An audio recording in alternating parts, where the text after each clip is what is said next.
Oh, I was muted. Wait, oops, I did not realize that I was muted. Yeah, well, I'm gonna hope that the Elgato is capturing. That was one thing I did not check coming into the stream, so I'm gonna just hope that it is working. And I need to fix my camera too when I switch over to the game. It's so bright. It's so bright. Can I turn down the brightness?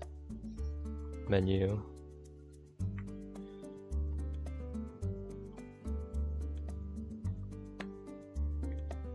Okay, what happens if I put it on user settings? Hello, Tofu. What happens if I put... Oh, ugh, gross. I have it on user settings, and everything's so dark and like saturated. I hate that. Natural? What's natural look like? I'm doing pretty good. Doing pretty good. SeaBed is like blinding me right now. I'm looking at it on my monitor, and I'm messing around with some of the... No, I do not want to update my Switch. I'm gonna stick with the movie color settings I had. Ah! That was not the right thing. I leaned over and I was like, I know what I'll do. I will put one hand on the laptop and push the screen backwards so I can see it better. And instead what ended up happening was I put a hand on my iPad, which is hanging a little bit off of this little side table, and then pushed back on my laptop screen. So I ended up levering the iPad off the table and just lifting my thing off. SeaBed time? It is SeaBed time.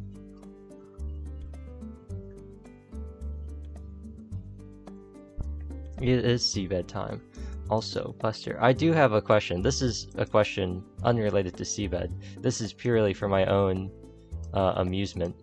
Do you have your Twitch username set as a specific color? Or is it just set as a random color?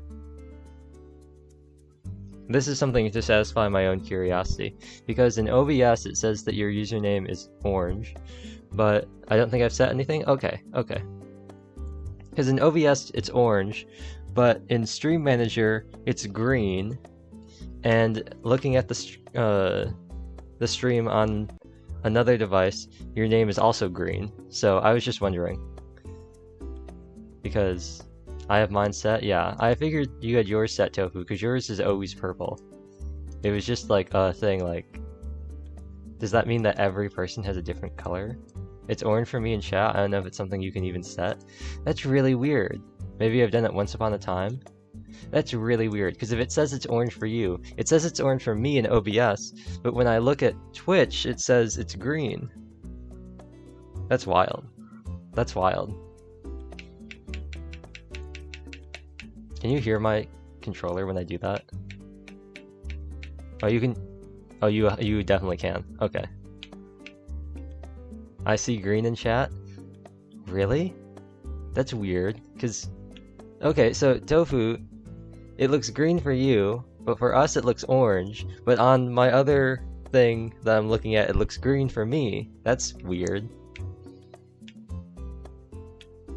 Also, it's great that you can hear my controller click-clacking. That's great. If I were to say...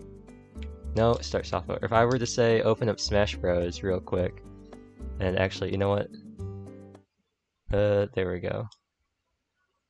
Lily of the Hollow, oh, I'm cut off. Let me shrink myself. Actually, let me get rid of these. Smash is not a game where I can be like, oh, look, it's comfy. That's not, Smash is not that kind of game. I feel like I'm really small. I feel like I look really small. There we go. I think that's better. Is there no Elgato audio? Oh, there we go. Is it? Oh, wait, is it? Oh, it's wait, hold on. Hold on. Hold on.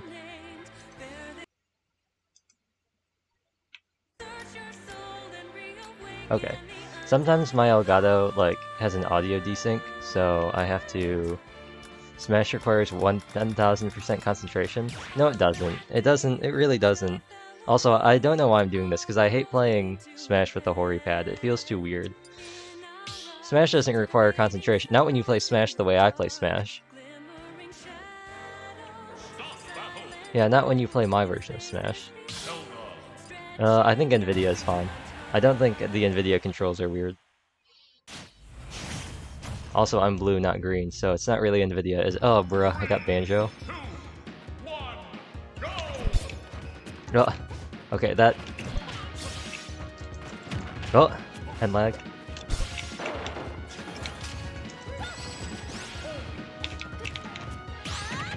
Why would you try and unshield that?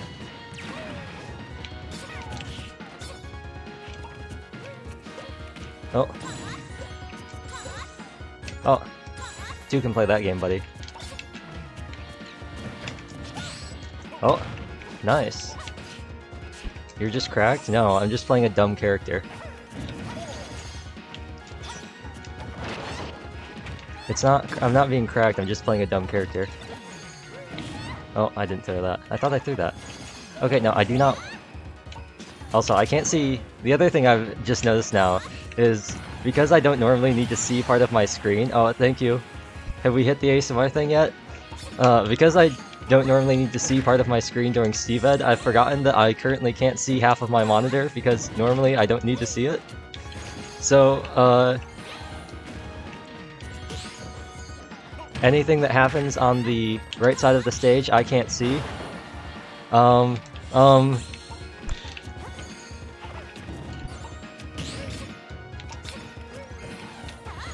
Bro, you really... Okay, no, I hate... Okay, no, I do not like the Hori pad. I do not like the Hori pad. The shoulder buttons are too weird. It's too hard for me to shield and grab. Oh! Oh, that didn't spike? That's wild.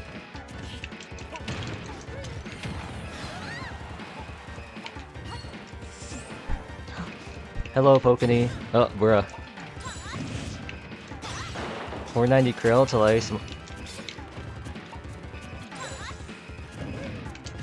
What? That has okay. Okay, I love not being able to, like... What? Okay, well, I love not being... Oh, I didn't die from that? That's wild. Where am I? I can't see my screen. Oh, I'm dead. I love not being able to see half of the screen while I'm playing Smash. And 2, I love not having a good control. Okay.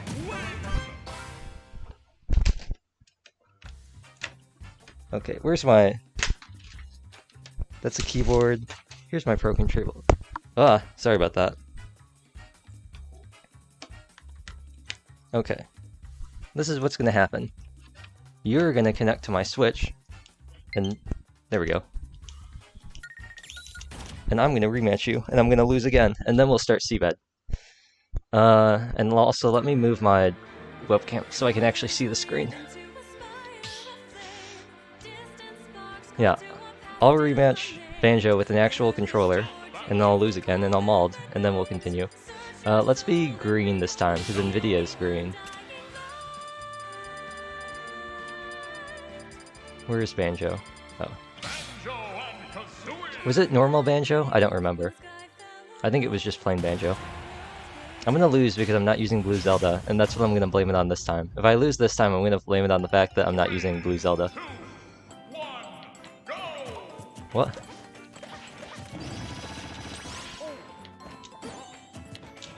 Oh.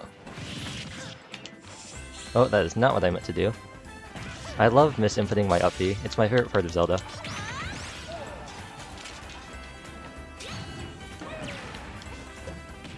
Oh, that hit. That hit. Ooh, that reached.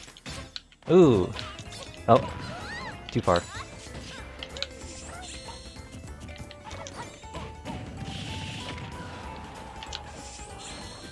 Oh, and lag. What? Okay. Alright, Banjo. Take your Wonder Dash. Anyway, here's Wonder Dash.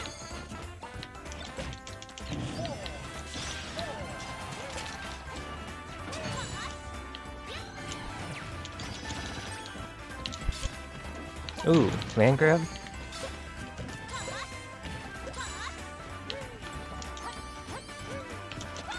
Ooh, not what I wanted to do. That was supposed to be an... Ooh. That was supposed to be up tilt. No sweet spot, really?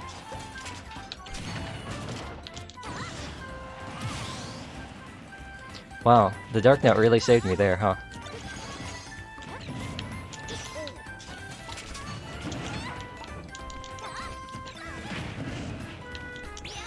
Ooh. Oh, that hit me?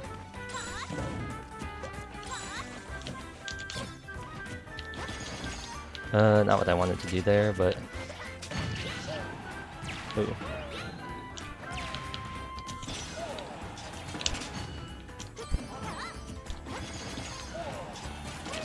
The most exciting Zelda gameplay you've ever seen. That was a misinput. Oh. Ooh. Okay. Well, that was just poorly spaced. Oh, he didn't. Well, that was weird. I thought for sure he was going to go for a grab there.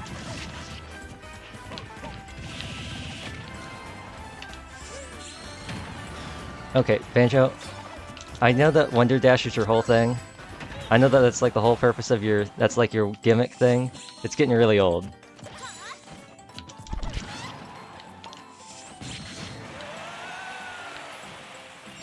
This is getting ooh, this doesn't feel right.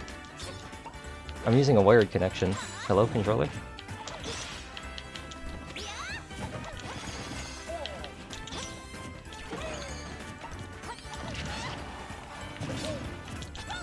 Oh, that was not supposed to be an up smash, that was supposed to be another up tilt.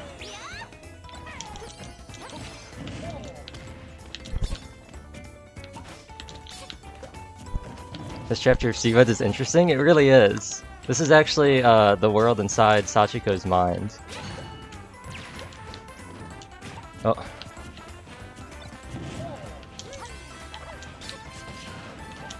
This is where I died at Banjo, now that I'm above 100. This is the part where I just died in.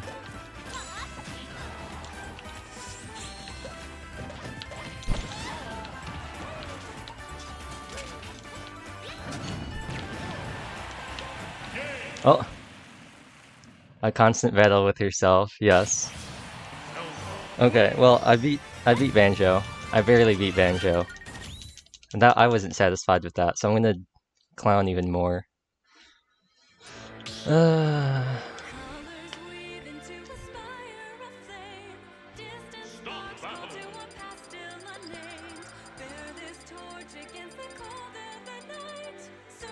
know what? I feel like not playing the game. Yeah. I'll die with Pyra and Mithra and prove that I'm actually a bad Smash player because I can't win with a brain-dead character. 3, 2, 1, go!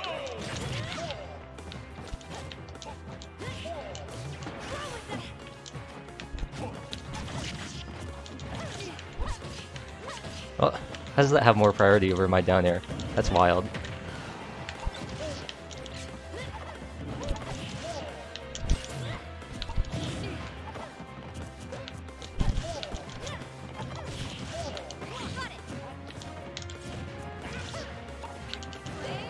Oh, that's not what I wanted to do.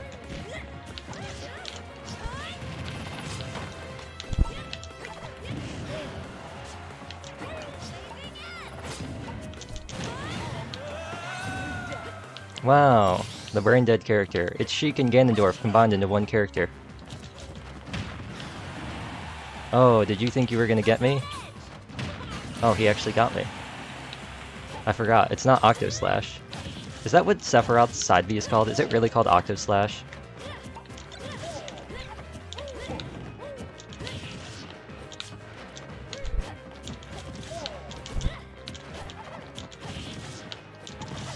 And now you know why I can't play. Oh, that's not what that was supposed to be. That was supposed to be down B.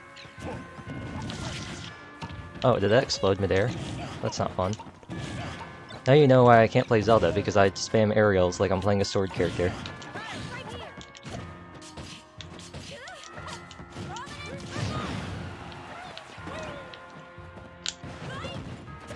Oh, that was, I think, neutral B.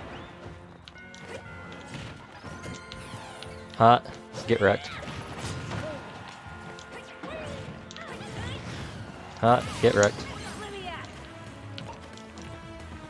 The character that has fast attacks and hits like a truck is able to win. Wow, who would have thought that DLC versus DLC was a good idea?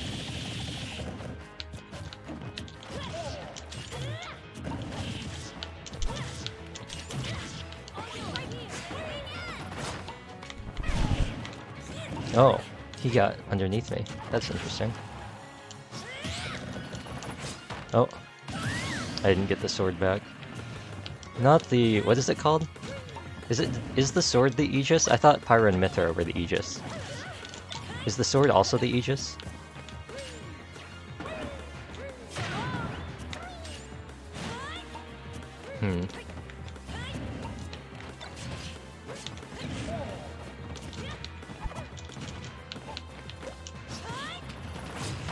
Side V spam, how exciting.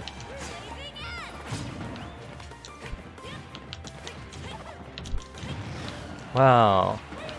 What a good gamer. He's spamming side V and back air with Pyra. He's such a good player. There's no way that he'll lose. Why would you even do that? Was that jab to try and bait out my shield? What was that decision? That was such a weird decision. Why would you do that? Oh, I dash attacked instead of... I startup attacked. Banjo, how could you do this to me? I can't believe I startupped instead of... I definitely did not hit that, but I guess I did. The game said I did, so I must have done it. I hit the shield button, but... This has turned into Neon trying not to lose against Banjo, the stream. Ah, Lumio City. You know, I'm kind of surprised that Banjo doesn't immediately start off with Wonder Dash every round. Like, it's not the very first thing he does. If I was Banjo, that'd be the very first thing I'd do.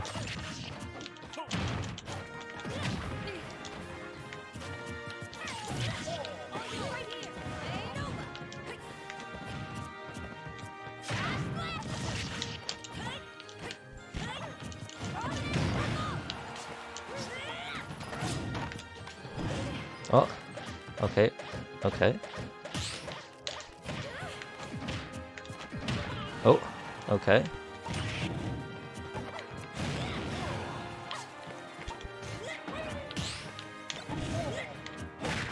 Oh, that had priority? Okay.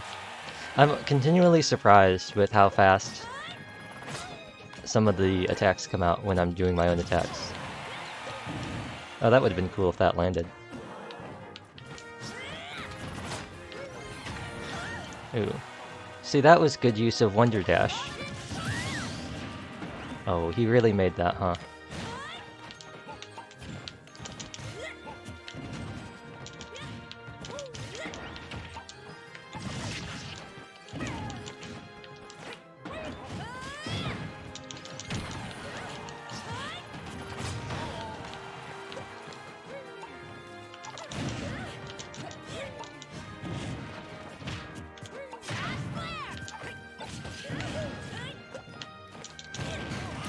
There we go. I should probably just stay on Pyra.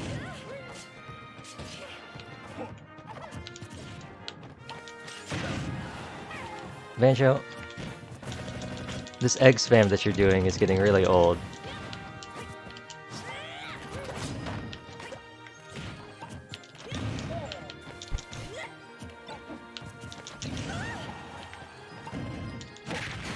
Ooh.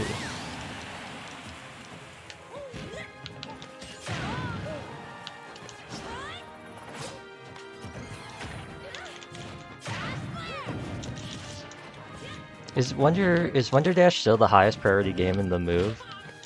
I thought it was taken over by Electric Wind God Fist. I was pretty sure that Electric Wind God Fist now has priority over it. It's like the second highest now. Because that was the whole thing with Banjo at the time, is that Wonder Dash was the highest priority move in the game. So it would always go through, in exchange for only having 5 per stock.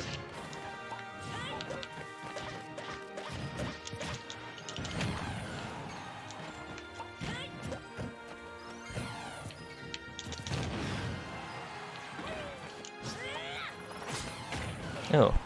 He went, okay, so he went through that. We're both like one shot. Like that. Well, I'm one shot because I'm at one stock, but...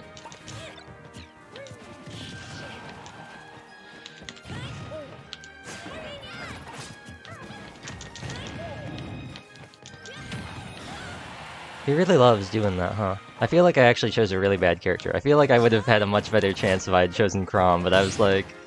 Aegis. Really? Thank you for saving- oh. Never mind. Banjo, this is why I don't like you.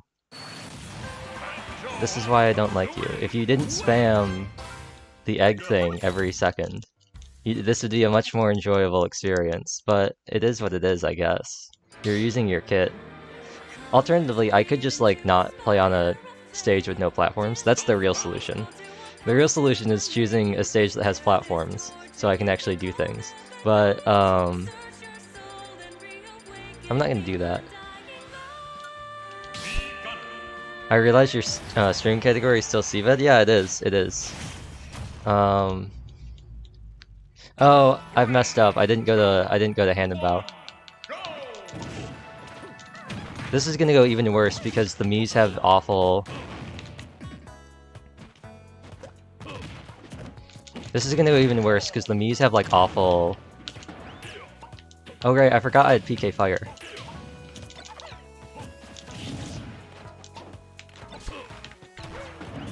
Spamming projectiles? 2 can play at that game. Oh wait, isn't my up B? Wait. Oh yeah, my up B. It's Rocket Kick. I've got the Toxic Sands. I forgot, this is the Toxic Sands moveset. I forgot.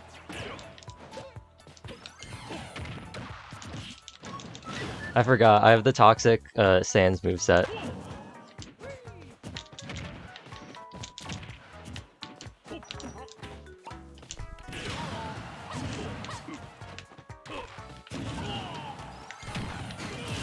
I forgot I chose the really toxic one where you just shield and then you up B.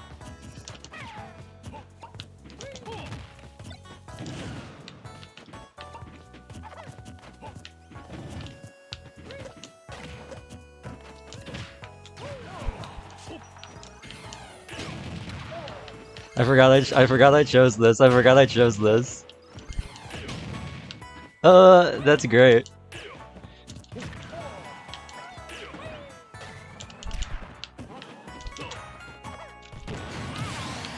I forgot I chose such a toxic... I forgot that I made him to be as toxic as possible.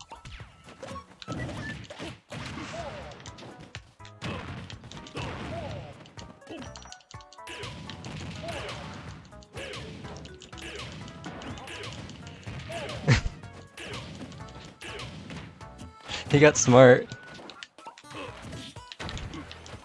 The bot, is he gonna have nightmares about me? The bot is gonna have nightmares about me, as he should.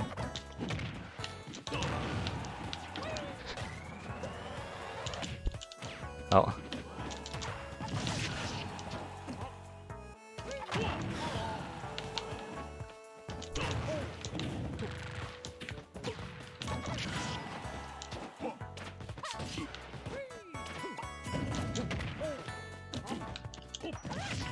Oh, he got smart. Huh, you thought?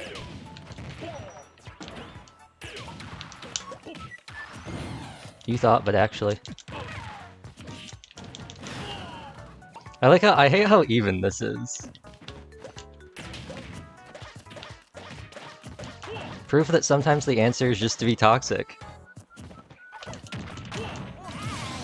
Proof that sometimes the answer is just to be toxic.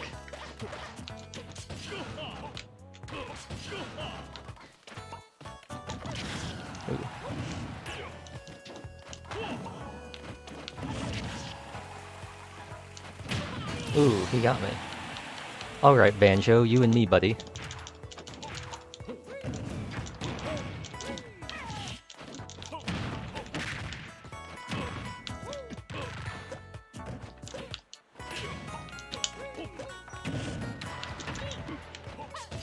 Except you have Wonder Dash, so if we get into a projectile battle, you're gonna win.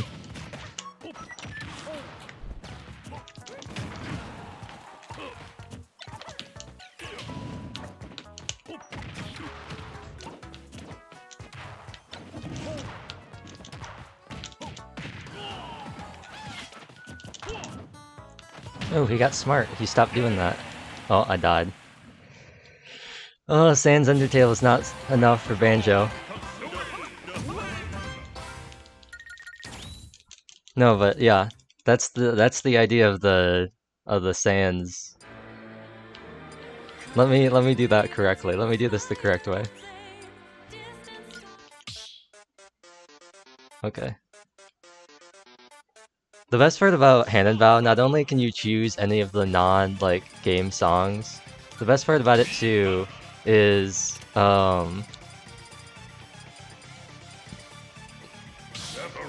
I'm definitely gonna lose, but this is gonna be funny. I'm definitely gonna lose, but this will be even funnier. The best part about Hannonbow is that you can green screen the footage afterwards. Oh.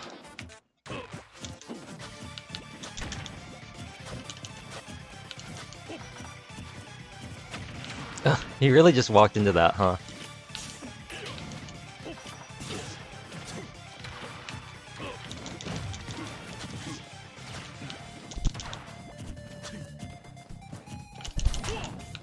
Hmm.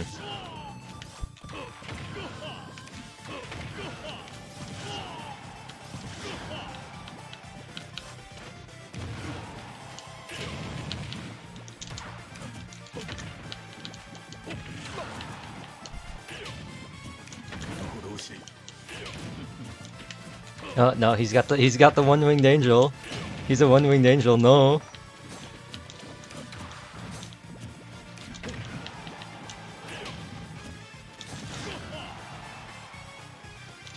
Oh, he really went for it. Okay.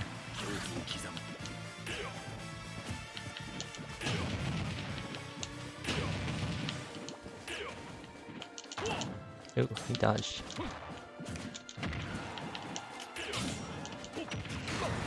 Ah, that was kind of clean.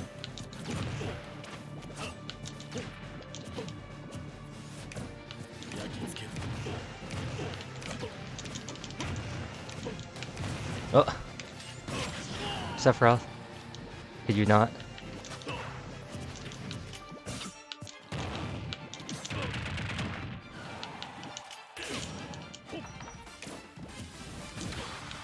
Oh, that went through that. Interesting. I thought for sure that had gotten cancelled.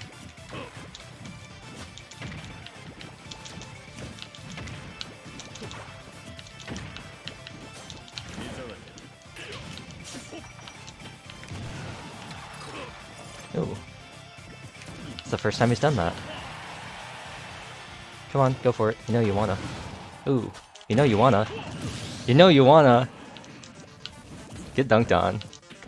Get dunked on. You thought. Oh, you really didn't capitalize that, huh?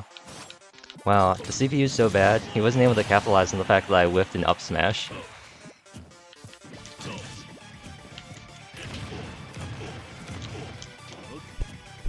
Pre-roll ads are now on. They're gonna be so disappointed if anyone comes in, they sit through a pre-roll and then they see this. If they came for SeaBed, they're gonna be like, bruh.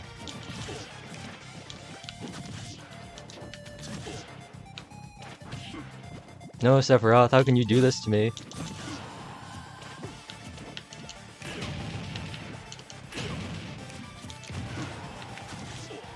SeaBed, no. Oh, he really just footstooled me there, huh?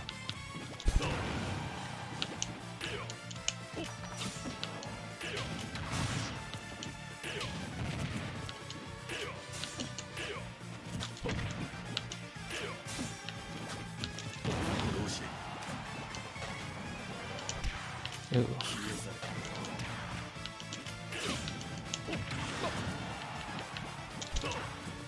We're like both one shot right now.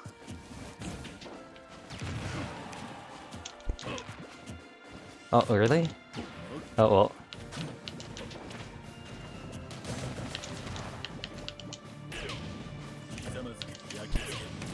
Oh, I'm not close enough. If I can bait him a shield. There we go. I was like, if I can bait him in, this is all over. I was like, he's in up B range.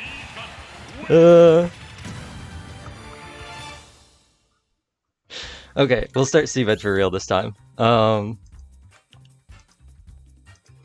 Yeah, well, let me... Okay. I'll start SeaBed. Oh, I forgot to save the replay. Oh no.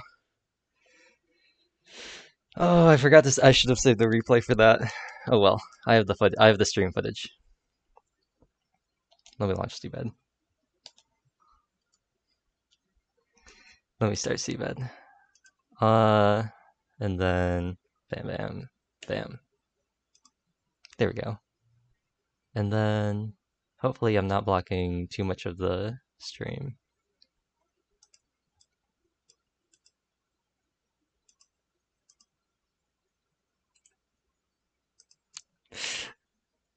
Cozy time. Yeah, I mean, wasn't that cozy time? Let me SeaBed. There we go. Oh, that was funny. That was funny. I was really worried I was gonna die at the end there. I was very concerned I was just gonna die. Do we... Takako finished her inner battle. Yup. She had to do... What is this? Water game? What is this? I feel like I read this before. What, did I? Let me see.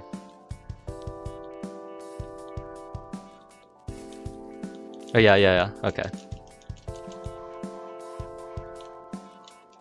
Yeah, okay. We read this last time. This is after they were going out for their drink at that fancy cabaret club or whatever. And they were talking about the little toys where you press the buttons and the water shoots out and you try to get the little rings and the little sticks. And I can't actually... Hold on, wait, hold on. Let me turn off this controller. Unplug the Pro controller. Ah! Have the controller, have the cord for the Pro controller get stuck on my chair. Dig out the Hori pad. Plug in the Hori pad.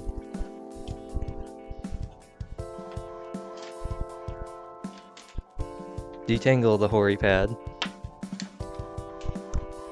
And away we go! Turbo mode. I love the Hori pad. It's so nice for stuff like this.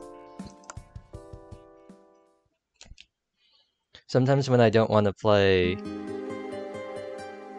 Sometimes when I don't want to play Genshin and I have to do story quests, I just turn on the Hori pad and I just go crazy. I just let it go wild. Anyway, let's load. Morning Sun. Sun is the name of one of Alakun's songs. I'll play that at the end. That'll be the outro for today. If I forget, then I'm hoping that one of you remembers.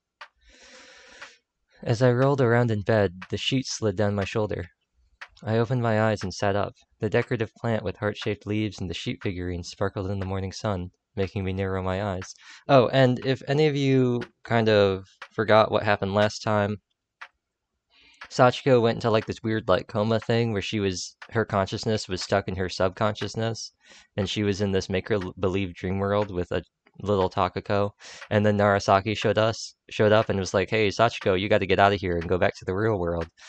And we found out that Narasaki's like actually a doll, and she's some sort of like yokai or something. I don't know, maybe not a yokai. She's some sort of weird thingamajig. She's like a person, but she's also a doll. And I don't know. I guess we woke up. I placed a palm on my empty stomach. I felt like it could start rumbling at any second now. You and me both, Takako. Or Sachiko. Did I have anything for dinner? Before I knew it, the world beyond the window had turned snow white. Some frost had formed on the window glass and was sparkling in the sun.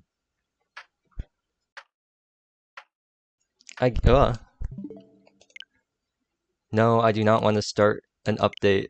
I really should have just updated it.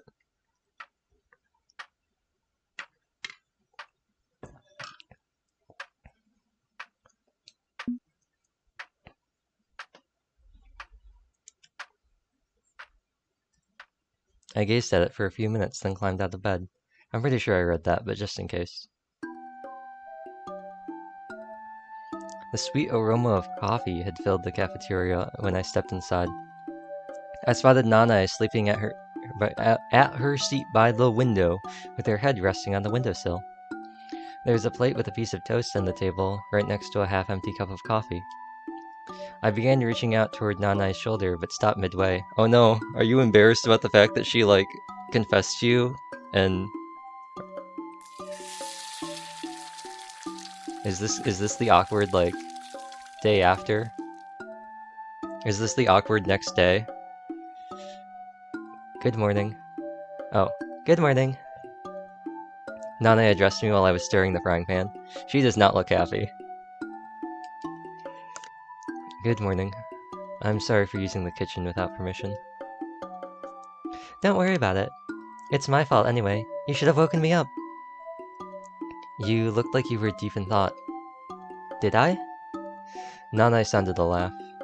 I slid the fried egg over the plate with the toast while also adding some salad for garnish.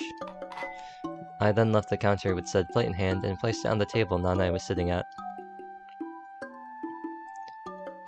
About yesterday? What? Never mind, it's nothing. You know, I don't think I've ever had fried eggs with toast before.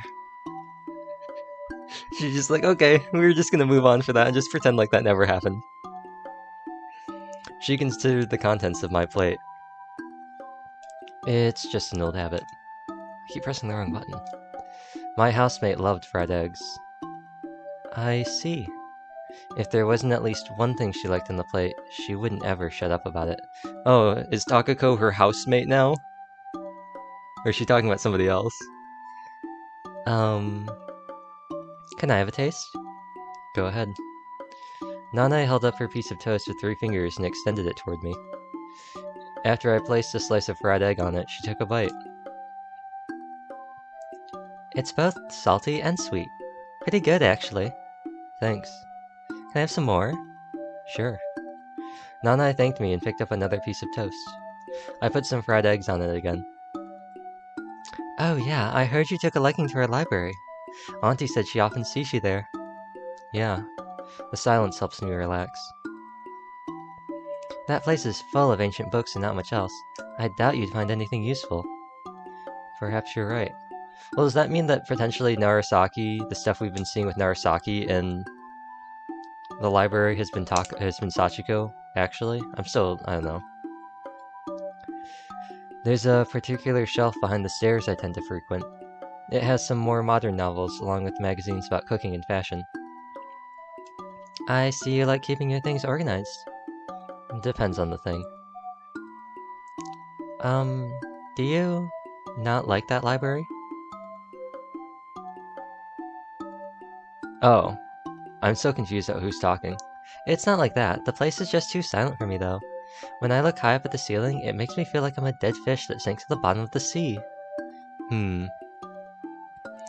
All it contains is old information and records that are no longer relevant to our age. It reminds me of old stuff like ancient rusted bicycles and cans that people fish out from the sea. I thought you liked old things. I like old things that still serve a function. Nanai suddenly made an awkward smile. I'm sorry about yesterday. I don't know, do I go full Valley Girl for her? I was really drunk. I placed the coffee cup on the table. When I looked up, I saw Nanai covering her face with one hand. I don't have anything set up for that, but I do have this. I started running my mouth like some know-it-all. I'm getting all embarrassed just remembering it. Oh, but you're not getting embarrassed about the part when you, pushed her onto the ground and was like, hey, you should totally go out with me. It's okay. I'm not upset. I sometimes forget to think about the consequences of my actions.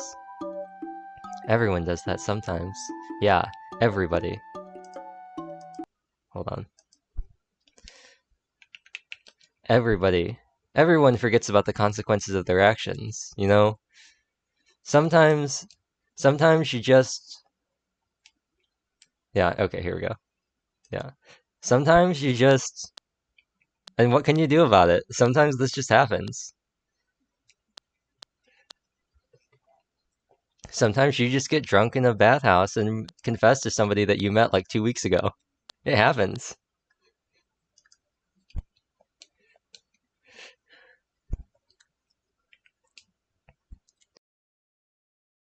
When will you learn? When will you learn that your actions have consequences? Happens to everyone. Casual Friday night. Exactly. This reminds me of the worst essay I wrote in my life, back when I applied to an art school. I didn't know what to write about, so I began describing what kind of talents I had in minute detail. Normally, you'd write about your motivation and plans for the school year, but I did so many things that make me want to kill myself in retrospect. I always tell myself not to run my mouth, but it all falls apart the moment I get too excited about something. Well, we all fit into this world like puzzle pieces after all. Nice callback. Nice callback.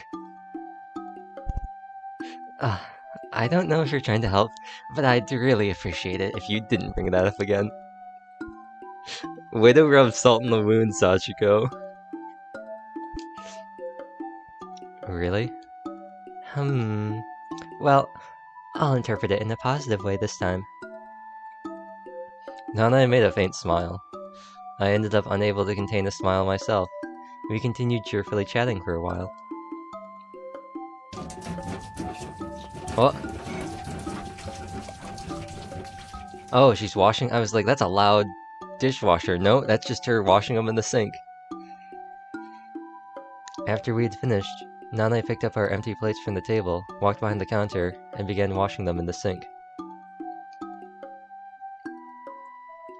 She offered me a second cup of coffee, but I refused. I'm gonna turn the Elgato up just a little bit. I'd been feeling sleepy since morning, but I didn't feel like caffeine would help. Caffeine, I'm a bad dream.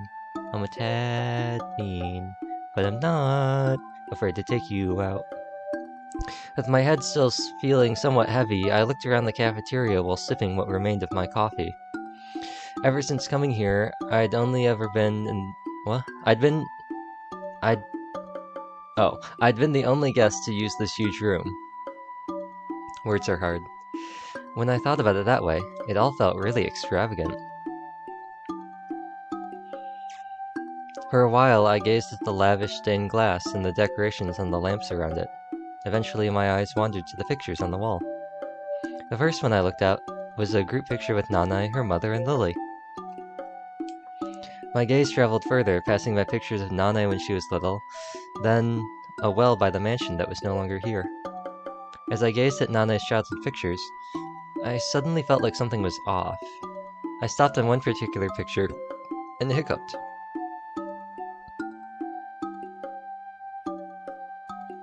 Nana and some other child were playing in the plastic pool. Is it Takako? Is it Norasaki?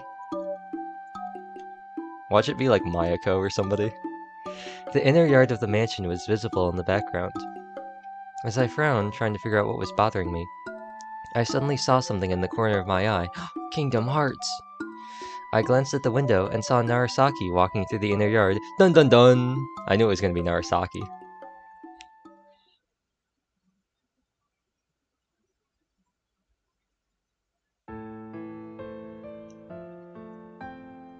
What? No CG? Oh wait, or was she talking about... Oh no, wait, was she talking about Narasaki in the picture or Narasaki in the real world? I can't tell. Narasaki passed by the road leading to the library.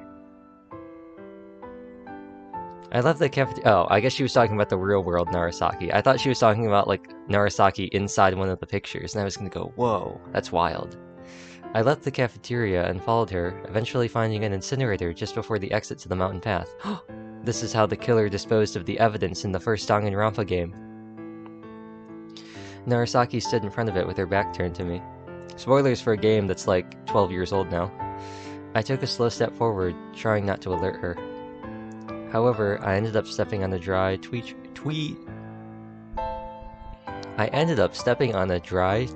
twig. It cracked loudly under my foot. Hey! She turned around and took one hand out of her pocket to greet me. I continued toward Narasaki while all the twigs and withered leaves popped and cracked under my feet. I wanted to surprise you, but it's impossible on a road like this. Narasaki's usually sleepy-looking eyes slightly widened. I don't recall you being the type to pull cute little pranks. Hey, even I can enjoy stuff like that when I'm in a good mood. Oh. I lined up next to her and looked at the incinerator. Narasaki, no! This doesn't have to end the same way Gattaca ended. What are you doing? I was taking a walk when I found a nice place to warm up. Don't be like Jerome! The temperature really dropped down this morning, didn't it? Wait, hold on.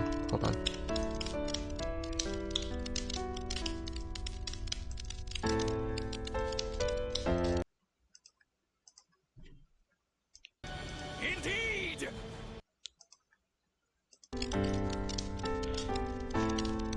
Crimson light illuminated her from behind. The tongue of the flames danced wildly within the central hole of the incinerator. Okay, that wasn't nearly as loud as I thought it was going to be. So the joke was, the line was indeed, and I said, Indeed!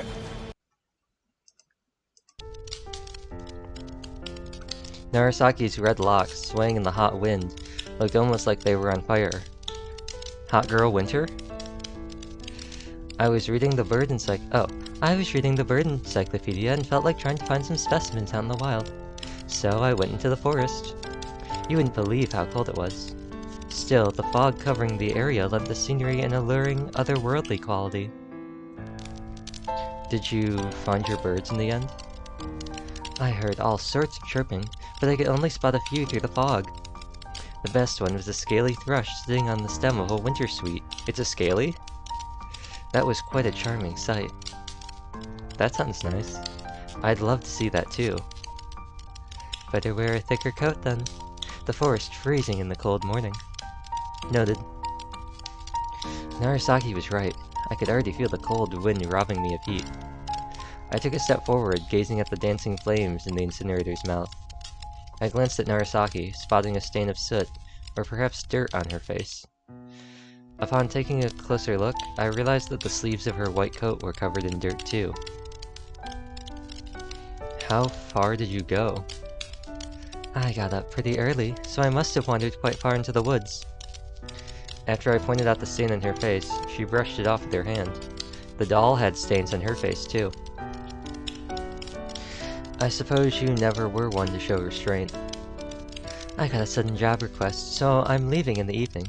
It's not every day I can come so deep into the mountains, so I figured I'd experience as much of the place as possible to make sure I wouldn't regret it later. Well, that was certainly sudden. That's how jobs work. I suppose so. What's your plan for me? Oh, I need to... something's wrong.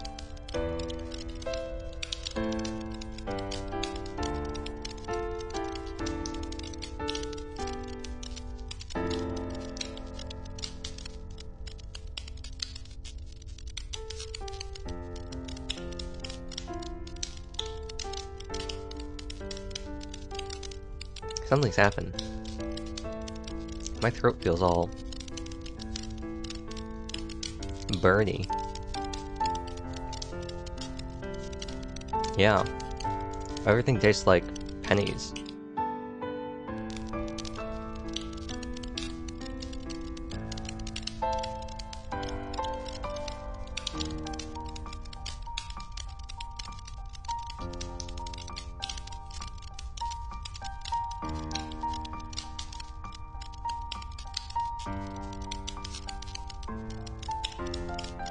Yeah, I'm gonna go out on the limb and say it's probably not great when everything tastes like blood, but I think I'm okay. I think it was just some. I think it's just like I just took a shower, so I think it's just like congestion like draining down my throat. I think it's just like nasal drip because I know that makes my throat feel all weird. Yeah, that's probably it. I mean, like aside from the throat, I feel fine. It's not like I'm gonna have a stroke or anything. So you haven't been hallucinating or hearing things lately, correct? Well, she did kind of go into her whole like subconscious thing, but perhaps not right now. But who knows when I might relapse? Narasaki made a troubled face and shook her head. To be honest, I wasn't planning to come here to begin with. For one, you seem to be getting better, but there was also the possibility that I myself could end up facilitating your hallucinations. Nonetheless, if something does happen, don't be afraid to turn to the people here for help. Nane will understand, and it seems like Lily actually has experience with your kind of condition. As for Kozue, she'll lend you an ear at least. She might be little, but she's smart. They're all on your side. Narasaki threw the dry twig she'd been holding into the incinerator. There was a low pop, and a trace of ash burst into the air. Well, I guess I'll survive. I observed the black, burning lump of soot, but it soon fell apart and lost its prior shape. A wisp of smoke billowed from the chimney, carrying the excess ash away. I wonder what they were burning here. No idea. No matter what it was, it's just ash now. And though I am gone, just dust in the wind, one life surrendered so yours can begin. Courage, my child. Something, I don't know. That's a sad way to put it. Not really. Ash rises into the air and melts with clouds, only to return to the earth with rain. It fertilizes the ground and gives birth to plants. And eventually, those plants get digested by animals and turned into meat. There are lots of things you can do, even after you become ash. So you can still return to life, even from that state. I wonder if I could return to being myself after traveling all over the world as Ash. That'd be another person at that point. It'd be interesting if they retained your personality, but they wouldn't know me, and I wouldn't know them. Narasaki smiled as she gazed in front of her. The human body has about 60 trillion cells, and they keep dying and being replaced by fresh ones. The cells in the head have a somewhat longer lifespan, but they all get replaced within a year or so as well. If you look at it like that, you're no longer the same person you were a year ago. We both chuckled. No one would notice, though. Narasaki replied with a smile. We then spent some time silently gazing at the flames and their prey in the incinerator. I think we should head back. We might catch a cold out here. Oh, Narasaki most likely noticed me rubbing my arms. Okay, I said, and returned to the mansion with her. Are we just gonna ignore that pictures that we were looking at? Okay, game, I see you. After a couple of steps, I turned behind to look at the incinerator again. What's wrong? Narasaki, who had been walking in front of me. Narasaki, who had been walking in front of me, also turned around. I felt like something had pricked my heart. It was a very faint feeling, but I was certain it wasn't just my imagination. That sounds pretty bad, Sachiko. You might be going into cardiac arrest. I focused on the sensation, trying to submerge myself into the darker corner of my mind, where the answer most likely lay, but couldn't quite succeed. I came to, and Narasaki placed her hand on my shoulder. Did you remember something bad? After touching my face to confirm my expression, I shook my head. Why do you ask? Because you look a little pale. Really? I began walking toward the inner yard, with Narasaki trailing behind me. Speaking of which, You two are planning to make a rest area in here, aren't you? Oh, speaking of which, you two are planning to make a rest area in here, aren't you? Said Narasaki as we reached the lobby. Nanai wants to use this corner for it.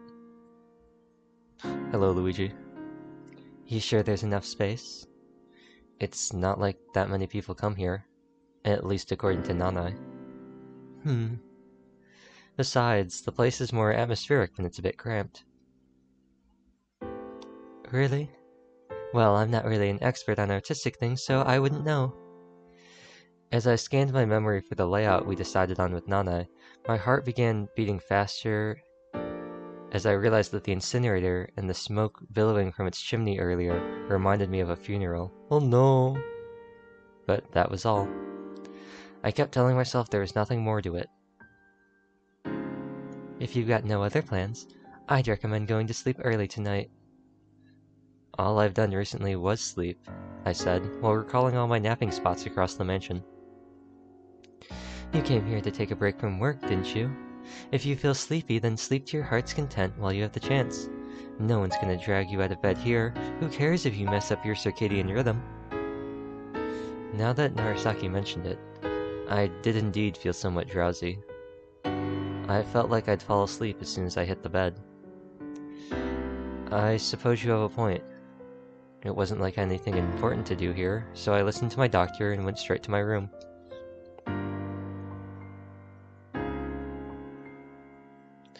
Narasaki climbed the stairs and walked down the corridor with me, almost like some kind of bodyguard. I keep looking over. This game actually looks so nice. It's just that my monitor makes it look like garbage. Like I look down at the stream and I go, wait, this game actually looks pretty good. And then I look up at my monitor and I go, oh. The warm air caressed my chilled body as I opened the door. It's much warmer than I thought, so I glanced at the heater, but it was off. Yeah, this monitor's not amazing. It makes everything look very pixely. I hung my coat on the back of the chair and sat down on the bed. Narasaki closed the curtains and began fiddling with the heater, trying to set the most comfortable temperature. I lay down on the bed, closed my eyes, then opened them again to look at Narasaki. She was on her way to leave the room. I addressed her back, making her turn around. I wanted to thank her, but I wasn't entirely sure what for. This song kind of reminds me a little bit of the Charlie Brown Christmas song. In Christmas time is here. It really reminds me of the Charlie Brown Christmas movie. You want me to soba ni te until you fall asleep? You want me to stay by your side until you fall asleep? Narasaki returned and sat down in the chair. When the guy of your dream shows up before you, oh, I bet that he'll be really jealous of me. Yeah, as if. Stay here right by my side. We spent some time chatting. She remained seated in the chair while I was lying in the bed. Her voice relaxed to me. You need imagination for that kind of work. She made a remark about the company Takako and I founded. Have you ever thought of ideas as a spring? Not really. But I remember Takako saying something along those lines. She likened them to a well, though.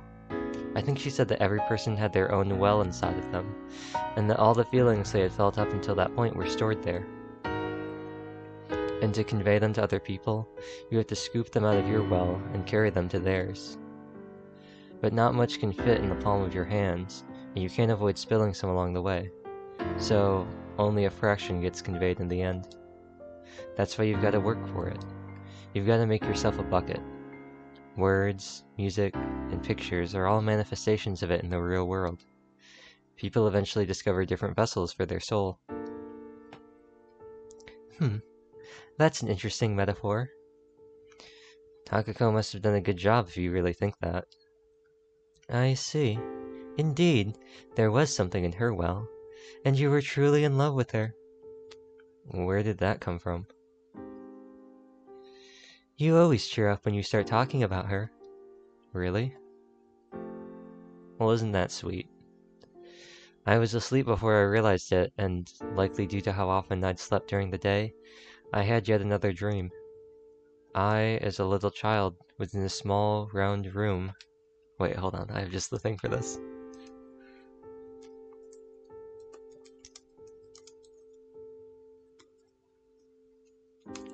I have the perfect thing for him. This is one of my favorite copy pastas. Rats. And rats make him crazy. Crazy? I was crazy once. They locked me in a room. A rubber room. A rubber room filled with rats. And rats make me crazy. Crazy? I was crazy once. They locked me in a room. A rubber room. A rubber room filled with rats. And rats make me crazy. Crazy? I was crazy once. They locked me in a room. A rubber room. A rubber room filled with rats. And rats make me crazy. Crazy? I was crazy once. They locked me in a room. A rubber room. A rubber room filled with rats. And rats make me crazy. Crazy? I was crazy once. They locked me in a room. A rubber room. A rubber room filled with rats. And rats make me crazy. Crazy? I was crazy once. They locked me in a room. A rubber room. A rubber room filled with rats. And rats make me crazy. Okay, I'll stop. There were countless familiar-looking toys scattered on the floor. Someone was waiting for me by the door. Beyond it was a special waterway built by that person. Narasaki was already gone when I opened my eyes. I glanced at the door and remembered how she left. I'm glad I have someone like you to rely on, I said, still in the bed. No one truly cares about me now that Takako's gone. Hey, you've got plenty of friends in the office. Yes, but it's different when you've known someone for most of your life. When I'm talking with you, I always feel like I've returned to the past. Is that so? Narasaki broke her gaze. She smiled and wished me good night. I did the same, and the door closed. Interesting.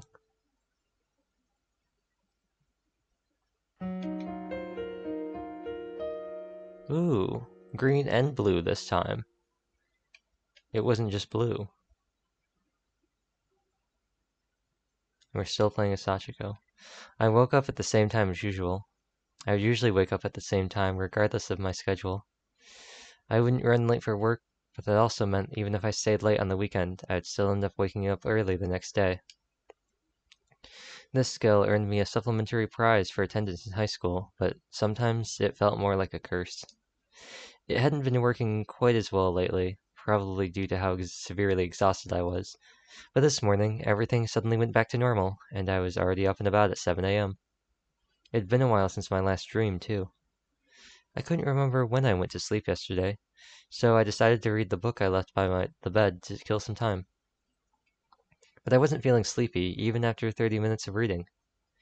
I must have slept well last night, so I pulled myself together and got out of bed. She's desperately trying to avoid the cruel reality of the world. Having to get up out of the warm bed and go out into the cold. I passed the flower beds in the inner yard and circled around the building to see Kozue standing among the bamboo trees by the stone fence. She kept looking at both the ground and a piece of paper in her hands.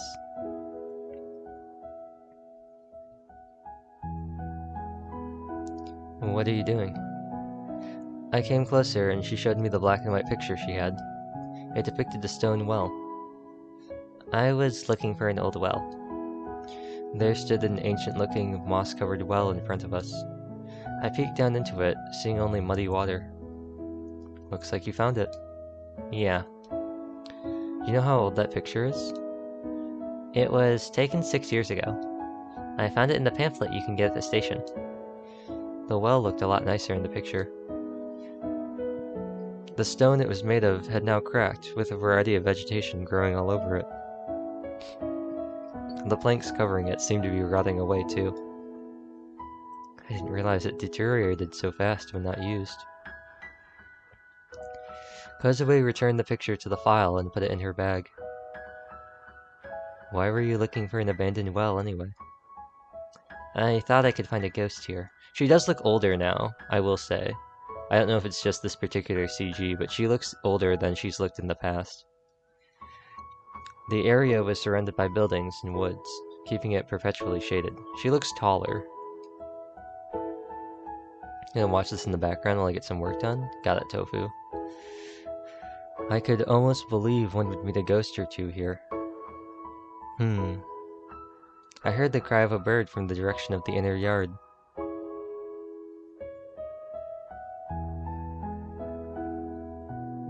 Kozue turned to me. She gave me a hard look, narrowing her round eyes. I just wanted to see where it was after looking at the picture. Perhaps she intended that part about ghosts as a joke. I see. What are you doing here? I was looking for someone. I was the only one here all morning. I see. Thanks.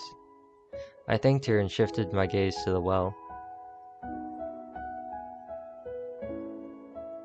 It was covered with planks, but one seemed to have gone missing, revealing the well's interior through the gap.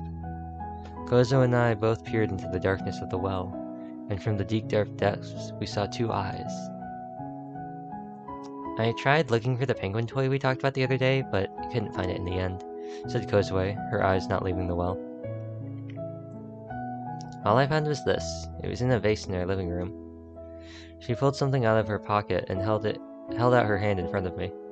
When I opened my palm, she placed a small figurine of a black penguin on it. I kept wondering when the two of us ever discussed penguins. You didn't. You talked about it with Narasaki. I used to hide important things in that vase when I was little. I also found a watch Grandpa gave me, some beads, and a toy ring inside it. Seeing all those nostalgic things brought back memories. When the penguin toy ran out of batteries, I took the black one out from the ice slide and played with it alone for a while. I thought it was cursed to only ever climb up the mountains and slide back down again, but it ended up joining the games of the other toys in my room. Though somehow it ended up in that vase. Do you think things ultimately turned out well for him? Perhaps. The penguin lay on its belly in my palms, its eyes gazing upward. It didn't appear unhappy, at least. Yeah, you didn't talk about it because she talked about it with Narasaki and not you. You can have it, said Kozue. Isn't it important for you, though? Oh, don't sweat it. I'm too old to be playing with things like that anyway. And you'll be leaving soon, right? It can be something to remind you of this trip. Of course, you can throw it away if you don't want it. I couldn't help feeling surprised. Her giving me a present like that probably meant she didn't want me to forget her. I was under the impression she wasn't all that interested in other people and preferred to stay away from this kind of relationships, but perhaps I was wrong. Thank you. I'll make sure to take good care of it. Kozue pulled her left sleeve up and looked at the watch on her exposed wrist while I slid the penguin into the pocket of my jacket. I'm meeting Lily's architect friend today. After spending so much time researching this mansion, I guess I ended up being interested in the person who actually built it. Oh, that's a good idea. And they might not be all that welcoming of the idea, though. I wouldn't be so sure of that. It's actually pretty refreshing to have someone younger be interested in your work. I hope that's true. Kozue stole another glance at the well, but then turned toward the path she had come from. I'll be on my way now. Where is Lily waiting for you? In front of the mansion. We can go together then. There was no path in the woods beyond the well, so I joined Kozue and turned back toward the way I'd come from. We parted ways as we reached the mansion.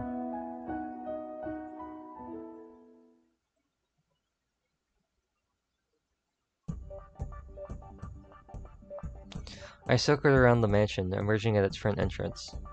Upon reaching the parking lot, I spotted an old Japanese bike in the shade of the trees. There was not a single car in sight, though. What happened to all the snow? Are you looking for something? As I began looking around, Nanai suddenly appeared from beyond the open front doors. I'm looking for Narasaki. Who? Oh no. You haven't seen her? You're the first person I met today. I see. I heard the grandfather clock in the lobby strike the hour. If you're not in a hurry, how about we have lunch together? I looked up at the sky and there were no clouds, only some dry, warm sunlight. Okay. What happened to the snow? Also, does this further confirm the idea that Narasaki just is the doll? And that it's like a... I don't know. Nan and I looked out the window as we enjoyed our post-meal coffee. There's not a single cloud in the sky today. The forbidden snow. Looks like a sunburn waiting to happen. I've heard the sun is more potent in the mountains. Is that true? Ultraviolet rays apparently get stronger here because the atmosphere is thinner. But don't worry, I come well prepared. Look. Nana rolled up her sleeve and showed me her white forearm. I've got some homemade sunscreen. Want to try it? Thanks. But I've brought my own, so I'm okay. If you say so. Nana shifted her position, lowering her arms. I turned to the window to see her combing her front hair in the reflection. I wonder what the weather's going to be tomorrow. I was thinking of going hiking. That's nice. Should be clear weather tomorrow. Do you want to come? I do, but I'm not sure if I could make it. Nana hid her hands behind her back and made a deeply sad face. She explained that she had to participate in a local inn proprietor meeting tomorrow from the early morning. Is that why you were looking for this Narasaki person? I nodded. Yeah, she's an old friend. Can you tell me what she looks like? I'll tell her about her plans if I see her. Well, she's a tall woman with red hair. Her mannerisms and speech might come off as a bit masculine, I guess. Okay, got it. If you see her, tell her I was looking for her. I'll do that. Are you sure you don't know her? She was staying here. We're closed right now. I thought I had already told you. That's right, you did. Dun dun dun! The cafeteria door suddenly opened. I'm sorry, did I intrude? Lily stood in the entrance. Not really. Nana, could you come over for a spell? Sorry, I gotta go. Okay. Just leave the plates here. Okay. Nana apologized to me and stood up. Sorry for interrupting you in the middle of conversation. Oh, that's okay, but I thought we agreed you wouldn't call me Nana in front of people. We did. I could hear a bit of their conversation beyond the door. I finished my cold coffee and brought the cup to the kitchen along with Nana's. I stood there for a few moments when I suddenly heard a ringing sound. I walked towards its source. I left the cafeteria and continued to the lobby. The big, black, and somewhat antique-looking telephone on the counter was ringing. Why does it keep fading to black?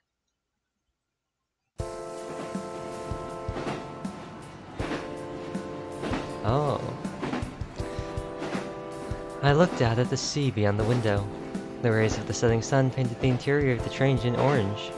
Clunk clunk. The train car rocked back and forth as it traveled along the rails. I opened my eyes and looked around. A row of seats lined each wall of the car. An old woman and a girl, likely her grandchild, sat further away from me on the same long seat.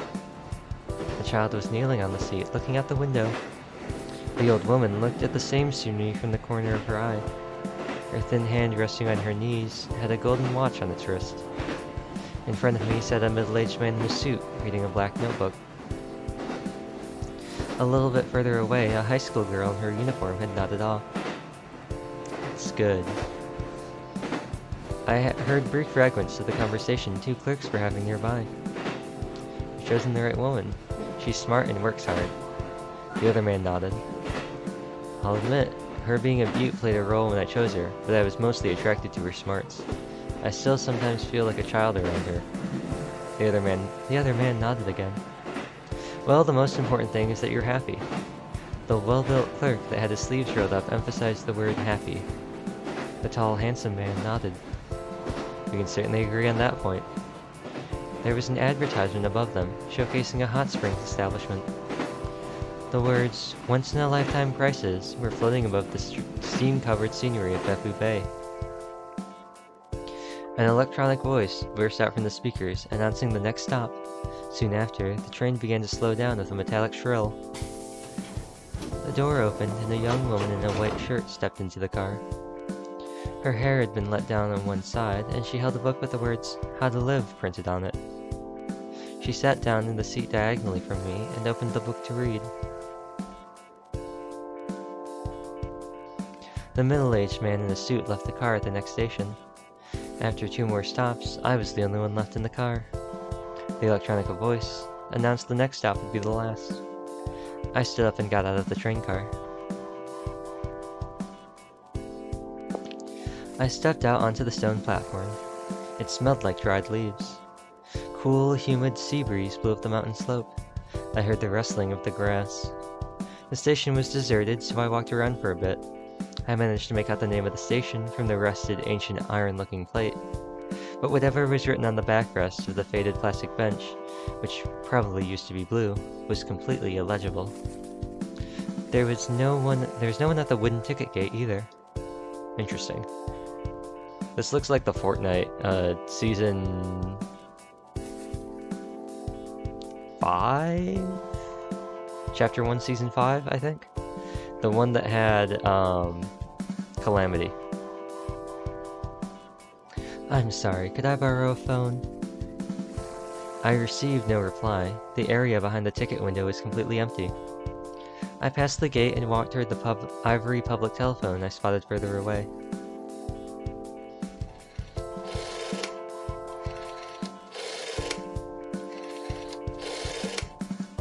I could hear the long blades of grass rustling in the wind outside. I checked the clock on the wall, then picked up the receiver, stuck a coin into the coin slot, and turned the dial a few times. After a few beeps, someone picked up the phone on the other end. Hello? Narasaki. Oh. What? Narasaki, where are you right now? I'm at the station. The station? What about your car? It's close by. I wanted to take a little detour. Oh. Sachika's voice came a bit too loud from the receiver. I scratched my ear. I see. Coming by car was a bad idea after all.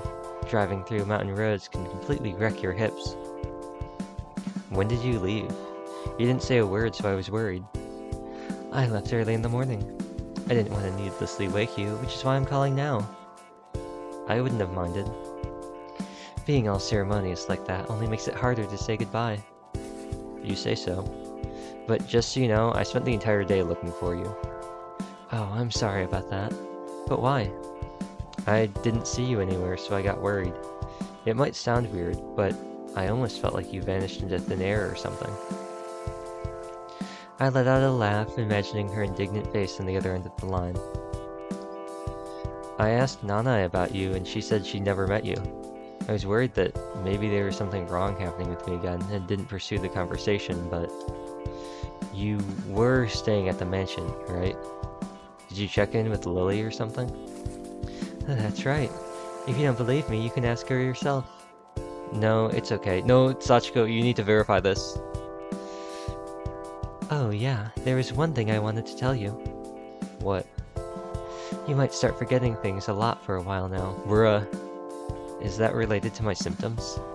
Yeah, you could say it's a side effect of you getting better. It won't last for long though, so don't be worried. Just keep on doing what you always have, and soon you'll forget what's even bothering you. Sachiko made a pause, as though contemplating what I'd said. I waited for her to reply. Okay, I understand, she replied. When did you say you were coming back to Tokyo? In 2 days. I'll be leaving at noon. I switched the receiver to my other hand and leaned against the wall. The sound of rustling grass reached me from the outside of the station. I'll drop by your clinic when I get back. Your symptoms will have probably passed by then. Talking to you... Oh, what? Talking to you seems to have helped me calm down. Whenever you're free, it's fine by me. When do you think our next meeting... Oh, I see. It was just a typo. When do you think our next meeting could be? The next one, huh? There's something I want to look up when I get back. So, it depends on that, I guess. Look something up? As Sachiko contemplated what I could have meant, the phone let out a clicking sound, letting me know that one of my coins had just been swallowed. I'm running out of coins. Couldn't you just get more somewhere around there? Unfortunately for me, I'm stuck at this ghost town of a station. Anyway, I doubt it's gonna take that long, so I'll call you back tomorrow. This same black phone? Yeah, I'll do that tomorrow. I'll call the same number I'm calling now. Let's see. You can wait for my call at around 5 o'clock in the evening. 5 o'clock, same phone. Gotcha. Good. But if I somehow end up not calling until it gets dark, that means something urgent came up, so you shouldn't waste too much time waiting. Okay. Thank you for everything. Don't worry about it. We're old friends, aren't we? Yeah. See you around then. Bye. Her voice grew a bit more distant as I put her receiver down. I did the same with mine. And with that, my last coin was swallowed up.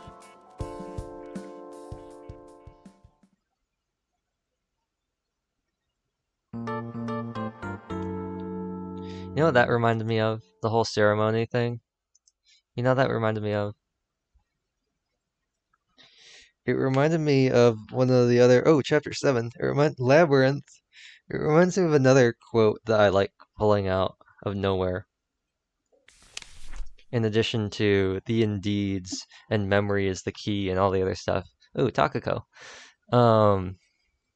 The other one it reminds me of that I love pulling out of things is don't say goodbyes. I hate goodbyes. If you don't say goodbye, then you aren't really gone. You're just not here right now.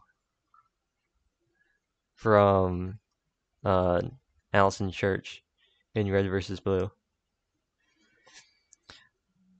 There was a date at the top of the page. Oh, there is a date at the top of the page I opened up the diary to, because now we're on Takako.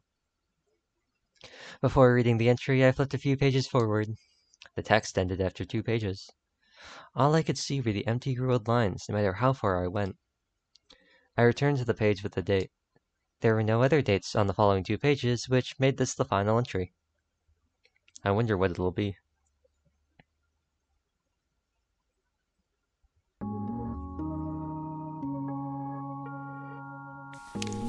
November 3rd, 1975.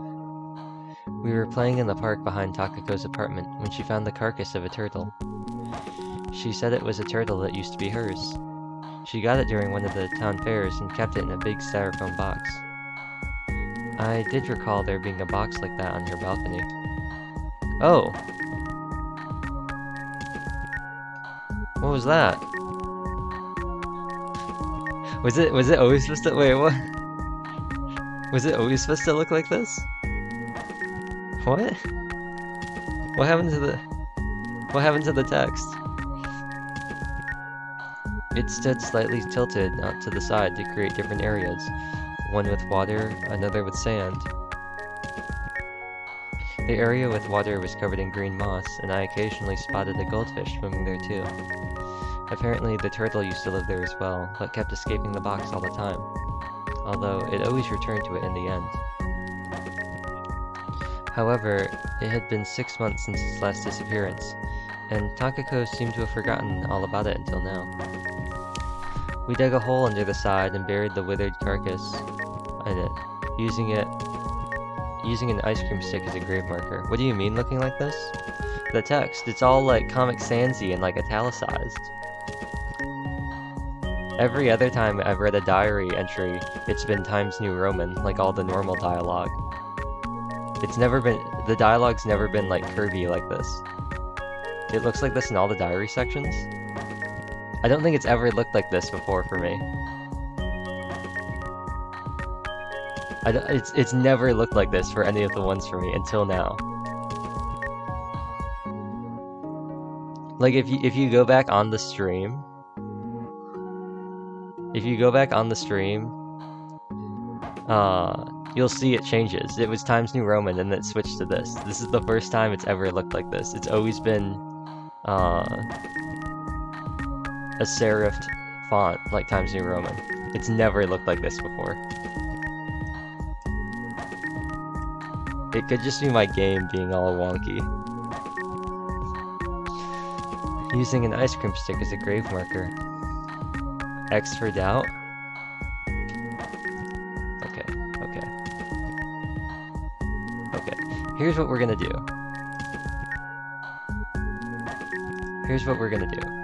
I'm gonna open up Twitch. Well, actually, let me open up YouTube. Actually, no, I'll open up Twitch because on Twitch we can just look at the broadcast and you can see that it looks exactly the same. Window capture.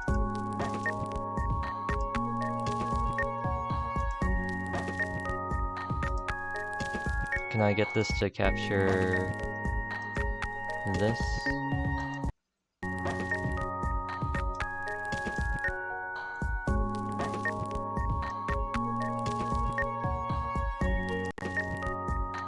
Everything might get laggy, but that's okay. Okay, so let me mute the Elgato. So you can clearly see that this is the stream, right?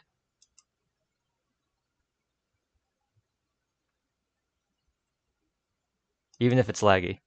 Let me pull up the VOD, the live VOD.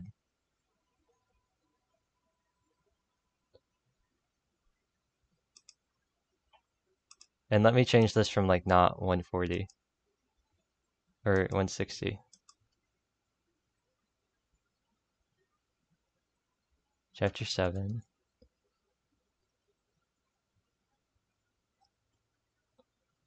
Look at it. Look.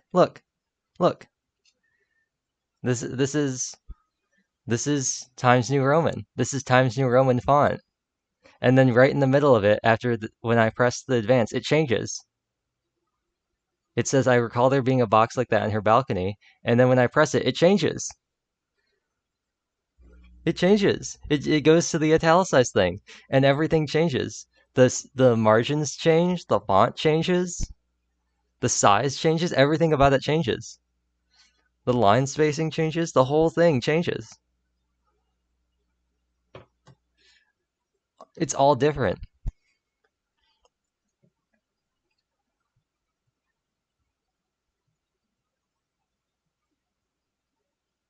See? It's all different. Everything about it is different. It changed. Yeah, look. This is so confusing. Yeah, there's Times New Roman, and then there's the thing.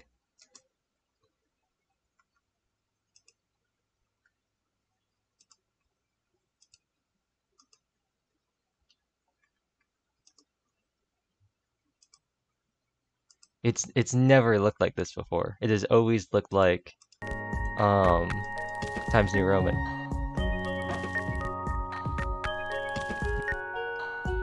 That's the first time it's ever done this. As we had no name to write on the stick, we simply went with Green Turtle. The discovery of the carcass left Takako heartbroken for a while, but she managed to cheer up eventually, and we played hide and seek together. Talk about nostalgic. Voicing the feelings I'd always felt while reading this thing, I continued to the last page. Only the two of us could have known what happened that day. As such, only Sachiko, or someone Sachiko had entrusted with this information, could have written this diary. Takako was very good at hide and seek, so I could never find her. And whenever I gave up and started talking about going home, she would always sneak up behind me for a quick scare. I'm leaving! I said that in the middle of the park in a loud voice, but nothing happened. Even after checking the tall grass where I expected her to be hiding, I couldn't see any trace of her. I glanced up at the orange sky, genuinely considering just leaving, but decided to look for her for a bit longer. I climbed all of the stairways of our apartment building. I checked all the booths and the public toilet at the park. I looked for her in the empty warehouse on the other side of the street. Most of the areas were locked, but I found a few doors that were open, so I had a peek. It was dark and smelled like dust inside. The entrance of the 7th warehouse container was open too. Takako was hiding in there. That was the same area where Takako fell when we were playing tag on the roof of the warehouse. I had the landlord who worked at the nearby Okonomiyaki restaurant unlock the door and let Takako out. It wasn't used for anything, so we did get scolded, but otherwise got off relatively easy. Takako was crouching in the corner of the room, with the orange light falling from the hole in the ceiling, illuminating her vague silhouette. "Found ya. Let's go home." Yet, she still remained crouched. When I walked closer, I found her moaning and talking to herself.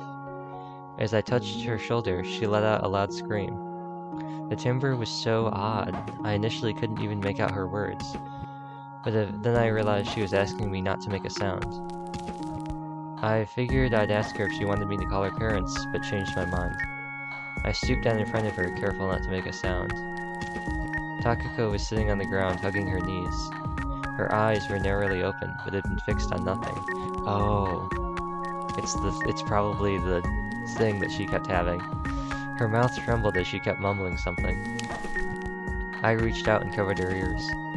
I could feel her face flushing through my palms. As we sat like that for a while, her shaking began to gradually subside. She breathed heavily for a while, but that too eventually stopped. My hands were growing numb, but when I slightly moved them, she abruptly spoke up. "Did you say something?" I asked in a low voice. She didn't scream this time and seemed relatively calm. "You want me to call someone?" "Don't go anywhere. I can still hear it," she said in her normal voice. Can you stay until it passes?" "Sure," I answered. Interesting. So that's probably like the thing that she had, the ringing, I assume. I finished the diary and lay down on the bed facing the ceiling. That's right. I knew it. Mayako did the exact same thing when Sachiko did when my ears started ringing. Maybe she was actually Sachiko. That vague idea had been in the back of my mind for a while now.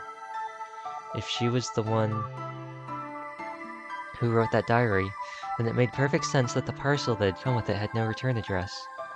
But why would she do that? Why was this happening? No matter how hard I thought about it, I couldn't come up with an answer. I felt like I'd been forgetting something important. Or perhaps it was just my memory-devouring illness acting up again. A headache assaulted me when I tried to focus on that corner of my mind. I shook my head and absent-mindedly looked around the room. I remembered what I saw in Kozue's room. That was definitely Sachiko in that dark, cave-like place. I only saw her from behind, but I would recognize her anywhere. But she had long hair, while Mayako's was relatively short, which meant that they were two different people after all. The more I thought about it, the more confused I got. I let out a sigh. I closed my eyes and tried remembering Sachiko's face in that darkness. But the area around her eyes remained dark, so I couldn't visualize her well. Different hair length can't be the same person. Exactly. Exactly. What is she? Who is she? Futaro and quintessential quintuplets? He's like, oh, all of these 5 sisters have the exact same face.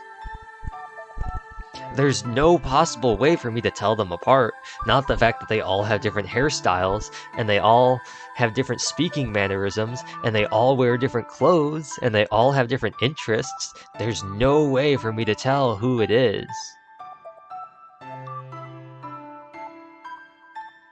Lord almighty. Especially the part where,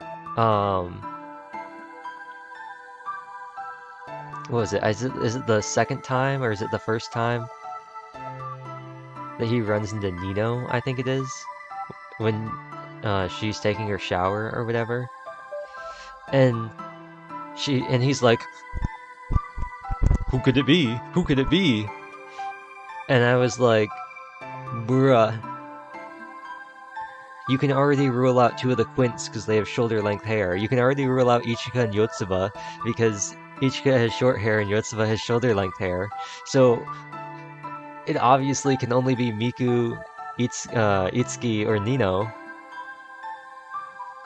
And then you should be able to tell who it is by how they're talking. Oh, that's the part that infuriates me the most about quintessential quints. I'm just like, bro, you can't tell from their hair? At this point, I felt like it might have been a hallucination that my mind had created in response to my wish to see her again. I opened my eyes, picked up the notebook, and looked at the trace left by the pages having been torn out. It didn't particularly stand out, but it wasn't insignificant either. I got curious about what they contained, even more so than before. Maybe they could have helped me discover who wrote the notebook. There were too many things at this sanatorium I couldn't understand. My illness, Sachiko, the phenomenon in that dark room.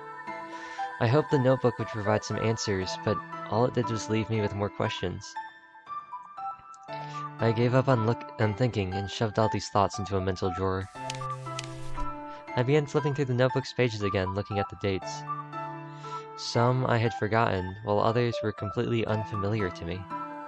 But the moment I saw them, they'd reappear in my mind as a memory, as though that was where they were supposed to be all along. As I traced my fingers along the letters of the text, I felt an odd kind of warmth travel from my fingertips all the way to my head. It was a pleasant feeling in all in all. The warmth made my eyes shed hot tears. CG? CG? No CG? Okay.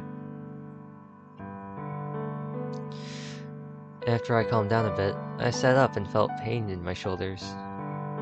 They must have gotten stiff after staying in the same position for too long. I climbed out of bed and stretched my limbs. Then I left the room and took a stroll around the sanatorium. The orange rays of the evening sun illuminated the corridor. Good afternoon, Takako. I turned around to see Mayako behind me. What were you doing today? You haven't asked me to do anything, so I was reading the diary in my room. Mayako's eyes shifted to the notebook in my hand. I see. I feel like reading that is all you've been doing lately. Oh, I actually finished it just earlier. Mayako's gaze returned to me. I could feel the warmth of the orange-tinted sunlight on my skin. Did you find anything out? Mayako asked. It helped me remember a lot of things. I feel like I have a better understanding of what kind of person I am. If I was to liken my mind to my body, I felt as though a missing limb had just been reattached, letting me move more freely. On the other hand, the limbs that were still missing stood out all the more. And now I feel lonelier than before. In what way exactly? Showered by the light, Mayako made a faint smile. For example, you remember the look of the room you stayed at during the school trip, but not the lobby of the hotel, right? You tend to forget things that don't matter much, and even the fun memories are not necessarily fully replicated in your head. When you try to remember some of the details, you find that you simply can't. Oh, well, that's the kind of loneliness I feel now. Mayako seemed like she had trouble following what I was going on about, but let out a thoughtful moan to indicate she was paying attention. You're back? Hello, Tofu. Perhaps you can't understand that feeling until you become an adult. I'm more of an adult than you. Aren't you simply going through a sentimental episode? Maybe. But I still feel that this kind of feeling gets stronger as you grow older. I see. That's possible. Mayako's eyes wandered back to the notebook in my hands. I'd love to read that too. Would it be okay for me to borrow it? I held up the notebook. I looked at Mayako's face, then the notebook, then back at Mayako. You can have it if you want, but aren't you normally busy getting dinner ready around this time? That's right. In that case, I'll leave it on one of the shelves in the night duty room. Alright, thank you. I nodded. See you later then. Mayako continued to the kitchen. In the end, I couldn't ask her about the diary. Mayako said she'd never seen it before, so if she really was the one who wrote it, there had to be a huge and very serious reason as to why she'd go through so much trouble to cover her tracks. Well, now I don't know if I want to play Diary at the end of the stream. Diary or Sun? I don't know. This sounds like the Yurlai music.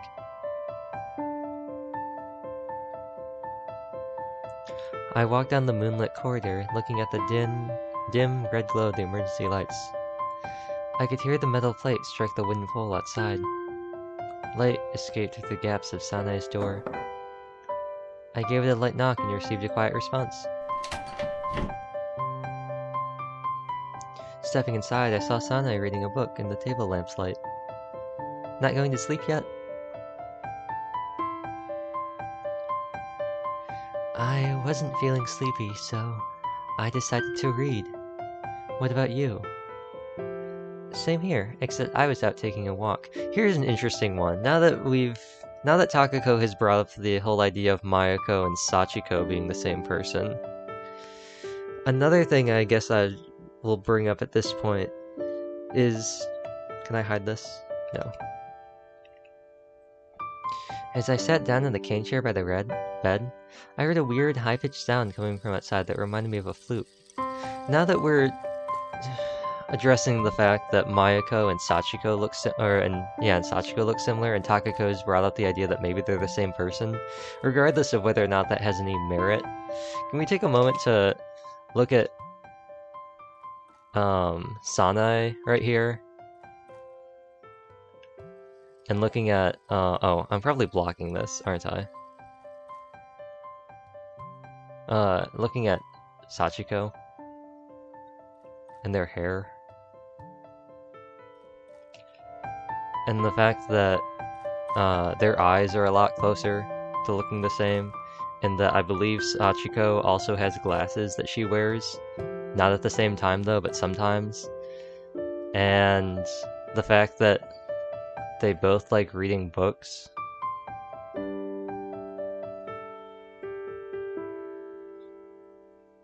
Like, I mean, I'm not gonna say anything, I'm not gonna declare anything, because just about everything I could possibly ever think of, or like predict in this game, is gonna be wrong somehow. So I'm not gonna say anything, but I guess I'm just alerting the stream to the fact that I am thinking about it. So when something gets revealed later and I'm proven right or proven wrong and I go, aha, it really is because I was thinking about it. I feel like I have to mention that now after the whole Samsara, the Sub-Zeros festival, and the first Samsara in Genshin. I felt like I really had to mention the fact that I said time loop and like virtual reality like the entire time. But then again, it was the very obvious answer, but... I've been hearing this a lot in my room lately. Do you think it's a bird? It's a Nue. Nue? Nue? It's a small bird, also known as the scaly thrush. It's the scaly thrush! I made a gesture to show its rough size with my palm. They sound like a whistle. It's kinda creepy. But it instantly becomes better when you realize it's a cute bird, no? Oh. I suppose so, Sanae smiled. I got those switched around. Aren't you scared to take a walk alone at night? She added. Nah, it's more exciting than doing it during the day. I imagine you've walked past everyone's rooms. Maybe. I bet the ghost stories we all have here originate from you. Not all. What do you mean? Sanae knitted her brows. I'm hungry. There's yesterday's jelly in the refrigerator. Can I have it? I opened the small fridge by my feet, finding a small plastic package of tangerine jelly on the top shelf. What was that? That was such a weird transition. They just like walked past the fact that she was like, oh, not all Leo stories. Go ahead. Thanks. I peeled off the seal with the picture of a tangerine on it, took the little wooden spoon from the package, and began eating the orange jelly. It was cool and had the sweet, sour taste characteristic of citrus fruits. You want some? If I eat this stuff at night, it'll only make my stomach feel all cold. I put a spoonful of jelly in my mouth. Let's put on some music. Mayako won't like it. You think she'd run all the way to your room with complaints? Now that I think about it, we don't have a single TV in this place. Yeah, now that you mention it. Not like it's something I'd use. Aren't you worried we might be missing some vital news or something? What kind, for example? I looked at the ceiling and cocked my head. Like a giant monster approaching our town, or something. Sanai chuckled. What kind of monster?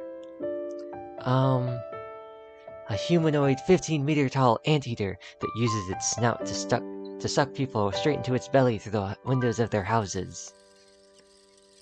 I made the shadow of an anteater with my fingers in the dim light.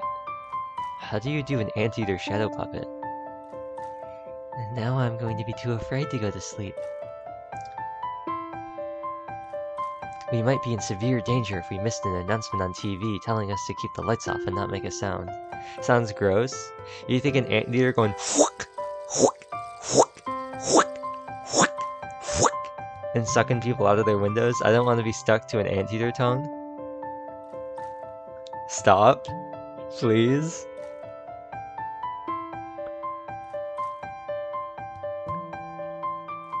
Maybe I should do that for the ASMR stream. Maybe I'll do cursed ASMR.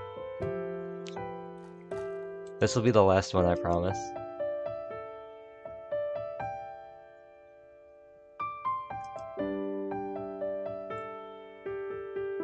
Where is it?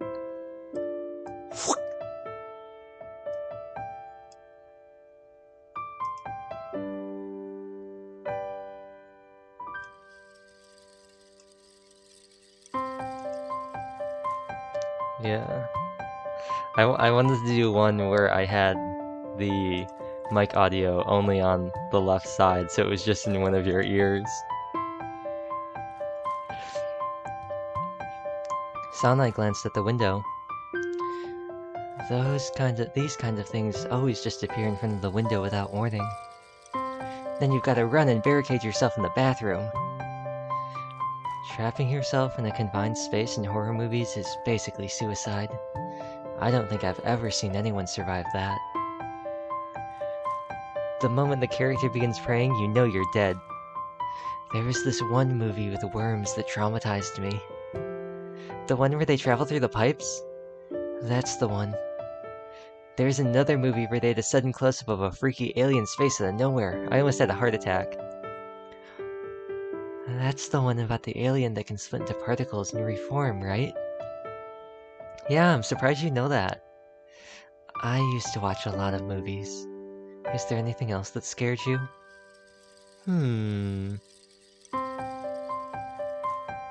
T-Rexes. We pretty much said that at the same time.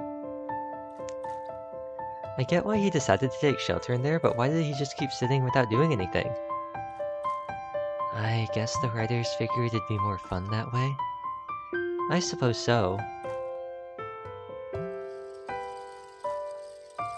I yawned. A whiff of wind blew through the room through the partially open window. I narrowed my eyes to see the moon blur and elongate in the distant. Elongate? Not planning on going to bed yet? I guess I'm starting to feel pretty sleepy. Though my legs felt as heavy as lead, I mustered up enough strength to stand up. Good night. Night. I continued to the exit of the room with uncertain steps. See you tomorrow, said Sana as I opened the door. Yep, see ya. Thanks for the jelly. I returned to my room and threw myself onto the white bed. I wrapped the sheet around myself like a cocoon, letting my consciousness slowly melt into the world of dreams. I dreamed of seeing a 15-meter high humanoid anteater by my window that made me panic and lock myself in the bathroom as it went whook, whook, whook. I had to do it. I had to do it.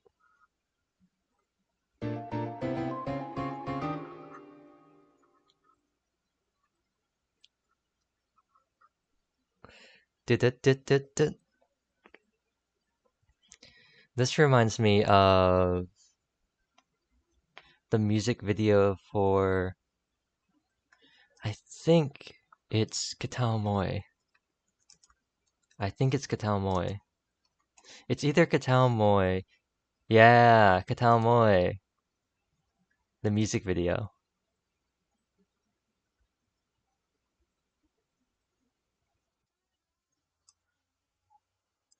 It looks so similar. I considered falling asleep when I opened my eyes, but the sun peeking through a gap in my curtains shone right into my face. No amount of twisting on the bed let me escape the brightness through my eyelids. When I finally gave up and climbed out of the bed to close the curtains, I realized I wasn't that sleepy anymore.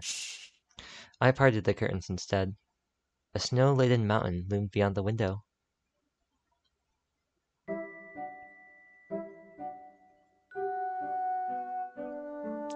I spotted Kozue standing in the front of the door leading to the inner yard.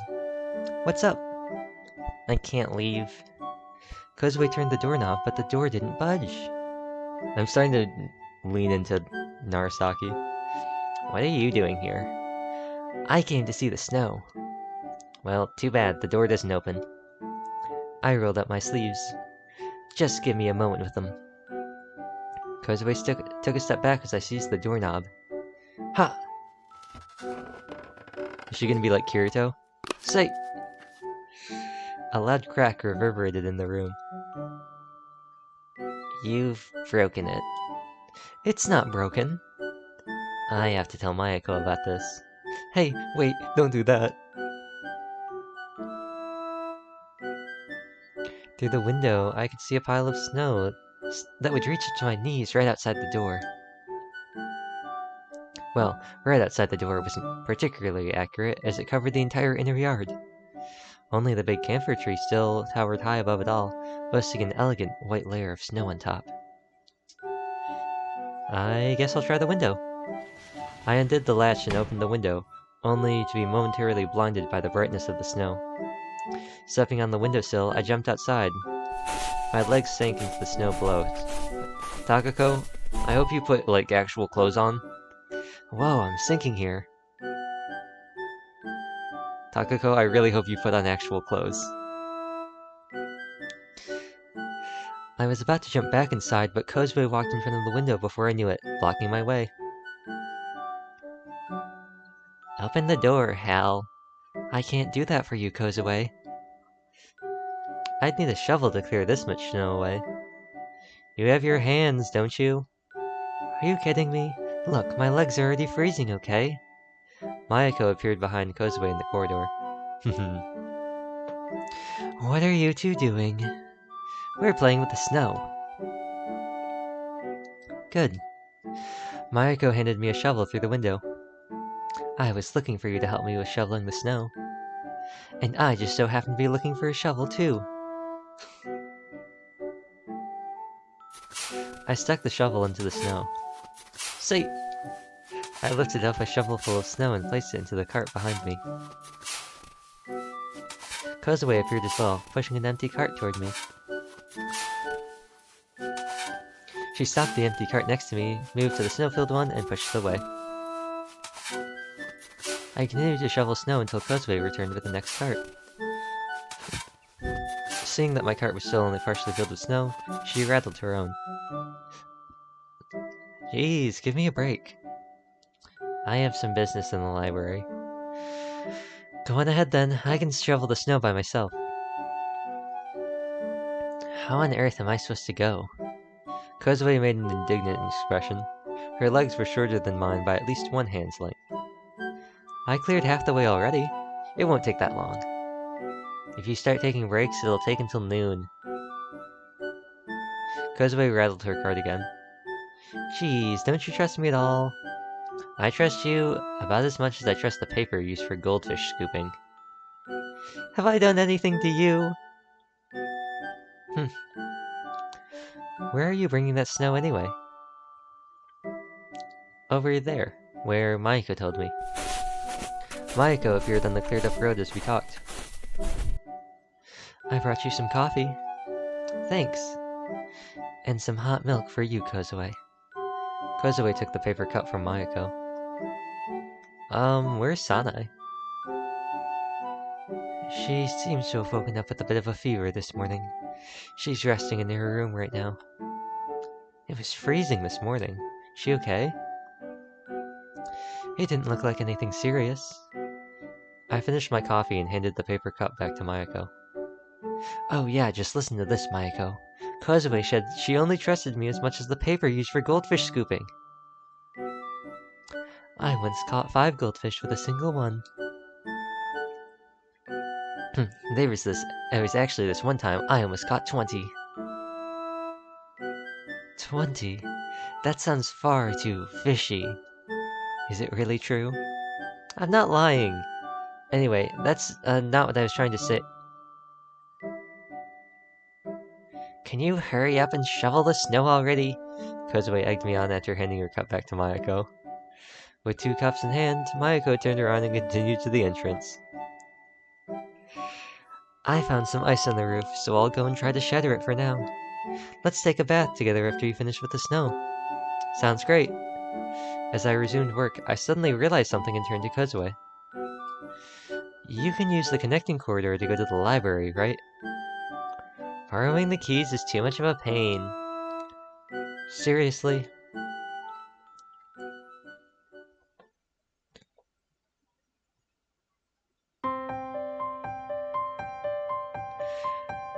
The door's hinges squeaked as I closed it behind me upon entering the silent lobby. I could hear the rustling of trees and the chirping of birds from the outside. The light filtering in through the stained glass above the door lit up the floor. I continued forward, glancing at the astronomical trinket on the counter. The planet imitations were slowly spinning in the barely perceptible breeze. The contraption suddenly let out a high-pitched, bell-like sound. I heard the sound of footsteps, and then Mayako appeared from the stairs leading to the underground bath. Underground bath, huh? The clinic that Narasaki was at, that she brought Takako to, in the tips also had an underground bath. And also had similar rooms to the sanatorium. Have you finished? Well, where should I leave this? I held up the shovel in front of her. I took it from the storage room on the 2nd floor. As for the cart, you can leave it in the inner yard. The cart's right by the exit right now. I see. Alright. I'll go return your shovel to its place. Where's Kozue? Asked Mayako as I was about to climb the staircase. She went to borrow some book from the library. I don't think she'll take too long. I'm done preparing the bath, so find a change of clothes and come back. Okay. I ascended the stairs with shovel in hand. From behind, I could hear Mayako walking to the door. The storage room was located in an extra area between the stairs and the first room on the 2nd floor. Its narrow confines held a large painting in a fancy frame that no one could figure out where to hang, a sofa with a missing leg, an aquarium for tropical fish, and all sorts of otherwise completely unrelated bits and bobs. In the dark room illuminated by a single source of light, I found a stand similar to the one used for umbrellas. I promptly stuck the shovel into it. So long, partner, till we meet again. I turned off the light and started down the way I came from, but paused in the middle of the corridor. On my right was Kozue's old room. I placed my hand on the doorknob and slowly pushed open the door. There's only a bed, an empty cabinet, and a closed window inside. It hadn't changed at all since I'd last seen it. I could see the sky above the port town through the window. The light through said window illuminated the room, unconcerned that its master was gone. I stepped inside and heard the floor creak underneath me. I closed my eyes, but I couldn't sense the hard rock floor under my feet, the cold wind blowing through the walls of the narrow cave walls, the low humming that strangled my chest, or even the smell of wet soil and moss. What? The bath's ready. A sudden voice from behind left me startled. Excuse me, what?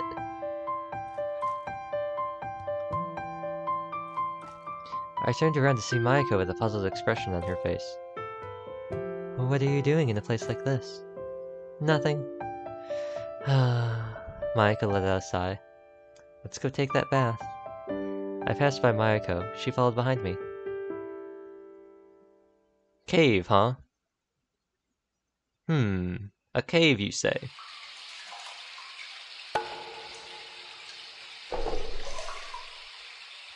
Phew.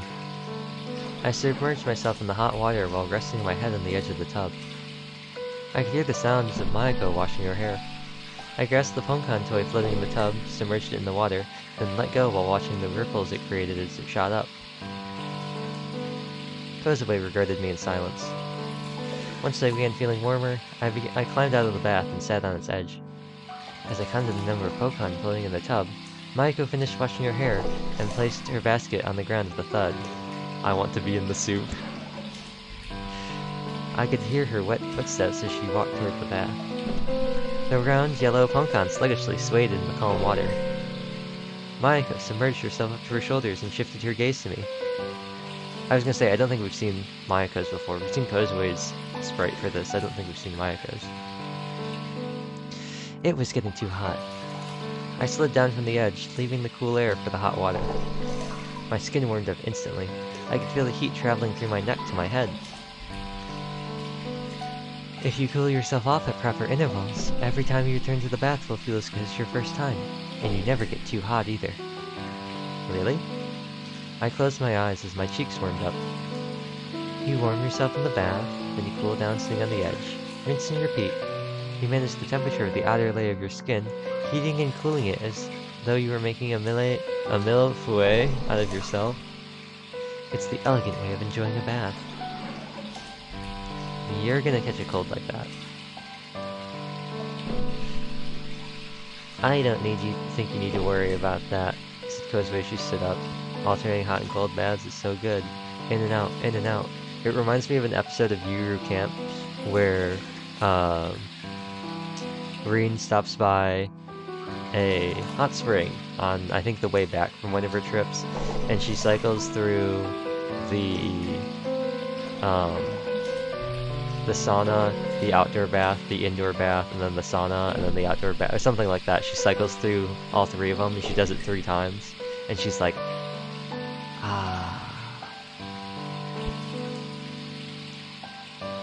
yeah, Kozue knows that this is the healthy way to enjoy a bath. Wait a second, I know what you did there, Kozue, I exclaimed, raising my fist. What did she do? Leaving already? Where's the log? L?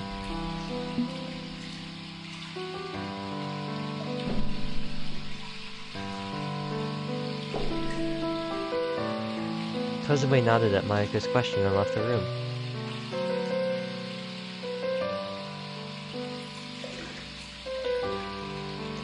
I spent a few moments gazing at the white vapor-covered windows when a drop of cold water fell on my forehead. The implication that Takako doesn't need to worry about catching a cold. Oh. Interesting. You're gonna get your hair wet. Mayako came over to me and tucked some loose locks of hair peeking out from beneath my towel back under it. Since idiots aren't supposed to catch colds. Oh. That's a pretty good one. Your face is red like a boiling octopus. I may have spent too much time in the water. I think it's about time you got out then. Would you like me to wash your back? Yay, of course. So she got in the tub before she washed her back? Interesting. Think of it as my thanks for shoveling the snow. I guess hard work does pay off from time to time. Is this gonna be a CG? I got out of the bathtub splashing hot water all around me and sat down on the closest wooden stool by the shower. Things are getting hot in here, like the Nelly song. Mayako brought a stool of her own, sitting it down behind me. CG! I knew it. I like it a little rough. Understood. Mayako covered the washcloth in soap and pressed it against my back. Takako trying not to be sussy with Mayako. Challenge. Impossible. She took hold of my shoulder with her other hand. Look, I know I said that it should be rough, but I don't want it to hurt, okay? I'm just kidding. She began slowly brushing my back up and down with just the right amount of strength. Does it hurt? No, it's just right. Feels good. I see. I exhaled a breath, raised my knees, and rested my chin on them. Are you tired? Nah, it's not like that. Snow never piled up this much back where I'm from, so if anything, shoveling it was a nice new experience for me. I've never seen so much snow here in the past, to be honest. Guess I won't have any more chances like that, huh? Yes, unfortunately. I see. Well, it's not like I'm the one concerned. Mayako's hand paused as she considered my words for a moment. You have any itchy spots? You sound like a barber. What will you do if I say I do? I let out a laugh. Don't blame me if you won't be able to sleep on your back tonight. Have you ever said you had an itchy spot at the barber's? No. I have. Mayako let out a gasp of surprise. You actually had them scratch your head? Yeah. But then the rest of the experience didn't go too well. They totally rushed the dryer part afterwards. I think they thought of me as an annoying customer and wanted to get it over with as soon as possible. Oh no! I've always thought it was more of a figure of speech than an actual proposal. But it feels good. I wanted them to do it again. Well, I suppose I can see what you mean. It feels good when another person scratches you. For real. How does your back feel? Real nice. I wish we could continue this for hours. I see. After that, Mayako also washed my arms and shoulders.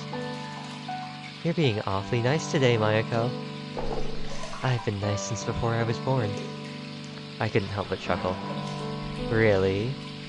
Oh, didn't you know? Half of me is made of pure, undiluted kindness. Never heard that one before. How'd you find out? I got a blood test here. You can tell that from blood?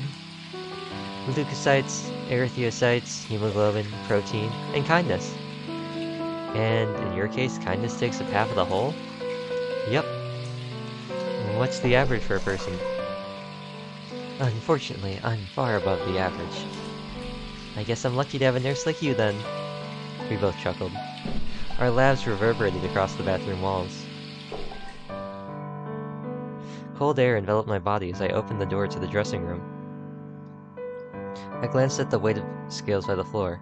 I passed by them, took the basket with my change of clothes from the shelf, wrapped myself in a towel, and put on my underwear. As I slid into my shirt and turned around, I saw Mayako putting on her socks after wiping herself with a towel. Do you always start from the socks? Yes. That looks pretty indecent. Mayako promptly put on her underwear and shirt. I always feel like heat escapes my body through my feet. Really? And honestly, I feel the way you think is far more indecent. Really? Do. Kinda weird. Putting on socks as soon as you get out of the shower? Yeah, that's kinda weird. That's kinda weird, not gonna lie.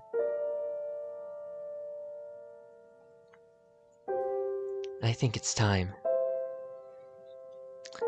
Sanai sat up in bed and took the thermometer out of her mouth. You still seem to have a high fever.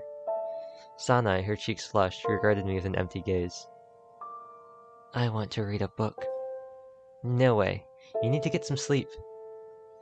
Sanai gave me an indignant look through her half-open eyes. You really like books, don't you? Why's that? You mean what I like about books? I nodded. I like a lot of things. I don't know if I can sum it up. Well, what's good about the current book you're reading then? It's an old book. It's old, okay. Which means it's full of things that I don't know, like descriptions of lands I'd never seen before. But I enjoy that kind of lack of knowledge, as my imagination always fills in the blanks. Oh, this is the song, but slowed down, isn't it? It's like a slightly different version of the song from earlier, but slowed down. If I die, burn me with the books on the shelf. There are still some I haven't read yet, she added. I can do that if you want, but you won't be able to read them if I burn them. You think I could read books after my death? I have no idea what happens after death. You don't believe in heaven and hell, right? I might not look it, but I'm actually scientifically minded. I don't believe you'll be able to continue constructing thoughts after your brain dies. It's fun to think about the afterlife, but none of the potential ideas make much sense from where I stand. I put the thermometer away and soaked the towel I'd prepared in a bowl of ice water. Took quite a turn after the bath scene. It did kind of, didn't it? Although we did have a part earlier where Nana was like, man, my deep dark past, sometimes I remember it and I just want to die. I always start thinking about these things when I don't feel well. My health isn't exactly in tip-top shape, she added. Aren't you scared, Takako? Not really. As I said, it'd be fun if there was an afterlife, but if it all works like I expect it to work, you won't even be able to feel fear, so what does it matter? I'm pretty sure some people would find the idea of not existing scary in itself. What's the point of doing your best in life if you're gonna disappear anyway? Have you never thought about it like that? Well, you leave all sorts of things behind, I mean. Besides, the fact I might disappear one day doesn't change the fact that I exist here and now. I took the towel out of the bowl and wrung it so as to not splash the water all over the room. One time, when we were gazing at the stars together, Sachiko said that their light was hundreds and hundreds of years old. In other words, hundreds of years will pass before we're seen from over there. Nothing that ever existed can disappear completely. I see. And I agree. You should sleep. I'm sure you'll be fine by tomorrow. What time is it? It's around 9, I think. Oh, there's also the idea that you might become a ghost. That just might be the most fun option. If I turn into one, I'll come to your room to relax. Don't forget to make some kind of signal so I know it's you. In that case, I'll pick up coins like that ghost in town. Alright, I'll make sure to leave some on the table. Guess I can rest easy then. Good night. Yeah, good night. I put the cold towel on Sanai's head as she finally lay down. Sanai let out a relieved breath and slowly closed her eyes.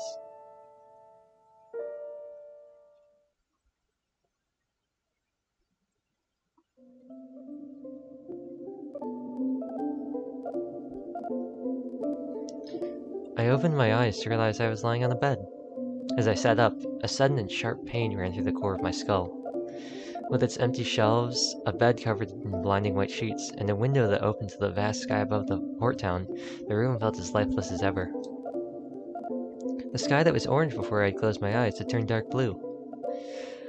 I rubbed my left arm that had nearly frozen while I'd slept with no sheet on me. When I stood up, the pain in my skull returned. Eventually, I staggered out of Kozue's room with uncertain steps. She went back to Kozue's room, huh? I think I was going somewhere. I turned right and began descending the spiral staircase.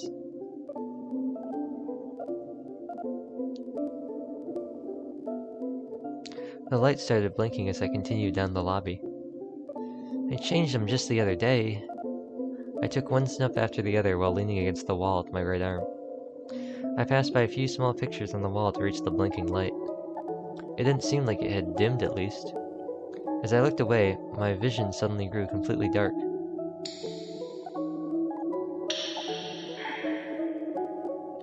I could feel myself stepping on a hard, wet surface. I was back in the dark limestone cave. The wall I'd been touching had turned into rock before I knew it. I inhaled a lungful of cold, humid air to calm myself down.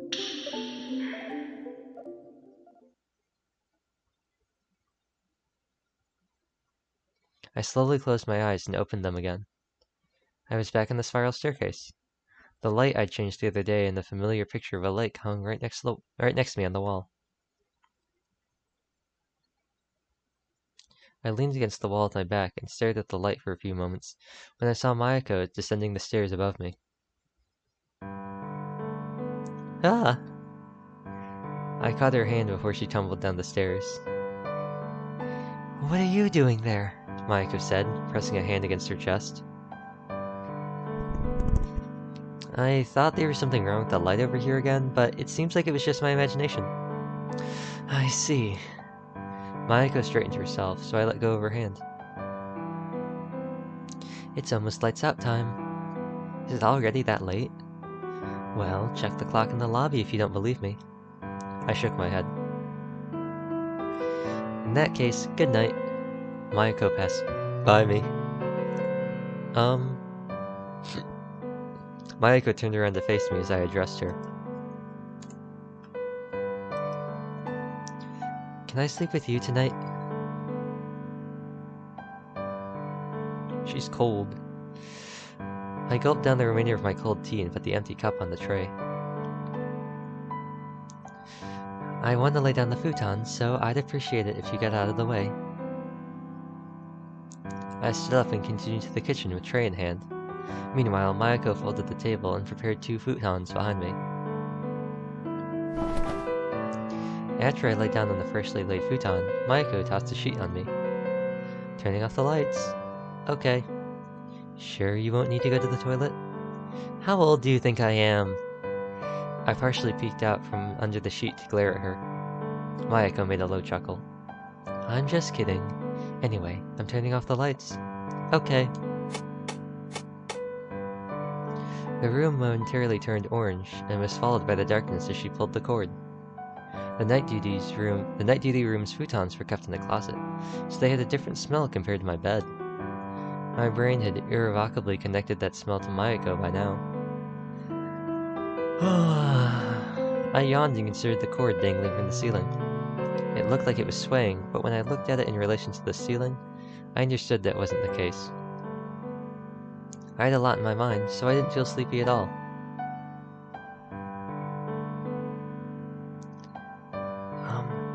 Are you sleeping?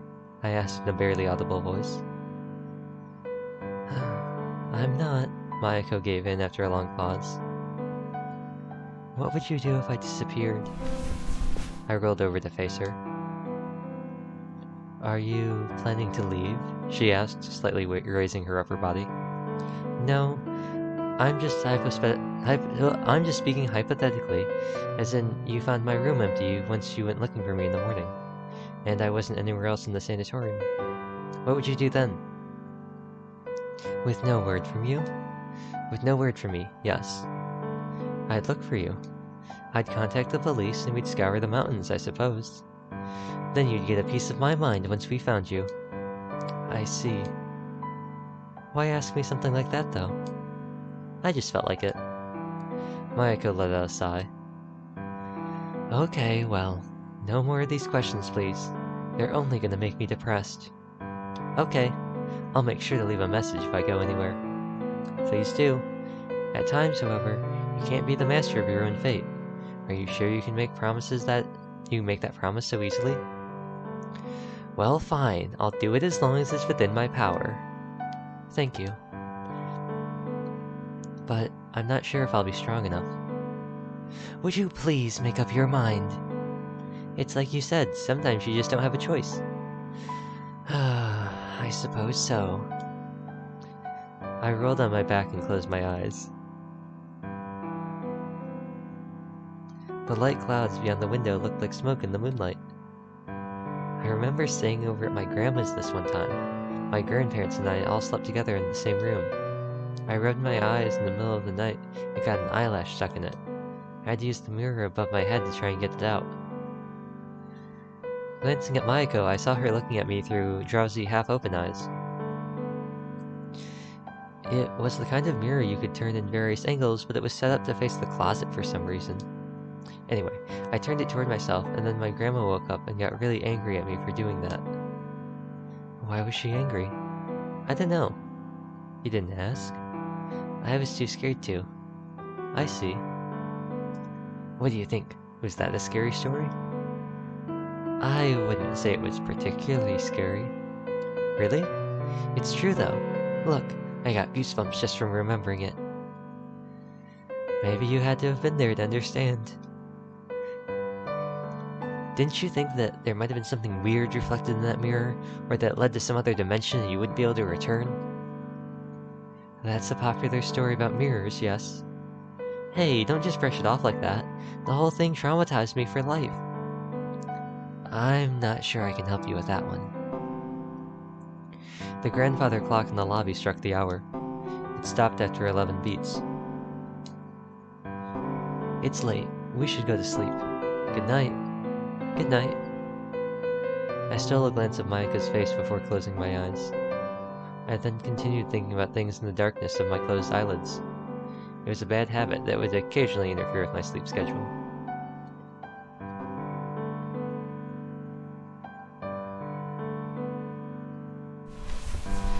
I wriggled out of my futon and got into Mayaka's. Alright, Takako, not again! Not again. If you're gonna do this, you might as well have just been like, hey Mayako, we don't need 2 futons. We don't need 2 futons tonight. Just grab that second pillow. I'll just snuggle in with you. This is what? This is the second time she's done this?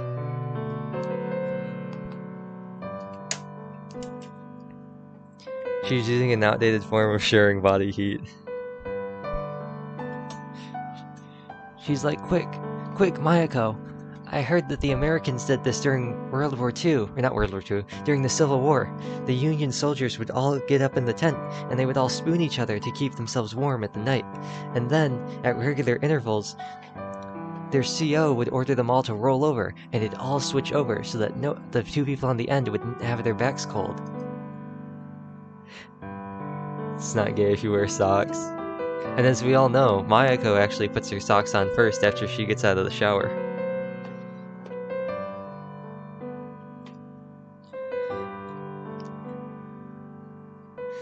Community challenge completed!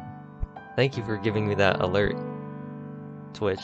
I feel like we hit that a long time ago, because I don't see any notification that anybody has donated recently, but we've raised it.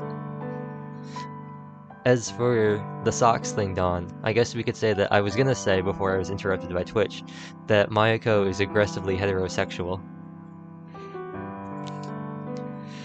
What are you doing? I got too scared to sleep. Is that so? Thank you whoever donated the last bit. Yes, thank you whoever donated the last bit. And Tofu, if that was you like 2 hours ago and it just hasn't registered until now. Mayako let out a sigh. CG? CG? Nope. Flashback. Flashback. Okay. They were like, we can't have Takako and Mayako spooning. We already did it once with Takako and Sachiko, and it was too powerful. It was too strong. I do wonder though, Tofu, what is this emoji that you put in? What is this thing? I see it occasionally. And I always wonder what it is. Because it doesn't, on Twitch, it doesn't register at all. It's just a blank space. And on the Twitch app, it's a bunch of question marks. But in OBS, it looks like a white ball. It looks like an armadillo. It looks like a rolled up armadillo. So I've always wondered what that is.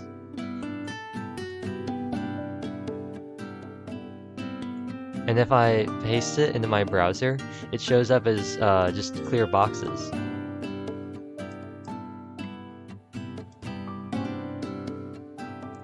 Also, we're in another flashback. Just look at it, Sachi. Don't you think it's great? I looked back over my shoulder while ascending the stairs. There's a small garden surrounded by 4 walls outside the window. This says Takako, so I'm assuming that this is Takako talking. It had some flower beds and a square hole in the middle that looked like a well. So it's like the emoji covering their face with an eye peeping through? Okay, so that's what I thought it was, because when I Google it, if I paste it into Bing, it says, face with peeking eye emoji, Emojipedia.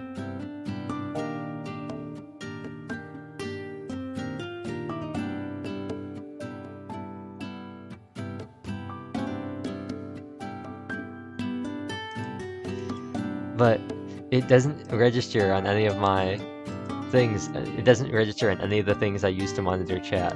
It either shows up as blank, a question mark, or an armadillo. Good old Bing. Yeah, Bing never lets me down.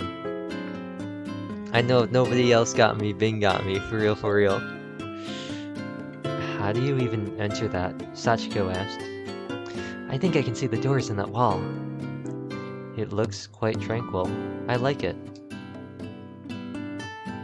See, does this not look like Sanai? How many of the rooms are occupied? Most of them are, I think. There's a handicrafts shop on the first floor, a tax accountant's office below us, and a law firm up above. Oh, they're choosing their building for Clover Designs for their office. We reached our destination. I opened the door and let Sachiko go inside. I followed her and closed the door behind me. What do you think? Sachiko carefully surveyed the room.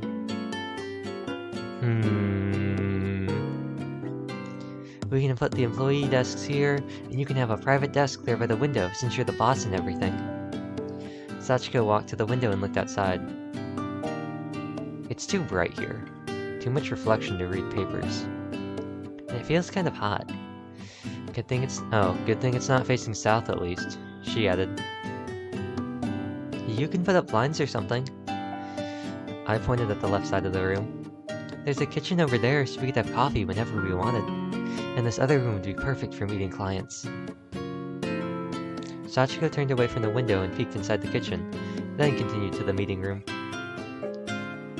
Oh, I see you can enter this room from the corridor too. There's a small entrance by the staircase leading here. I see. I saw another door at the end of the corridor. What was that? Just a storage room, I think. It's close to the station and has a parking lot.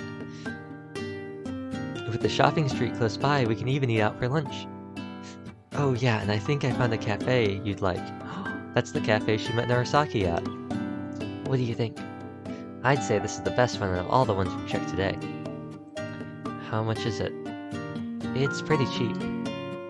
I took a thick stack of documents out of my bag and handed Sachiko one page from it.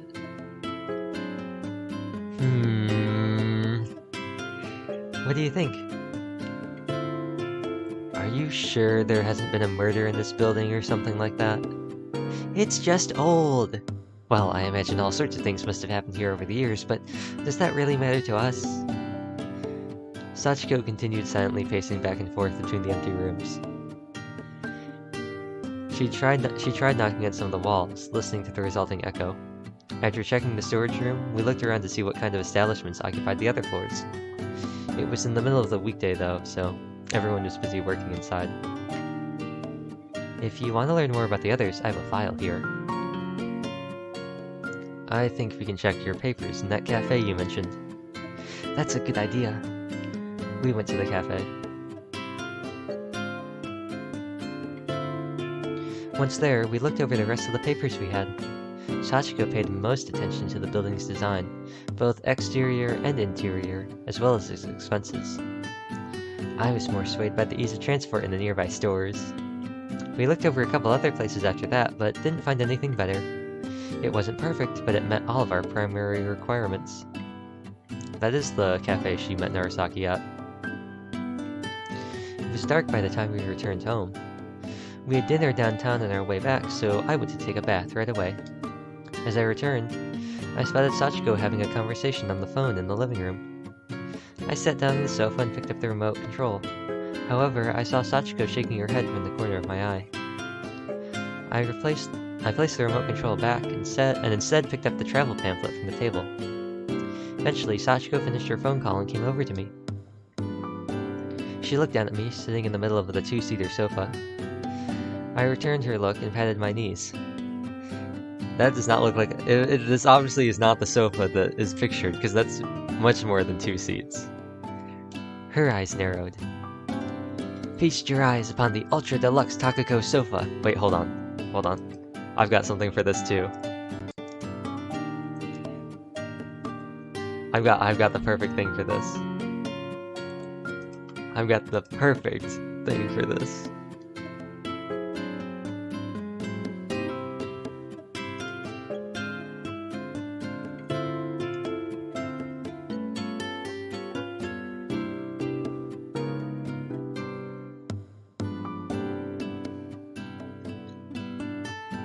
Okay.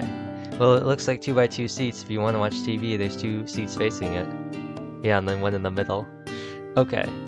Okay. We're ready. For the Super Hyper Ultra Ultimate Deluxe Perfect Amazing Shining God Master Jinja Victory Super Strong Cute Beautiful Galaxy Baby Takako with 5 SeaBed auditions, 43 wives, 400k husbands, never-ending IQ, parentheses pi, perfect Japanglish and Spanish and Portuguese, running a 3080X Asakoko antenna, wearing the new ultra-rare 5-star Isekai Princess skin, co-founder of the world-famous Polka hologram circuits with infinite source of water and surprise gaming skills, while also being able to sing the lion and set herself on fire in Craftopia, after having become the eternal CEO of Nene Pro, who punches and kicks every employee after having disconnected while singing Connect with Kiara, as well as having her name flipped into NN and turned into a 3D cardboard keyboy, unlock the power of God from observing Narasaki snot on her body while wearing a sexy bikini and having eaten Kozue's tarantula spicy noodles while convincing Nanai to trust her and having mastered singing Shiny Smiley Story in 11 different languages at the same time right after a marathon. iCarly and Victorious twice in a row, Great Idol, the Ina Perishal NN, the Great CEO of NN, CEO of CEOs, Open of the Nether, Wielder the Divine Lava, Punisher of Chat, the Great Unifier, Protector of the 2 streams. Oh, I skipped something. Commander of the Golden Dumpling, Sacred of Appearance, Bringer of Light, Orient of Chicken, Builder of Cities, Protector of the 2 Streams, Keeper of the Hours, Chosen of Aloy, the High Stewardess of the Horizon, Sailor, the Great Sea Sentinel of the Seabed Servers, the Undisputed Begetter of the Bagat, Scourge of the Narasaki List, Kusatori Feeder, First of the Mario Kart, Rider of the Shake Chariot, Vanquisher of Kozue Food, Champion of the Stream, Mighty Mayako of the Infinite Desert, Emperor of the Shishiron, she who holds the scepter, Great Hawk of the Heavens, Archlady of Adelan, Waker of the Shuvagelion, Queen Urchin of the Sky, Majestic Empress of Shifting Sands, Champion of the Desert Matsuris, Breaker of the Oni Clans, Builder of the Great Trap, Terror of the Village, Master of the Never-Ending Horizon, Master of the Peko Dam, Taker of Souls, Tyrant of the Foolish, Bearer of Vocals, Holy Instrument, Scion of Matsuri, Scion of Dynasty, the Disconnected Chaser of Nightmares, Keeper of the Smile, Founder of the Neneshi Cult, Vanisher of the Great Horny, High Lady Admiral of the Osho Pirates, Guardian of the Law Lion Pass, Tamer of the Taco Queen, Living Dumpling Lady, Dismisser of the Foxburger, Charioteer of the Matsuris, she who does not deserve, Slaver of Reditraz, Apex Perjurer, Favorite of Lammy, Player of the Great Game, Liberator of Life, Lady Sand, Wrangler of Fenix, Empress of the Dunes, Eternal Sovereign of Husbands Legion, Seneschal of the Great Sandy Desert, Cursor of the 300k VTuber, Queen Regent of the Pineapple Pizza, Warden of the Eternal Nene Populous, Herald of all Heralds, Caller of the Bitter Wind, Matsuri Tamer, CEO of the Karaoke Stream, Guardian of the Deadbeats, Great Keeper of the Gyoza, Husband of the Taco Princess, Belated of Wakers, General of the Mighty Frame, Summoner of Subscribers, Voice of all Husbands, Princess of Deska, Tyrant of Minecraft, Virtue of Phantom, Killer of the False Matsuri's Champions, Tyrant of the Golden Dumpling Lady, Forgotten of Left for Dead, Kusatori Mistress, Eternal Warden of Enen's Lands, Break of Hachima's Bonds, Lord of Engines, Ever Conductor of Momotaro Nenechi.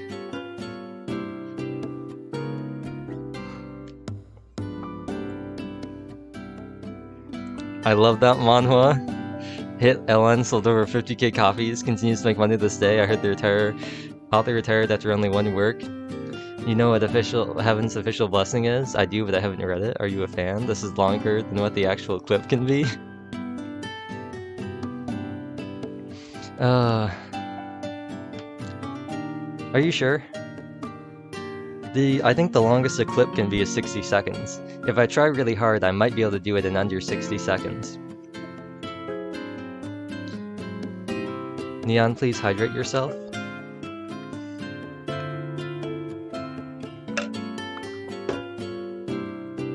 Alright.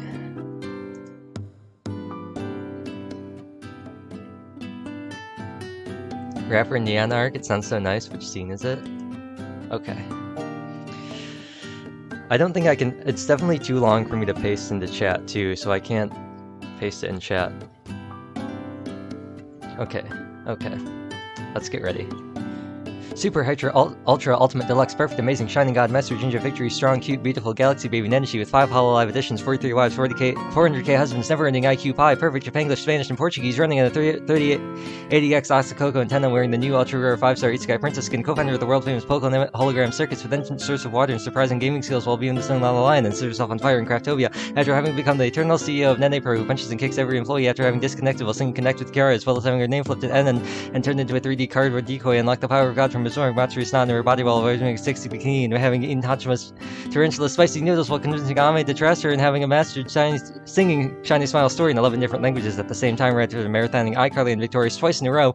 Great Idol, the Ina Perishable NN, the great CEO of NN, CEO of CEOs, opener of the Nether, wielder of the Divine Lava, Punisher of Jack, the great Unifier, commander of the Golden Dumpling, sacred of appearance, bringer of light, overend of chicken, builder of cities, protector of the two streams, keeper of the hours, chosen of Aloe, High Stewardess of the Horizon, Sailor of the Great Sea, Sentinel of the Hollow Servers, Undisputed Begetter of the Begat, Scourge of the Matsuri, Scusatori Feeler, First of the Mario Kart, Rudder of the Sacred Chariot, Vanquisher of Hachima Food, Champion of the Stream, Mighty Botan of the Infinite Desert, Emperor of the Shishiron, she who holds the scepter, Great Hawk of the Heavens, Archlady of Adelan, the Waker of the Shuvangelion, Queen Regent of the Sky, Majestic Empress of Shifting Sands, Champion of the Desert Matsuris, Breaker of the Oni Clans, Builder of the Great Trap, Terror of the Villagers, Master of the Never-Ending Horizon, Master of the Pegodam, Taker of Souls, Tyrant of the Foolish, Bearer of the Poco's Holy Instrument, Sign of Matsuri, Sign of Netri, the Disconnected Chaser of Nightmares, Keeper of the Smile, Thunder of the Neneshi Cult, Banisher of the Holy Horny, High Lady Admiral of the Hosho Pirates, Guardian of the Lawline Pass, Tamer of the Taco Queen, Living Dumpling Lady, Dismisser of the Foxburger, Charioteer of the Matsuri, Seers Not Serve, Slayer of Redishraz, Apex Purger, Bearer of Lammy, Player of the Great Game, Liberator of Life, Lady Sand, Wrangler of the Phoenix, Empress of the Dunes,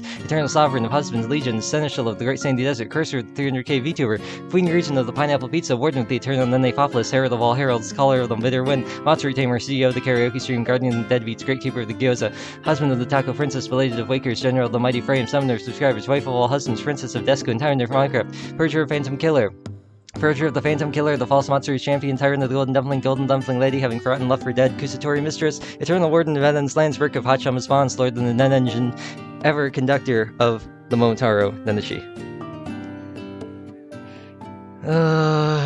It's one of the beginning scenes where they meet together for the first time in the anime. Graph God Who.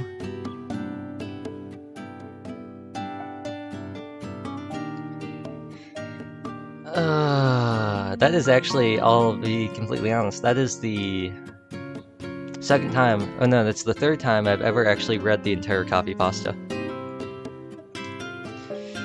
Sachiko finally gave up and sat down in between my legs.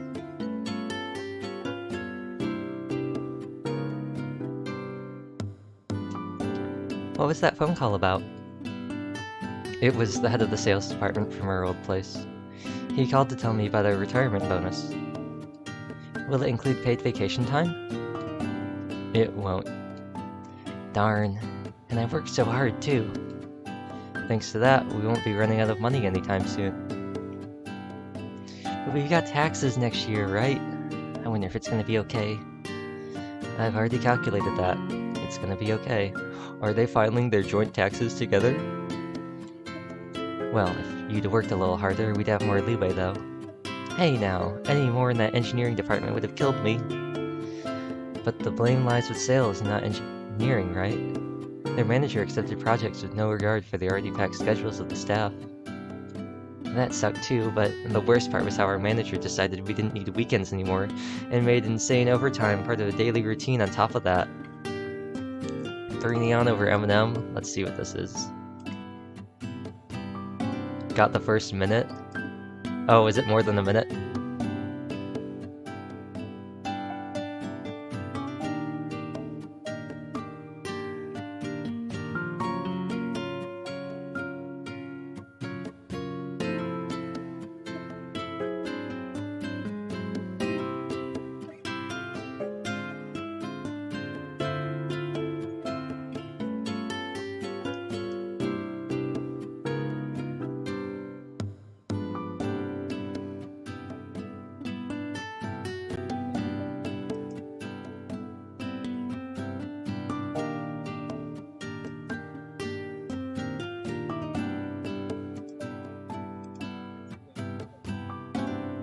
Wow.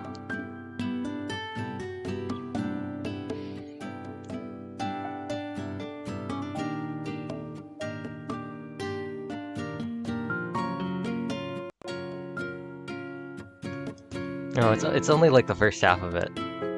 Oh, but that's still pretty good. That's still pretty good. But you got paid, didn't you? It allowed us to advance with our plan ahead of schedule. Look at her. Look at her. Look at her. Her little smile. Her little like, yeah.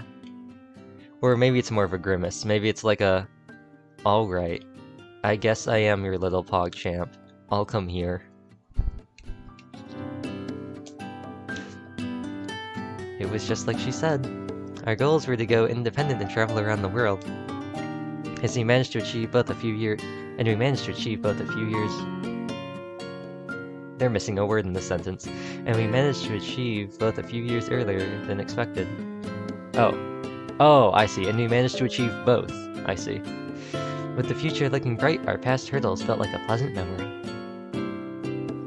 I added more strength into my embrace and hugged Sachiko tighter from behind. Have you decided where you want to go yet? Oh, have you decided where you want to go yet? Sachiko considered the pamphlet we got from the tourism agency. I thought about it, but I feel like your suggestion about going to the sea somewhere in the south sounds like the best option so far. Is that what we saw at the beginning of the game? It's somewhere over there right now, isn't it? I wanted to experience at least once. Right? And speaking of new experiences, you can't fire guns or go skydiving here, so there's that too. I leafed through the pamphlet from behind. Or is this? I don't know where they're going. I assume that's where they went in the beginning. They didn't really talk about it too much. I don't remember the skydiving or the guns. They did parasailing though.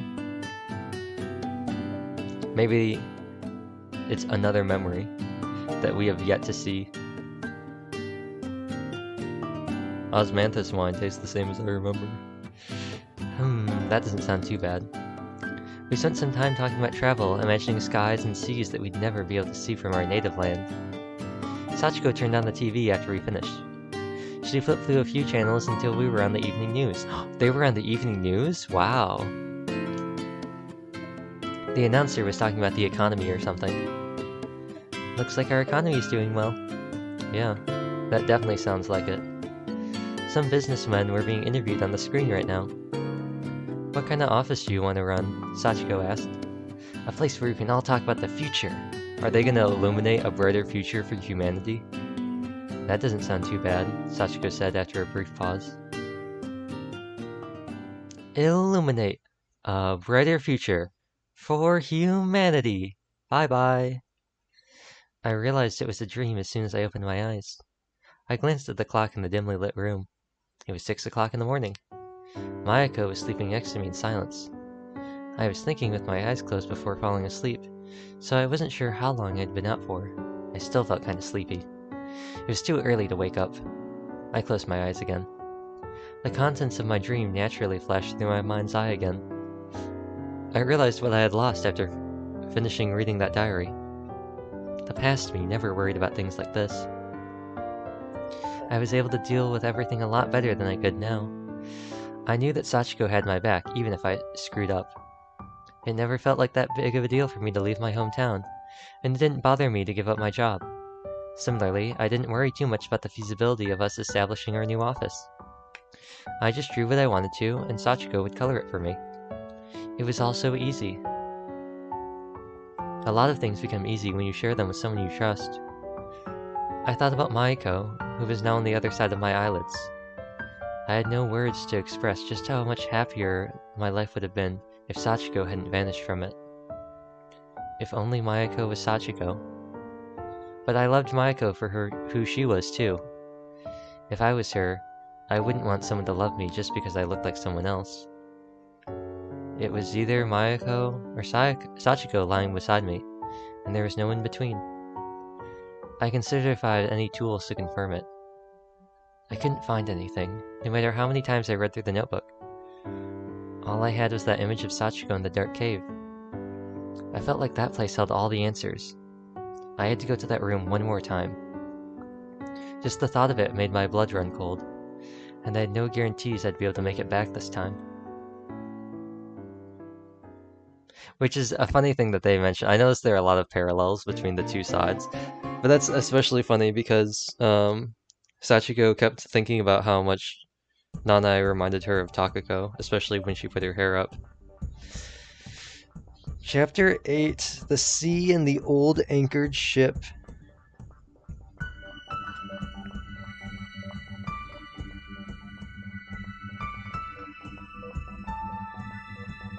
Does anyone know how long this chapter is gonna be? Like how long it's gonna be until we get to chapter 9? Thinking about where I want to end the stream.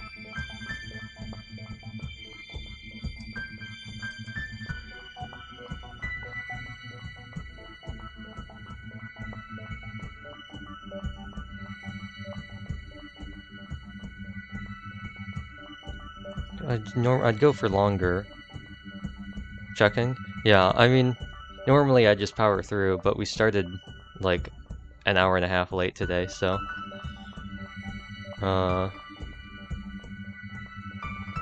yeah, normally I just power on through. The other thing is that this is Narasaki too, so I kind of feel like this would be a good place to stop, because not only is it a new chapter, but it's also like a new perspective. It's a different character we're following again. So I was thinking it'd be a good place to stop there too.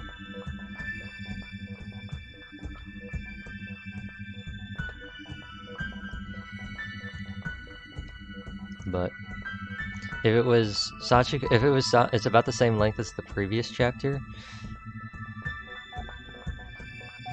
Chapter 7.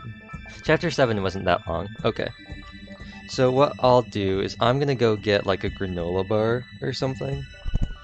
And the Takako one just now, that is? Yeah, that wasn't that long. So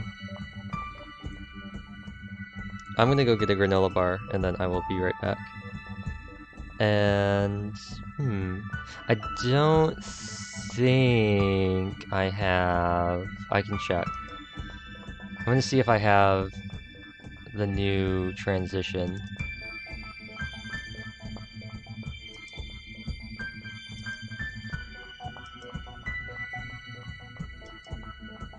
Okay, I have the new...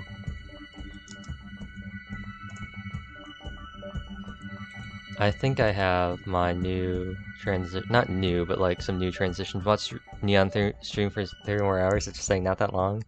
Luigi, I know I always do this, but I really do mean it this time. Because SeaBed actually gives me a place to stop the stream. Normally there's no place for me to stop, so I just keep streaming. But SeaBed actually tells me when.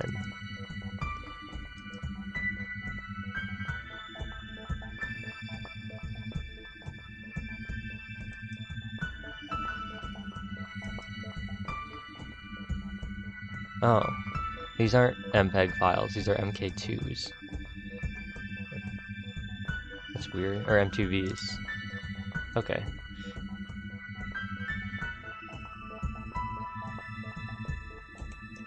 That's weird. They're marked as MPEGs. So I guess they're not though.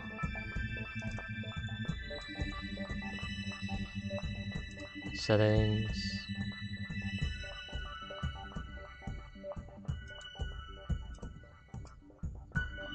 I'm just converting because I have some stuff. I had some transitions. I had some new overlay things set up, but they're both they're all in like really weird video formats. So I'm having to convert them because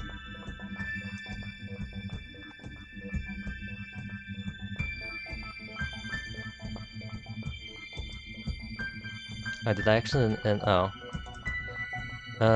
this is not the one I wanted. No, I don't think that's the one. It was this one, I think.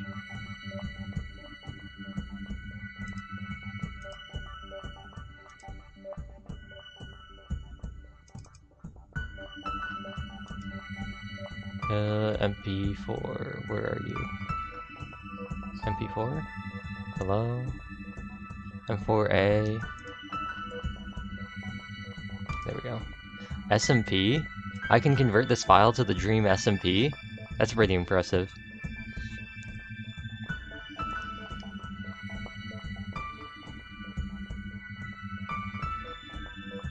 Download.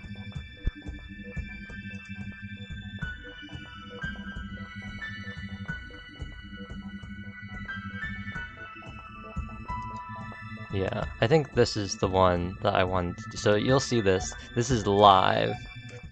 Oh, not what I wanted. Live. Live from the cutting room floor. I'm gonna show this. Here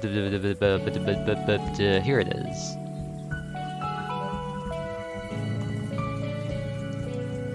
I'm still here, but this is the new. I have to mute the Elgato too.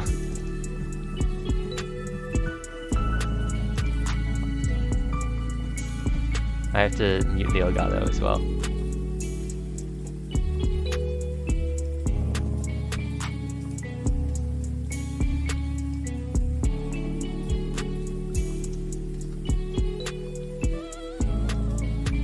And I gotta change the font again.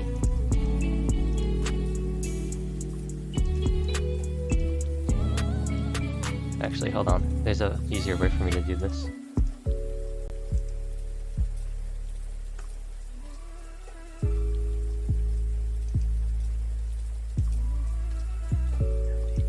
Okay.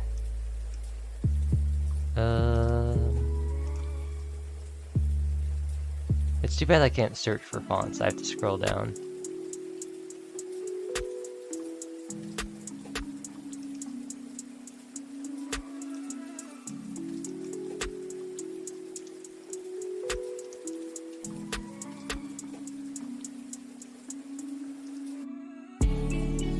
There we go.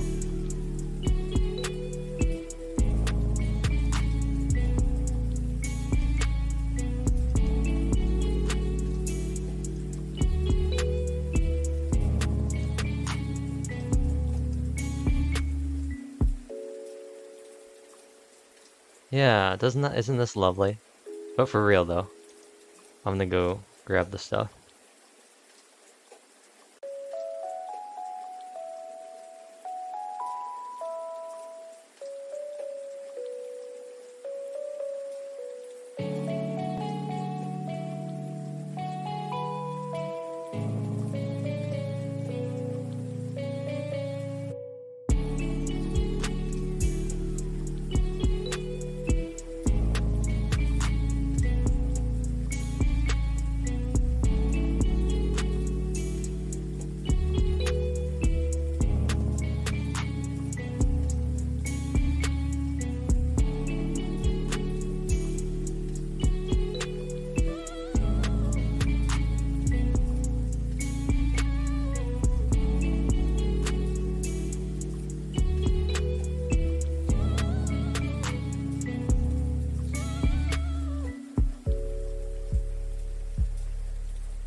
Should I stay muted while I'm eating the granola bar?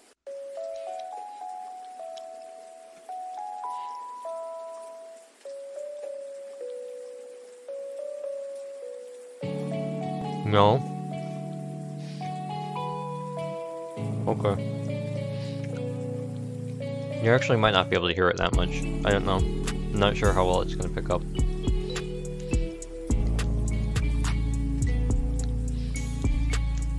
Granola bar mukbang?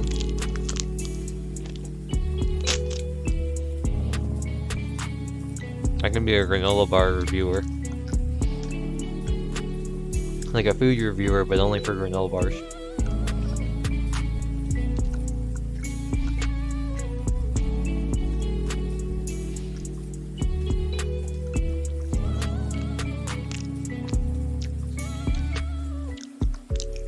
I can get my mic closer to my mouth too while I eat them.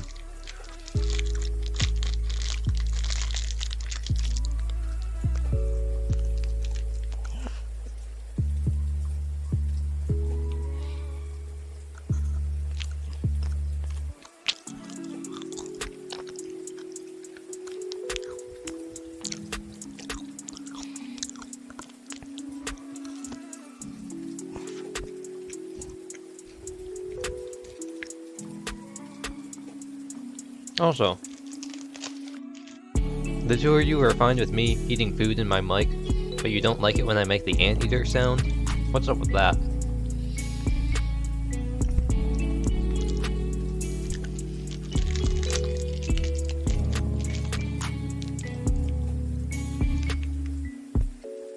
The slurping sound is cursed? It's not a slurp though. It's a... It's a... It's a suck sound. It's not a slurp sound.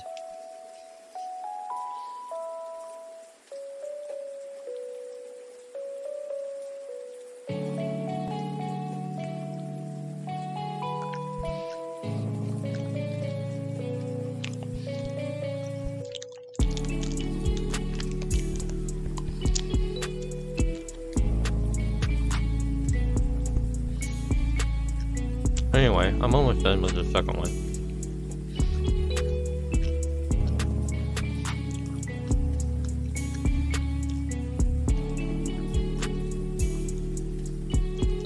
Do you think the white is good?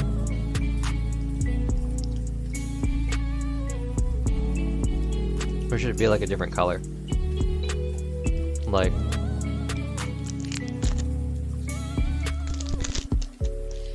a nice like strawberry color.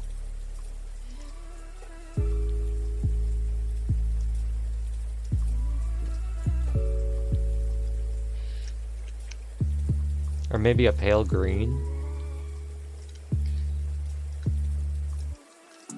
White looks better on the background. I figured. It's a very clean color. The white works? Yeah, I thought the white would look pretty good. The green is pretty.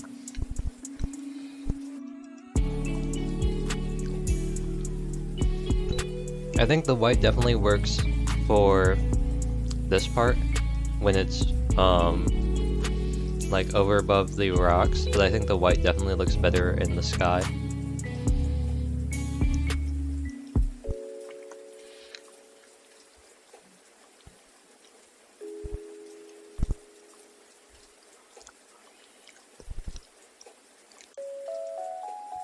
I'm gonna move it a little bit like right here too.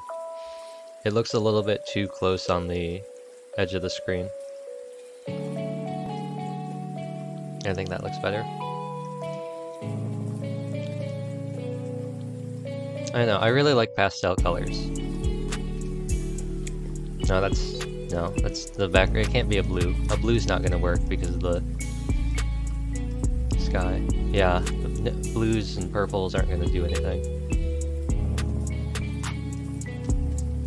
Pastel is valid always. It is.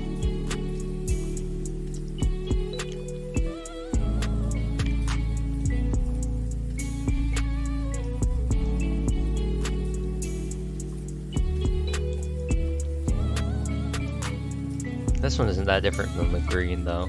It's more yellow, slightly more yellow.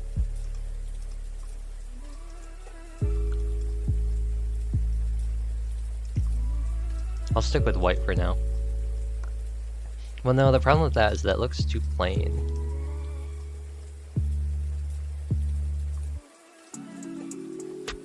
This lighthouse is really doing me dirty.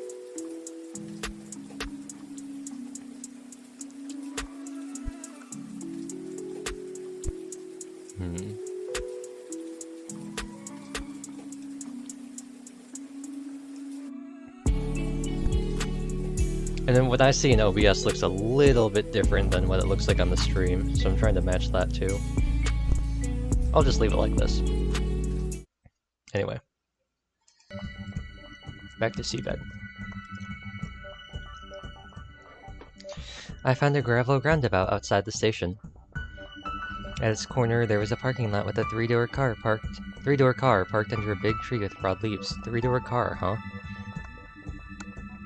It was the car I used before coming here. A three-door car. The moss green car's form reminded me of a Civic from the 60s or 70s, but its front was more curved than it should have been. It was an old thing. It was an old thing I didn't even know the exact brand of, and could be held to control at times. But I appreciated it as a car that was mine and mine alone. After circling around the car to the driver's seat, I took the key from my jacket's pocket and unlocked the door so I could get inside. After confirming the position of the seat, I turned the ignition key, feeling the vibration of the engine. I turned the wooden handle and stepped on the gas, proceeding to drive out of the rotary. Gas, gas, gas. I'm gonna step on the gas. Tonight, I'll fight and be the winner. Yeah, yeah, yeah. I'll be as quick as a flash.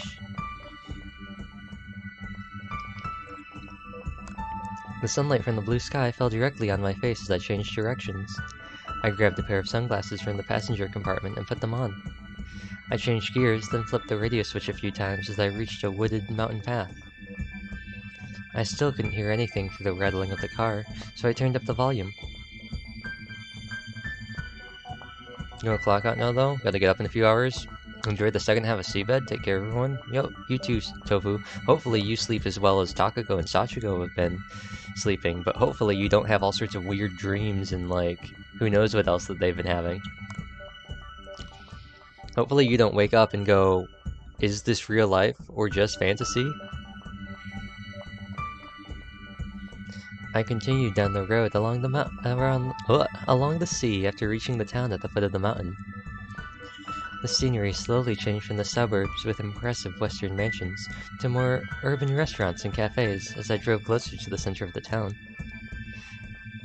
Hopefully I won't be stuck in a time loop. Don't get samsara'd. Finding a hotel sign, I parked the car at a nearby parking lot. She parked the car in Harvard lot. What? I'm gonna stop. I knocked on the booth by the parking lot and handed the keys to a middle-aged man watching a game of soccer inside. I spotted a park with a locomotive exhibit on the center as I left the parking lot. A bunch of children were playing on its roof. Children playing on the roof? Just like Takako and Sachiko used to? Dun dun dun. I glanced at the hotel sign one more time, then continued down to the shopping district through the park's southern exit.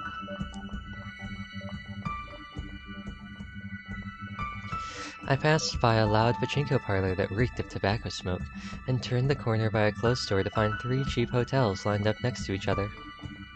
From the signs in front of them, it seemed like they all cost about the same. I chose the one in the middle, seeing how it advertised its offering of hot springs, and passed through the automatic glass doors to reach the counter. Moments after pushing the bell on the counter, a young man in a suit emerged from the door to the other side. Welcome. Hello, I'd like to book a room for 2 nights. The man fiddled with a machine behind the counter. There were 2 empty piercing holes in his right ear. We have available rooms on the 2nd and 4th floors. Is there a particular floor you'd prefer? Either would be fine. Understood, but ma'am, that's not the question I asked. Ah, wait, do you have a room facing the mountains? The man shifted his gaze to the machine again. Yep, on the 4th floor. I'll take that one then. Understood. Would you prefer Eastern or Western food for dinner? I glanced at the clock on the wall and saw that it was around 7 o'clock. I'll eat out tonight. Wow, rude! I took my wallet out and left all my bags in my room before going to the shopping district. I continued down a road covered by a huge arched roof. Though through some of its glass panels, I could see the gray sky looming above. The store in front of me had the shutters down. There was a picture painted on it. A child in a straw hat holding an insect net was running through a green field. There was a yellow car behind him. There were all sorts of establishments around every corner, but most of them had notices posting on their entrance that stated they were closed for the holidays. I continued down the road, all the while inspecting the many closed shutters, and reached the end of the shopping district after only a few minutes of walking. There was a breakwater a bit further from where the arched roof ended. The breeze coming from the other side brought the scent of the sea to my nostrils.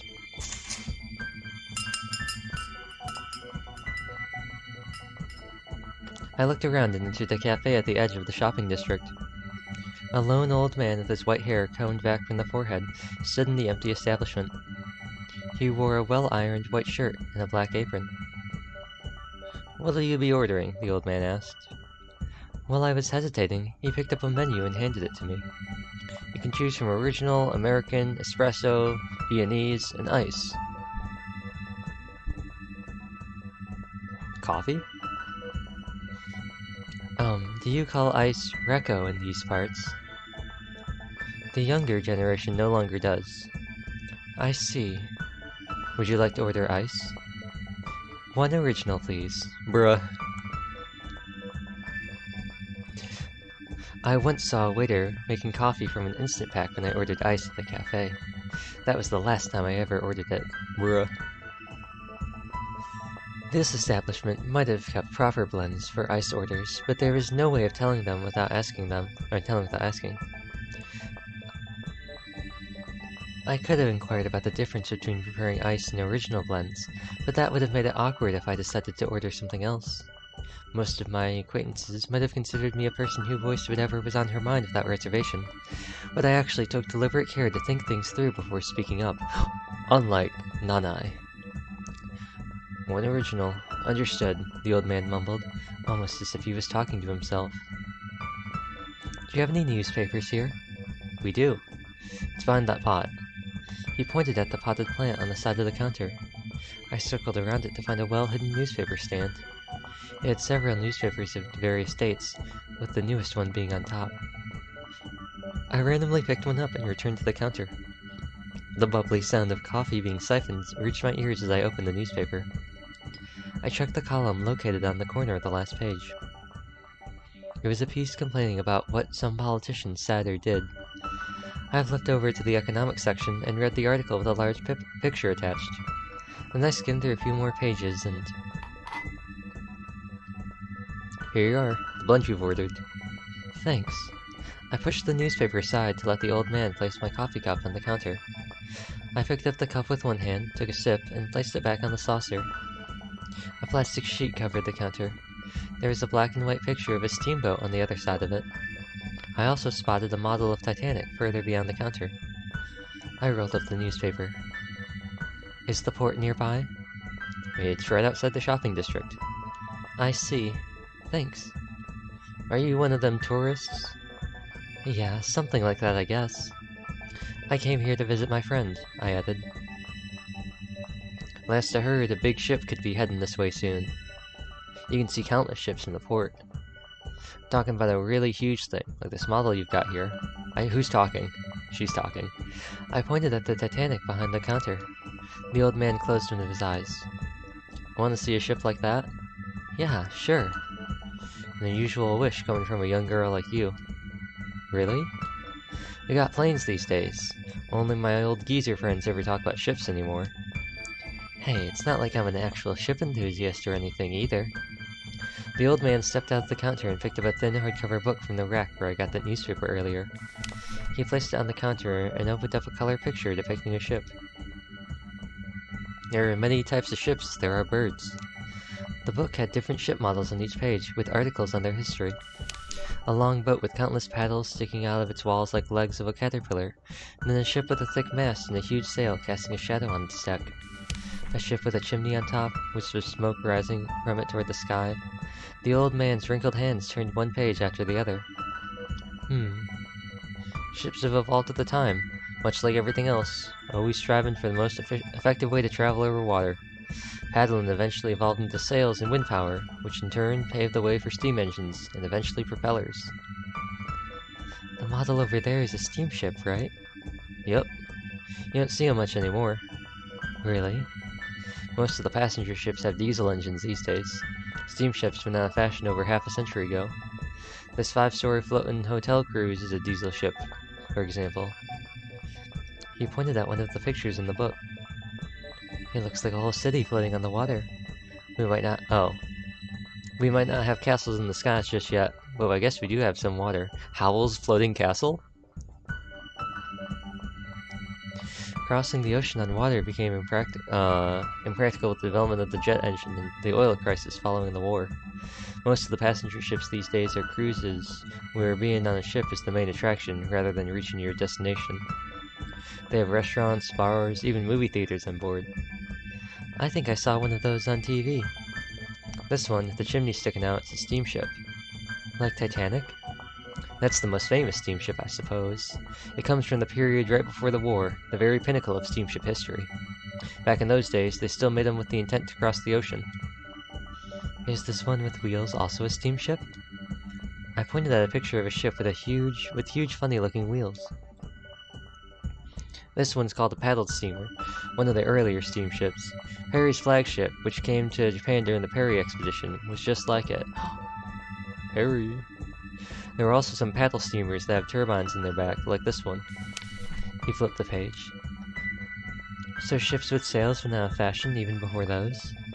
They served as the primary means of transport until the 19th century, when steamships were invented in Europe. He went a few pages back. As you can see, they utilize wind to propel themselves forward. They've been in use throughout the entirety of the Age of Exploration, and have evolved in many ways in their own right. If you look carefully, you can notice that the position and shapes of the sails are different depending on the period, and sometimes even the country in question. He showed me a page with lots of ship pictures on a world map. Is this the Santa Maria? You could say that, in a way, it's a sailboat with 3 masts, which is the same model as the Santa Maria that Columbus used to cross the Atlantic Ocean. I gave the steamship model behind the counter another look.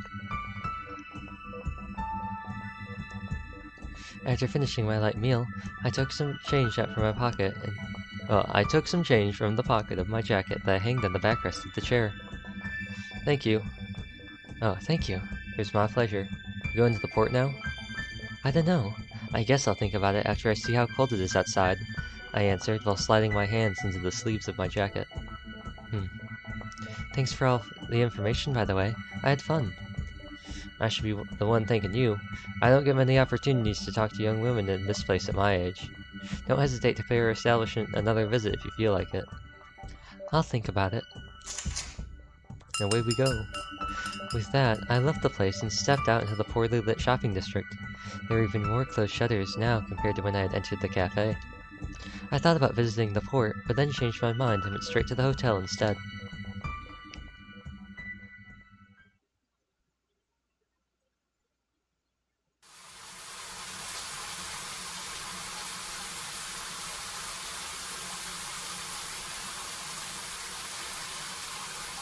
The shower I'd hoped that would help wake me up felt like a tropical downpour, even after the slightest turn of the handle. I promptly washed my sweat off, and wrapped myself in a towel. Narasaki? Narasaki. Feeling freshly reinvigorated, I left the bathroom with steady steps and finished the can of beer I left on the table. It tasted like warm, bitter water. Water. Oh, warm beer. How wonderful. As I closed my eyes and began wiping my hair with the towel resting on my shoulders, a blue light slowly extended along the inner sides of my eyelids. Have a good day. Oh, that was probably the dude. A gust of cold wind rattled the collar of my coat as I stepped out of the hotel. I left the still fairly deserted shopping district and continued down to a barber shop by the park. A young woman with glasses seemed to be in the process of opening the shutters and setting up the signboard of the establishment. Our eyes met. Good morning. The woman made a curt bow. Are you open? Yes, just moments ago. Do come inside. Oh, this reminds me of the salon in Pokemon X and Y. She opened the glass door with the tall Fatura houseplant right next to it and urged me inside. There was only a single chair in the classical western interior. I can hang your coat for you. I took off my jacket and handed it to her. As soon as I seated myself in the chair, she spun it so that I'd be facing the mirror. What would you like? I slipped my arms into the sheet protecting me from stray locks of hair while she fiddled with the chair to raise me up. Just a regular haircut. Oh, and some shampooing as well. Okay. What kind of haircut would you like? Do you wish to consult her catalog? No, I'm fine with what I have. Just make it a few centimeters shorter. I pointed at the length I wanted my hair to be. Understood. I'll undo your hair then. I nodded and she removed my hair clip and placed it on the cabinet. I felt my head being pulled backwards as she brushed my hair. I closed my eyes and inhaled a breath. However, I was suddenly pulled out of my slumber by the chirping of some bird. Is it a scaly thrush? I opened my eyes and looked at the mirror to see a birdcage by the register, with a red parrot cocking its head within. Oh. The barber sprinkled and brushed my hair with experienced motions. She was able to place the scissors against my head when our eyes met in the mirror. Oh, about to place. She made a few exaggerated blinks like a character from some Western cartoon. Is this how long you'd like it? Yeah, that's about right. The narrow room held a register, a sofa, a chair and a mirror for cutting hair, a cabinet with the usual barber's item inside, and an indoor plant.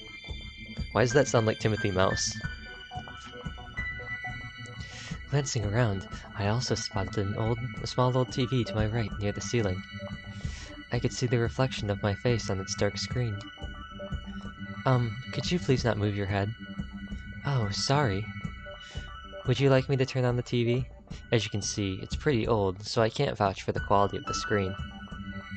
Oh, that's okay. I don't really want to watch TV. I heard a sharp slicing sound, after which a lock of my hair fell onto my knees. You have nice hair. You think so? You must spend a lot of time maintaining it. I could feel the sheet on my shoulders getting heavier as my hair gradually piled up on it with each new slice from the barber's scissors. You come from the city? You can tell? I can more or less tell from the way you're dressed. That coat was brand new, wasn't it? And it's from a minor brand, too. You won't find things like that around here. You're probably right. They said something along those lines in the store, I think. You're pretty knowledgeable about these things, aren't you? You could say it's a hobby of mine. Oh, do you work alone in the shop? Yep. I used to work at Harajuku. Oh. Whoa. Isn't that like the hotbed of the industry? The barber let out an embarrassed laugh.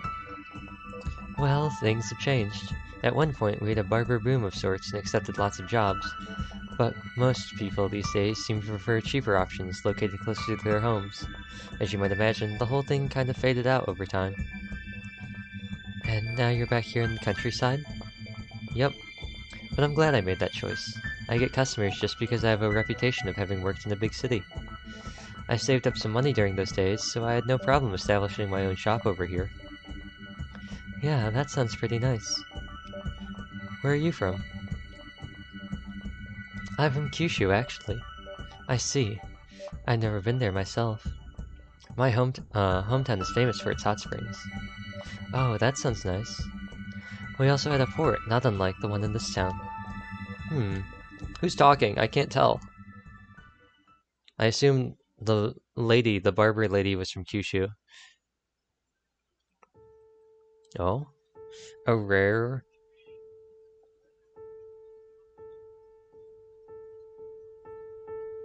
Also, isn't this like not the right side for the car? Isn't the steering wheel on the wrong side? Or is Japan not like that? I thought Japan had theirs reversed. Is that not the case?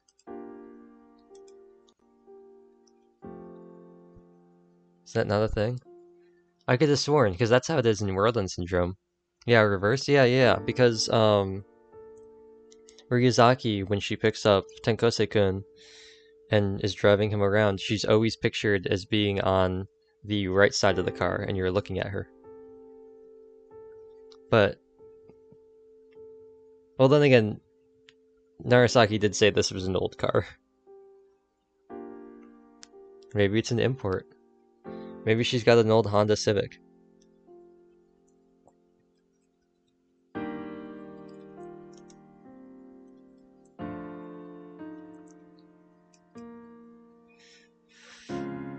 Yeah, maybe it's not. Maybe it's a old Civic. Looking at some pictures right now.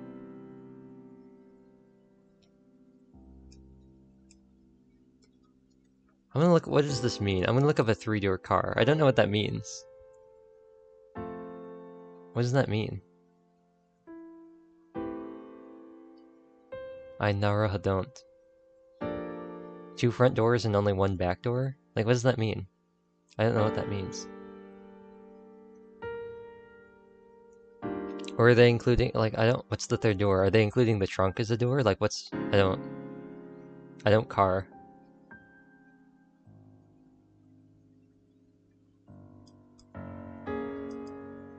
Who knows? Anyway, the main point I was gonna make is that this clearly looks like she has the steering wheel on the left side of the car, which I was pretty sure is not correct. But it could be an import. It could just be like an old import car. After leaving the barber shop, I looked around the shopping district, buying a few things here and there, then boarded my car to drive back to the clinic. The port town visible beyond the trees covering the mountain grew smaller and smaller in the distance as I continued down the unpaved road. My car shook with every hole I drove over. Oh, this is probably the most realistic and, like, least pixelated thing we've ever, shot we've ever seen. And this looks just like a game. A game that came out. This looks just, well, one, this looks just like the port town. I assume it's the reused, this looks like the port town near,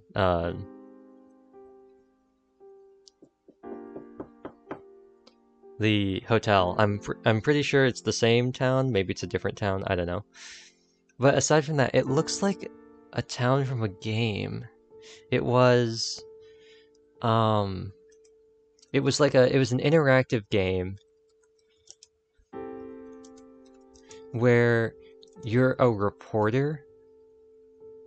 You're a reporter, and you're returning to, like, your childhood town, like your home, and you've, like, oh, what is it called? There's the thing where the main guy was a reporter, and the first night when you come back, there was like a coal mine or something, and there was some problem a long time ago, and he, like, went to the city, and then he recently came back, and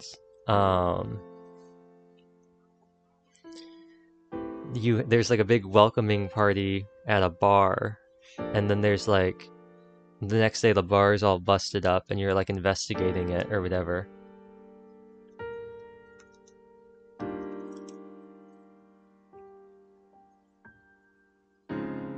I don't remember what it's called, though.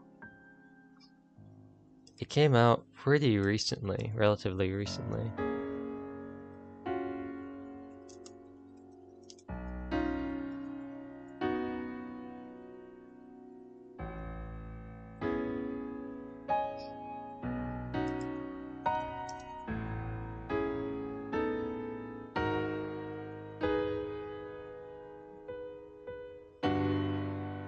I'm trying to think.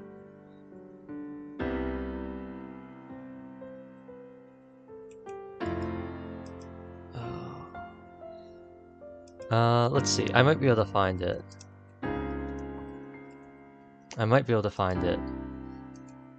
There was a YouTuber who did a couple of videos about it, so I'm gonna look through their playlists and see if I can find it.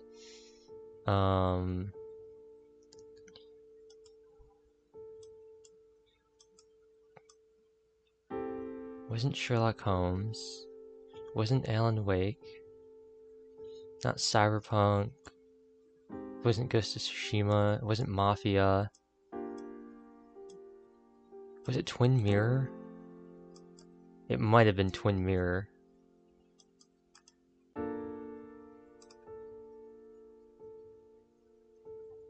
No, that doesn't look right.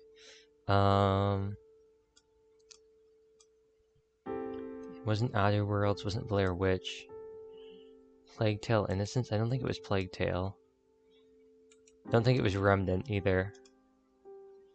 Control, nope. It wasn't Sinking City. Definitely wasn't Sekiro.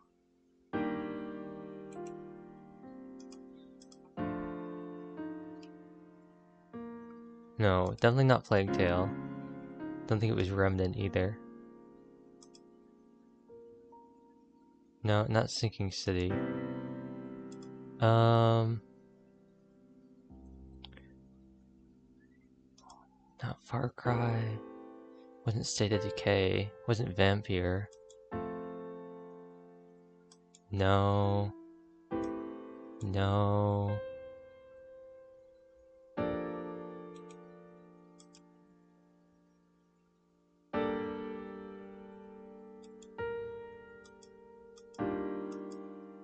No, not this. Not this. No. No.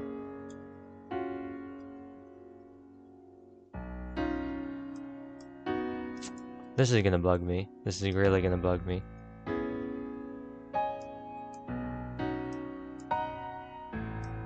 Oh, this is gonna bug me so much. Like, I finally figured out the other I finally figured out that the other game I was thinking of the other day was Code Vein, but, oh, this is gonna bug me so much.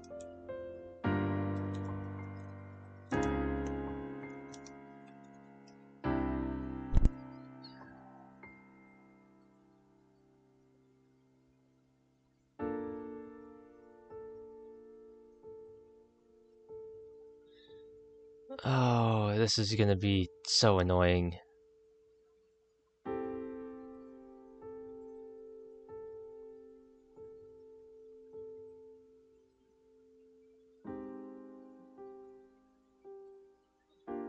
Yeah, it's a game where this reporter guy goes back to his childhood, his like hometown, and they're like a small like mining town, and there was a problem with the mine a long time ago, and um there's like a welcoming party at a bar, and the next day the bar is all busted up.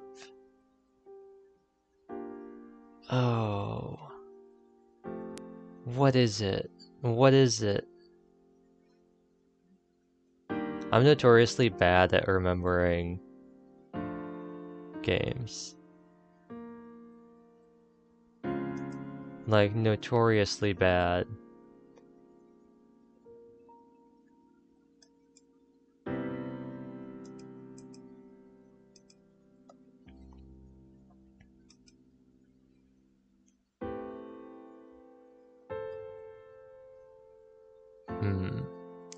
I'm looking. The problem is I can't scroll through the uploads either because I'd be here all day. This is really gonna bug me.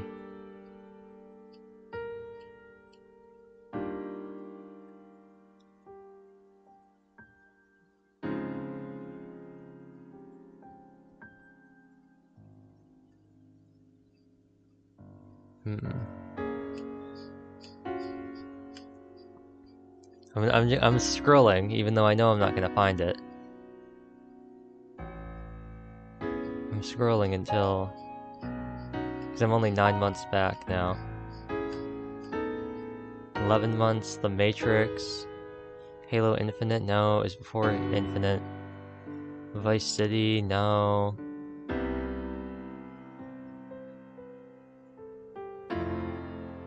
I think it was even before Vanguard, definitely before House of Ashes.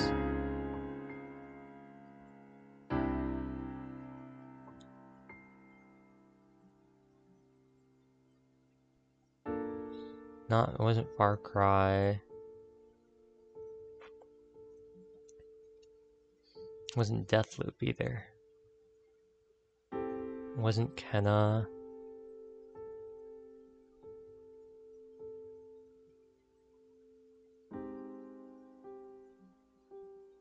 Oh yes, Tales of Arise.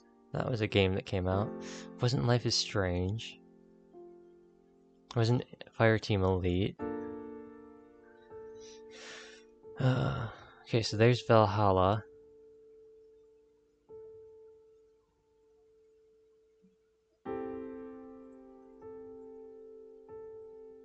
There's Watch Dogs. Scarlet Nexus. I remember. This was the video that made me buy Scarlet Nexus. I was like, I need to know. I need to know the story. Ended up not being as good as I thought it was going to be, I'll be honest. I watched, there was a total of 3 hours. It was like 2 hours total between the 3 videos. And I was like, I'm buying this game and I'm going to play it myself because I need to know. The story was not as good as I thought it was going to be, I'll be completely honest. Scarlet Nexus is a fun game and I like it. Story was not nearly as good as I thought it was going to be. But it's okay because the gameplay is super pog. Wasn't Returnal.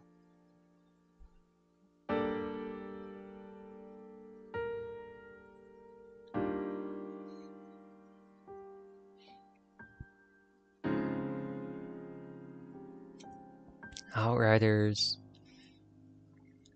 Assassin's Creed. The Medium. Oh, was it The Medium? No, it wasn't The Medium. The Medium had Marianne in it. It wasn't The Medium. Oh, right, he did a video he did some videos about Shao and Theater Mechanicus. I remember that. Wasn't Little Nightmares? No, it wasn't The Medium. I remember reading the first one of The Medium and being like, oh, her name's Marianne. And then I like never watched the rest of them because I didn't understand anything that was happening in the game. I was watching them and I was like, I don't understand anything here, so I stopped watching them. Cyberpunk, I never finished watching the Cyberpunk playthrough. Phoenix Rising.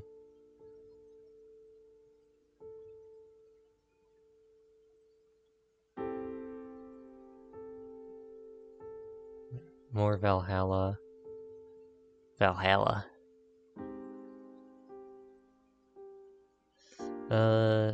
Spider-Man. No. Miles Morales. No. Legion. I feel like I must have missed it at some point. Because this is the end of Little Hope, and I feel like it was definitely after Little Hope. But maybe it wasn't.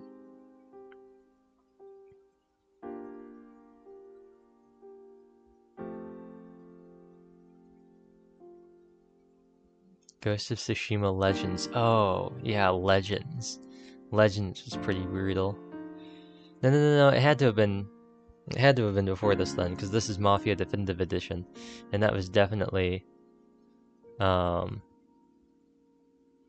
was definitely before Mafia.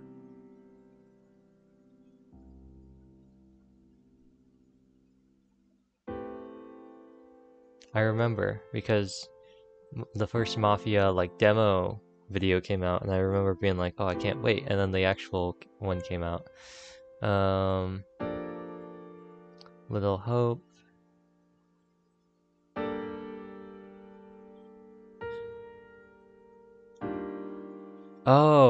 Oh, wait. Is this the game that I... Okay, so I don't think I've found the game I was thinking of, but I think I found another game I had forgotten about, and it was Remnant from the Ashes. For some reason, I always had it locked in my mind that it was Code Vein and not Remnant. I think I got Code Vein and Remnant confused one time. I think I got the two games, like, they became one game in my brain.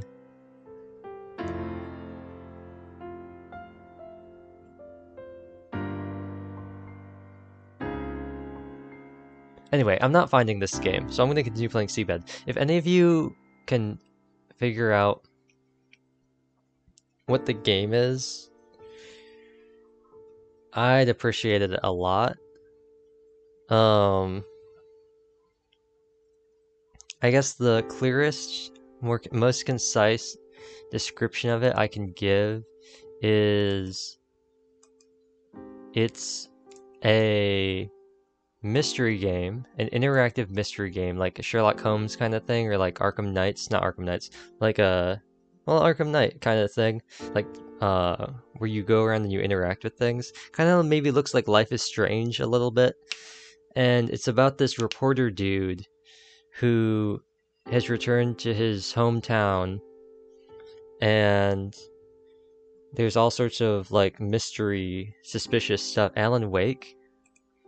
Is it Alan Wake?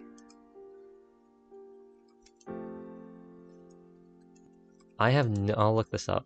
Alan Wake.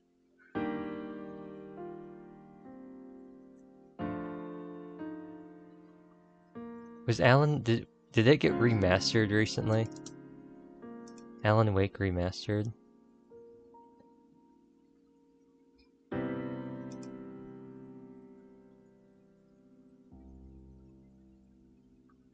I don't think it's Alan Wake. Alan Wake looks too, the pictures I'm seeing of Alan Wake make it look too, like, dark. Like, it's, like, there's too much nighttime and, like, fog and stuff like that.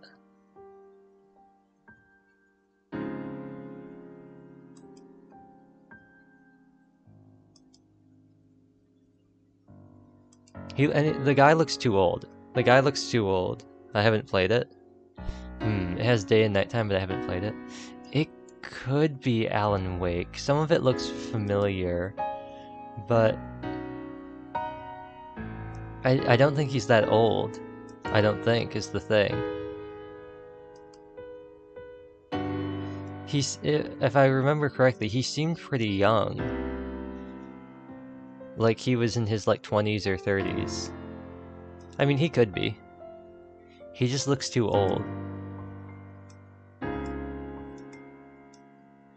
But no, it had a white UI.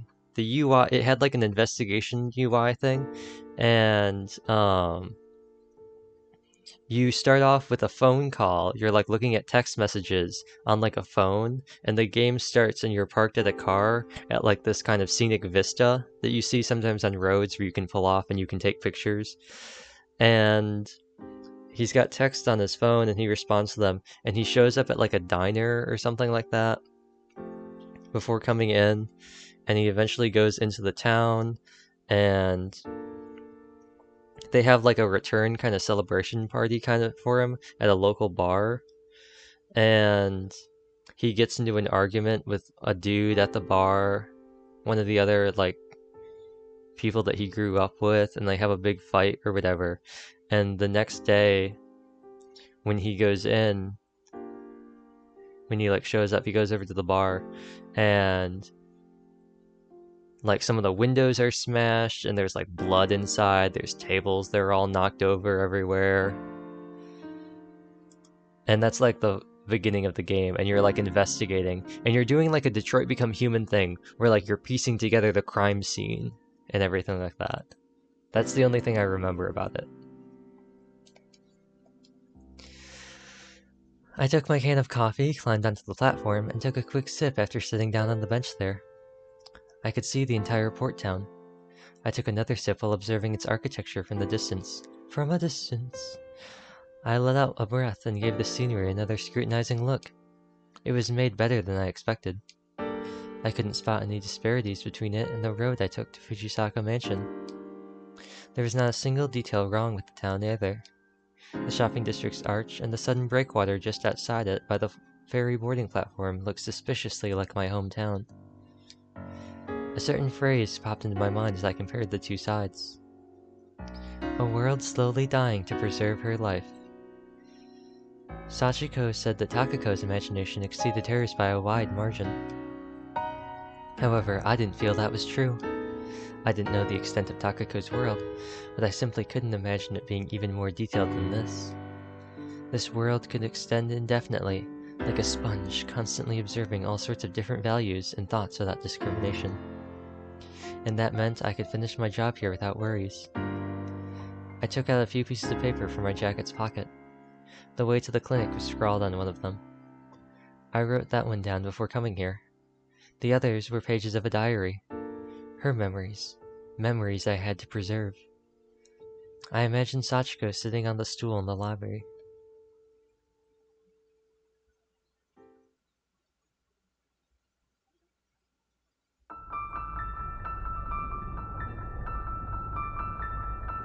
I saw a mansion through leaves covering the mountain road. Upon reaching the black iron fence, I passed through the red brick gates. There was a sign reading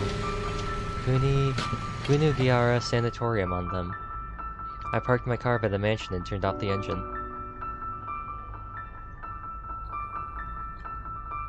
Well then.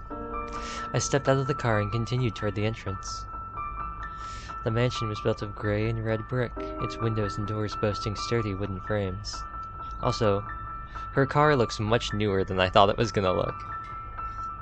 It looked very much like the mansion Sachiko stayed at, but in terms of design, it was an even older structure. Well, well, well!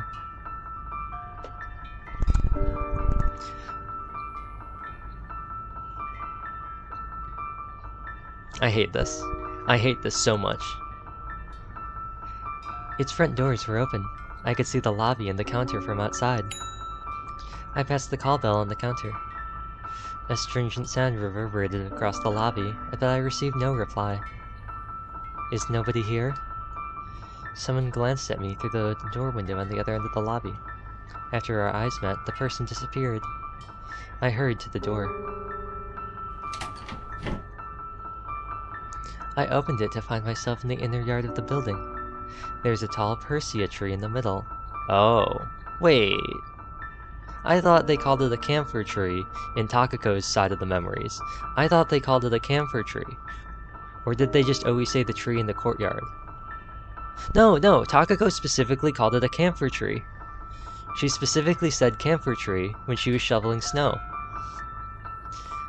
I spotted the back of a woman with braided hair moving toward the West Wing. West Wing? Like the TV show?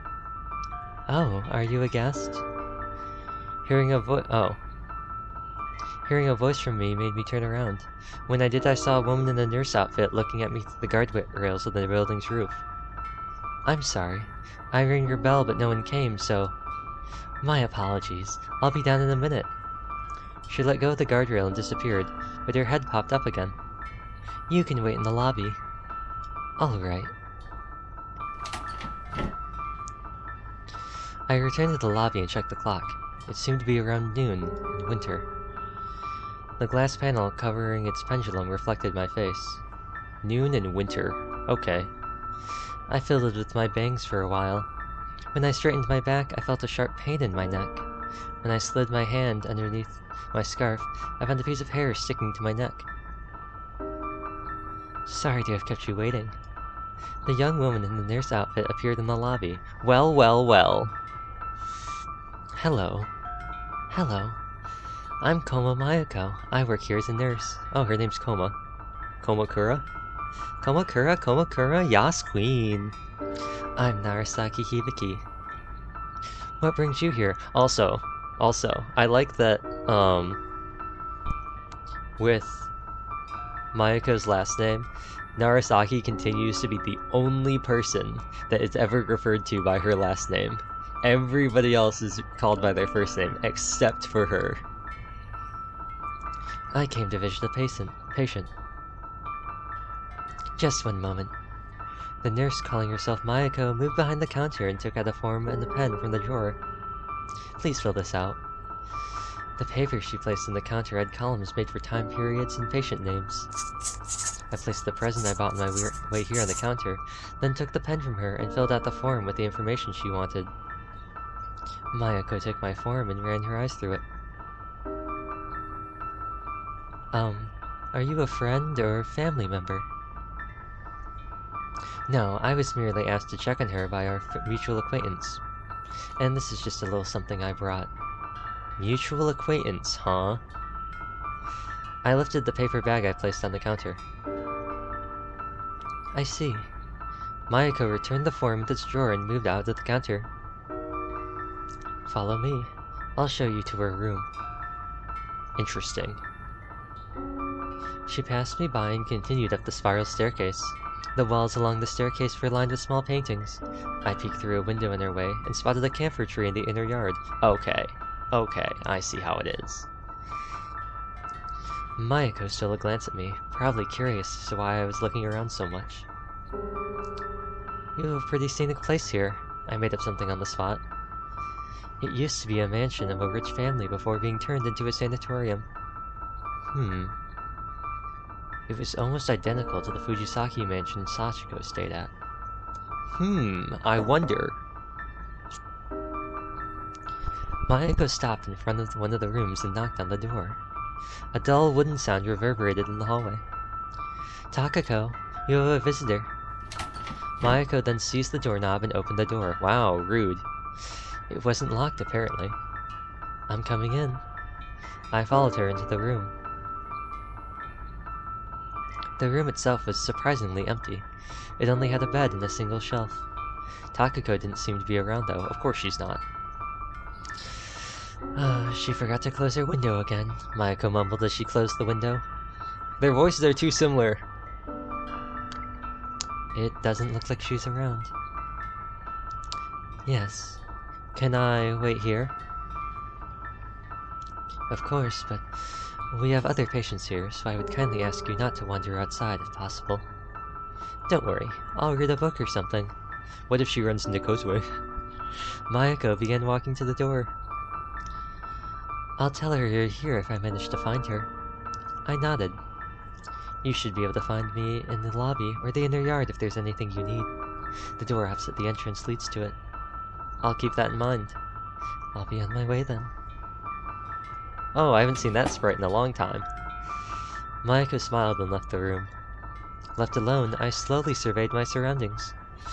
It really was an empty room. I glanced at the shelf and spotted something shining on it. Upon approaching the shelf, I realized they were colored glass beads reflecting the light of the evening sun. I shifted my gaze to the rest of the shelf. It was filled with books and notebooks. The notebooks were probably Takako's diaries.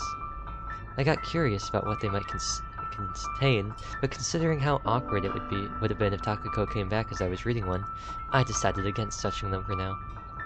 Sitting down on the bed, I looked out the window, specifically at the sky above the port. The clock in the lobby pointed at around the children's napping time. Purple and pink colors extended and merged on the sky, giving it the feel of a watercolor canvas. I placed my hands between my legs and joined my fingers. If I'd get any more comfortable, I feared I might fall asleep. It was a heavy and unforgiving sleepiness. I would have most likely lost consciousness if I so much as closed my eyes. My fingers slipped out of each other's grasp. The sunlight passed through my fingers as if they were transparent. Just as I pressed my fingers against my eyelids to massage them for a few moments, I heard the sound of the door opening behind me. When I turned around, I saw the door being partially opened, with a sliver of the corridor visible through the gap. No one was there. And there was still no sense of any human presence. The door closed. The floor let out a creak. The creaks continued to the shelf, then stopped. I rubbed my eyes again, but all I could see was the wall. And while I looked at the remnants of the dust floating in the air, the bed let out a creak next. I blinked a few times, and felt like I could almost glimpse Sachiko for a moment. Perhaps she had returned to her room in the Fujisaka mansion and laid down on the bed just now. Aha! The sound disappeared when I started thinking about her. After a few moments, a gust of cold wind made my hair flutter. I mean, this still doesn't change the fact that supposedly she's in Takako's room, and Takako saw this in Kozue's old room, but... Despite the window being closed, the incoming breeze carried a certain humidity, as well as the scent of soil. Yet I was more familiar with the source and nature of that wind. It came straight from my heart, calling out to me. I ignored it, and soon enough it began to wane and eventually vanished. However, it still managed to remind me of the cave I got lost back in when I was looking for Sachiko. I found myself unnerved and unable to relax anymore. I stood up and decided to leave the room for now.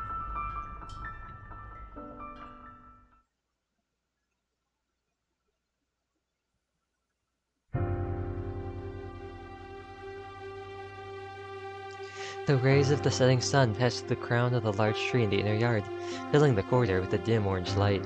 The chilly air I was exposed to in the room gave way for the scent of old wood, with remnants of warm dust floating in the air.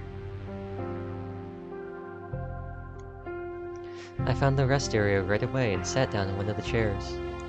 I could still see Takako's door from here.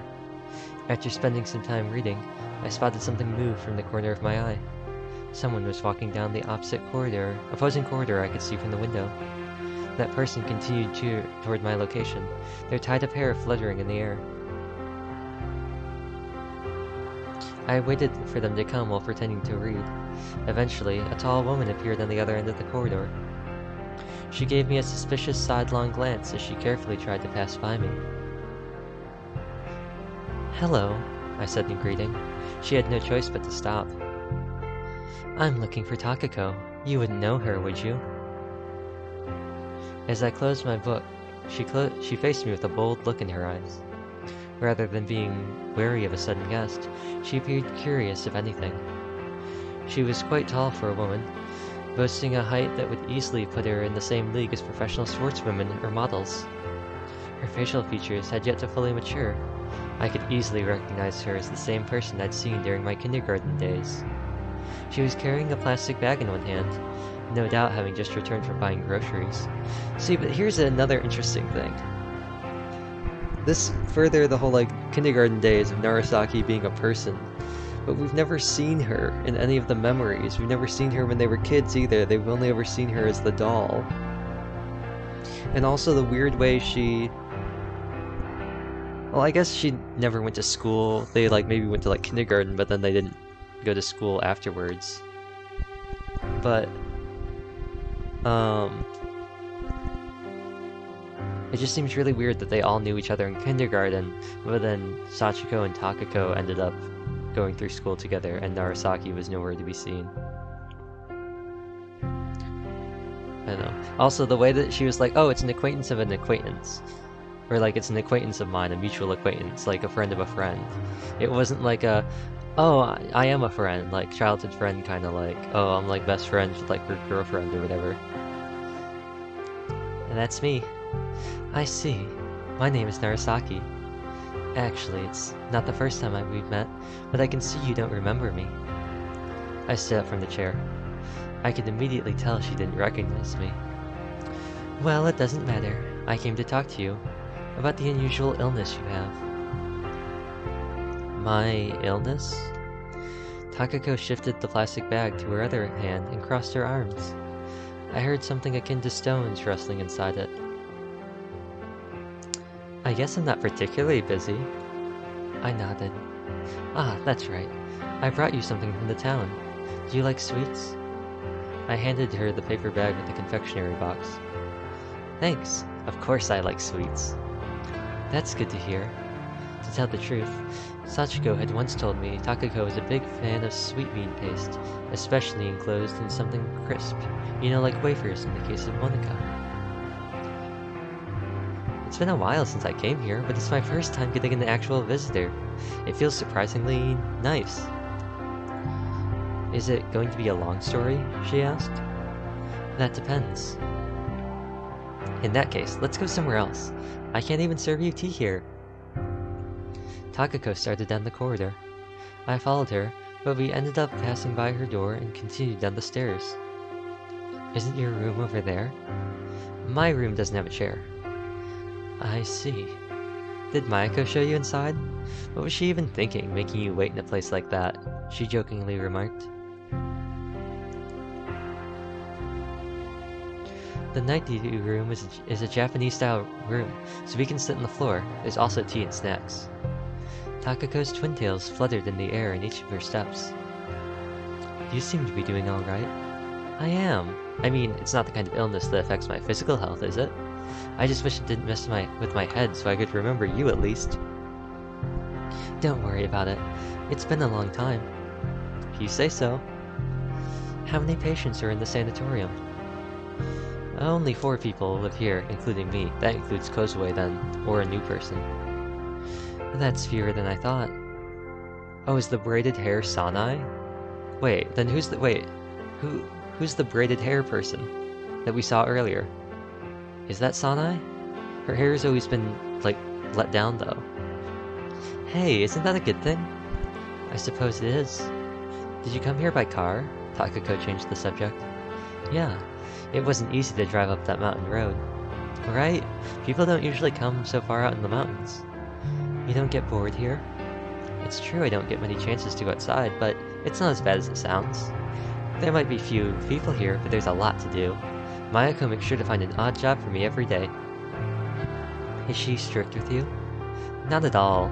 She even said half of her was made of pure kindness, actually. Okay, so both of these have been running in tandem with each other. Sounds like headache medicine. She said she found out through a blood test. Science sure seems to have advanced in recent times. Takako chuckled as I said that. Okay, so these, so far, so it seems like these events have been running somewhat parallel to each other.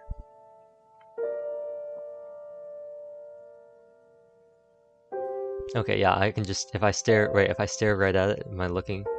Wait, right? Okay, yeah, it looks like if I just stare right at the... Because sometimes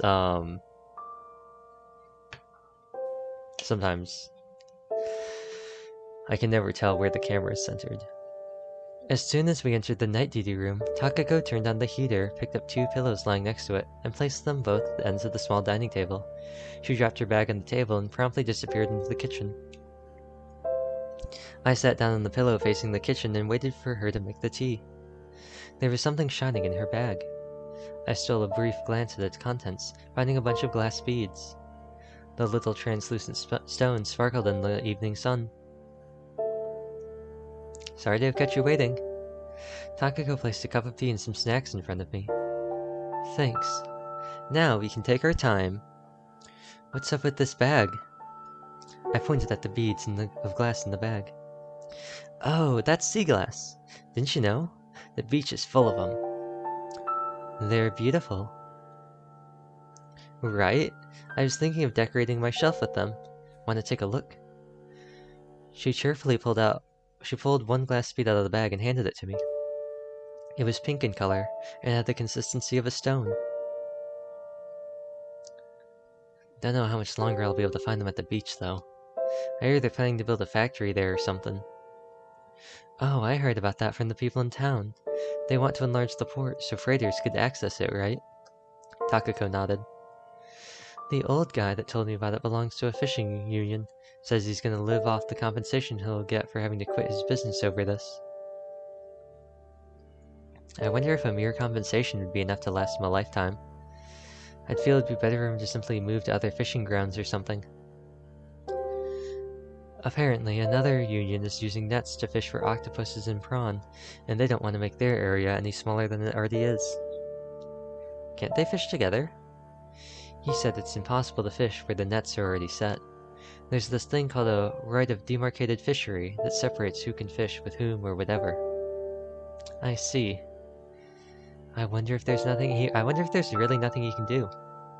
It's only natural for cities to evolve in modern times, and sometimes you can't avoid making sacrifices in order to achieve that. You can't fight the times, huh? Said Takako while closing her eyes and nodding 3 times. I took a sip of her green tea. It had a very nice smell. The Monica I brought rested on the small plate in the middle of the table. Takako was busy chewing on one. This is good. Where'd you buy them? I don't remember the exact name, but it was some confectionery over at the shopping district of the port town. Oh, I think I know which one. This sprite is a very interesting sprite. It almost looks out of character for Takako. She looks so,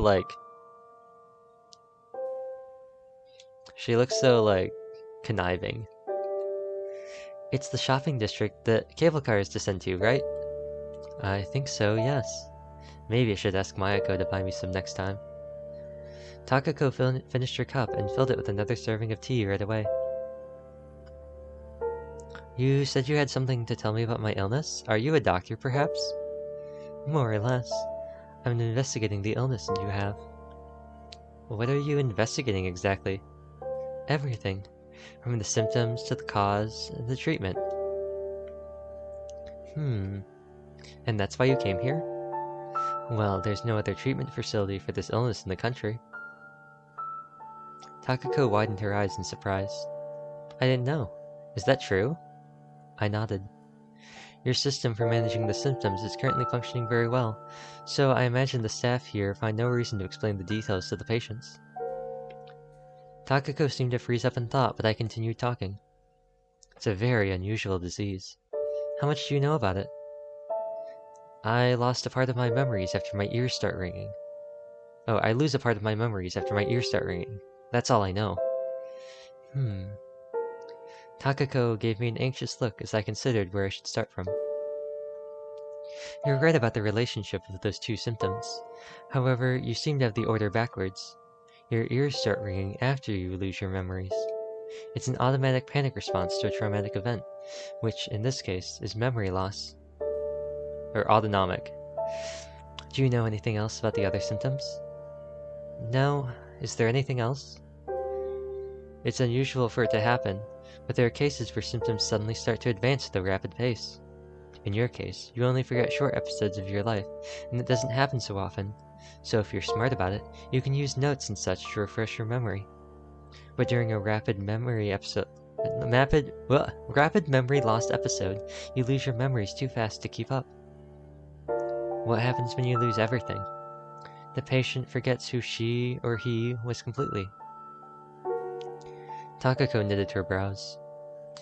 That only happened to a select few patients, though, so don't worry that much. Can I ask something weird? What is it? Can patients that lose all their memories just end up disappearing altogether? Like a wisp of smoke? Is this some urgent legend? A person who was here for longer than me said they heard something like that. I curled the corners of my lips into a smile. That sounds like a magic trick. Yeah, Takako answered, making a faint smile herself. I almost thought you and Sane were trying to pull one on me. I shook my head. I don't know anyone by that name. Takako took a bite from the Monica she still had in her hand. However, losing your identity might not be that different from turning into smoke in this world. Takako's features twisted in slight confusion as she continued chewing on the wafers. She had a truly rich palette of expressions, changing from cheerful to scared and confused in a matter of seconds. I'd been fighting the urge to chuckle for a while now. It's a rare disease that we still don't know too much about, and that gives birth to rumors. As someone afflicted, don't you want to know more about it? Is there more? Takako asked as she gulped down the Manaka. I placed my empty cup on the table and stood up. I'd like to show you something. I looked back as I exited the night duty room to see Takako following me. I used to work at this place. A long time ago. Really? She made a pause and added, Did Maika know that? I shook my head. No. She didn't work here when I was still around. I imagine she got hired sometime afterwards. Oh, so this would probably explain the similarities between the tips section and the sanatorium. I continued down the corridor until we reached the furthest door on the first floor. In place of a sign, there was only an empty space. It didn't seem like the room saw much use anymore. I fished out a keyring from my pocket and stuck one of the keys into the lock. The key made an audible clicking sound as I turned it. I forgot to return the keys when I left, I explained to the puzzled Takako. Ah.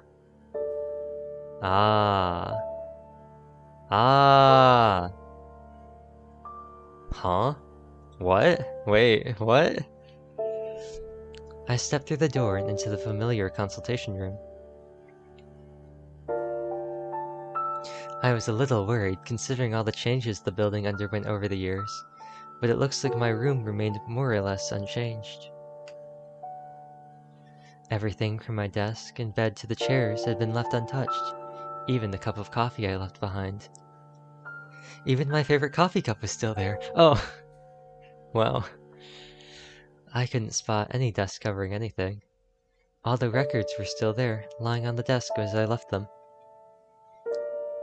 It was almost like the room was still in use. I entered, with Takako following closely behind. Is this the old consultation room? Yep. You don't seem to have a doctor here right now, but in the past, this is where we performed the examinations and such. Takako looked around the room. I picked up one of the medical records while she investigated my shelf.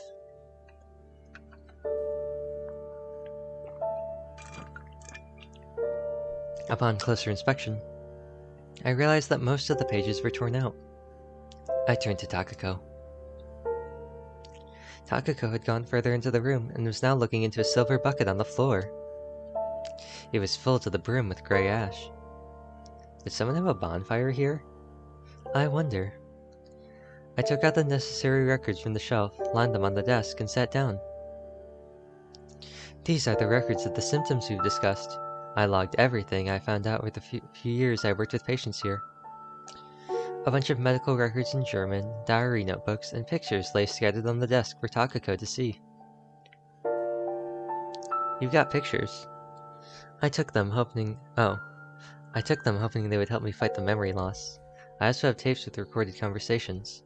However, they didn't do much good in the end, as people are rarely conscious of their looks or voices, and usually don't associate them with memories. Here it is. See, I'm in this one too. I took out one of the pictures from the file and handed it to Takako. You look just like you do now. I smiled. Takako looked over other pictures in the medical record. All of them were black and white, faded with age. In some of them, I couldn't even recognize the patients anymore. What is this one of? Takako showed me one of the pictures. It depicted the empty corner of a room. It's nothing. Okay, said Takako with a shrug. I don't know anyone from these records. Where have they gone? I only know about things up to when I left. They either got cured or... I'm sure they all got cured. I hope so. I checked to see if there was anything else on the shelf of my desk, then sat down. Following my cue, Takako sat down herself. Why'd you leave, Miss Narasaki? The approach of how we were supposed to deal with this illness changed. From a research institute, we turned into a sanatorium that prioritized looking after patients rather than investigating and trying to treat their disease. I had the choice to stay behind, but the symptoms became much easier to manage once we implemented the notebook diary approach. I figured I could be of more use elsewhere. You're still writing diaries, right? Takako nodded. Why did the approach change? It was a matter of money. We never got enough funds, and most doctors came to research the illness pretty much on a volunteer basis. But the establishment couldn't last long like that, so it slowly started to turn into the self-sufficient colony you have now. I guess the patients didn't used to work here in the past? They didn't. That sounds nice. She placed the picture she held back on the desk. She looked around the room again. So, you were researching this illness in this room, right? I've been wondering about it for a while now, but why do people forget things to begin with? It's only natural to forget this and that sometimes. I know that, but I've read in a book that there's enough space in the human brain to store all information without forgetting anything. So I was wondering why it still happened.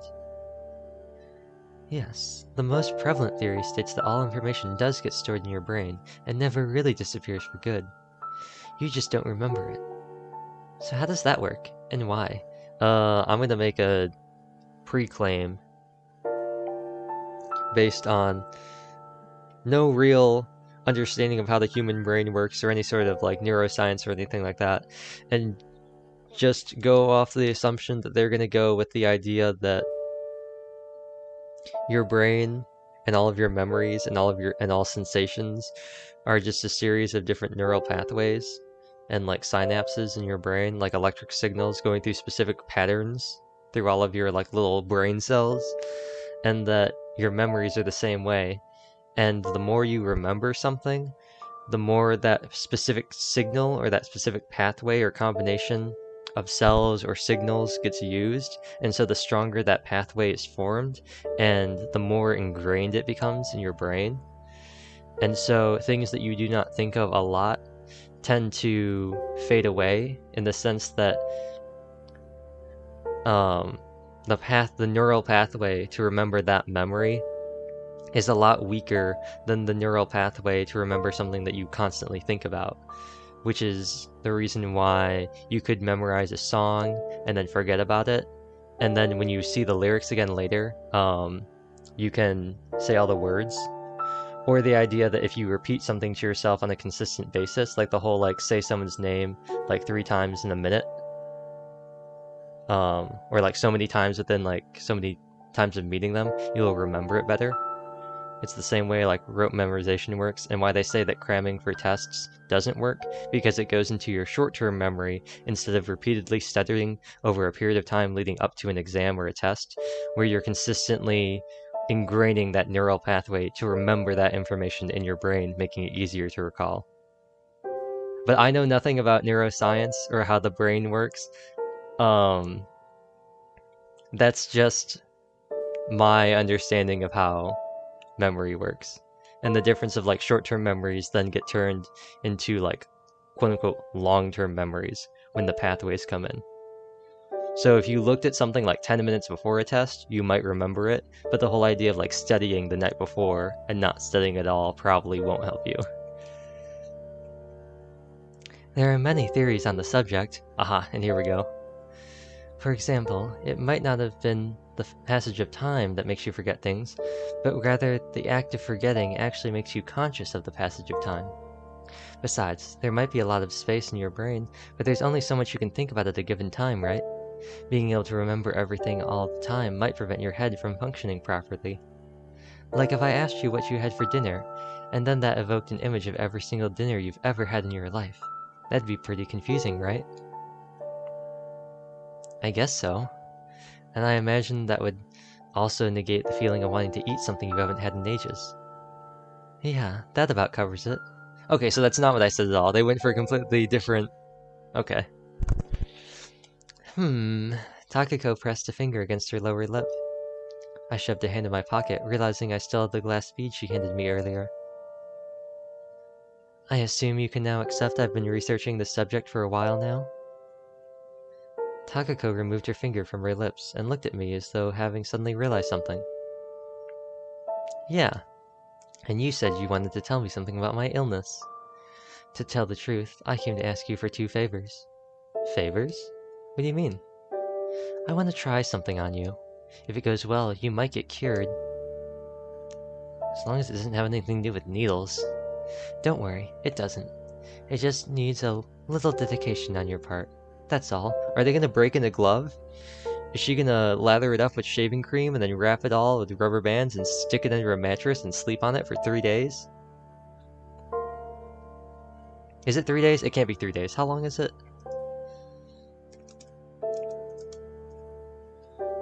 I know that I'm making this stream longer by going off on tangents, but let's see.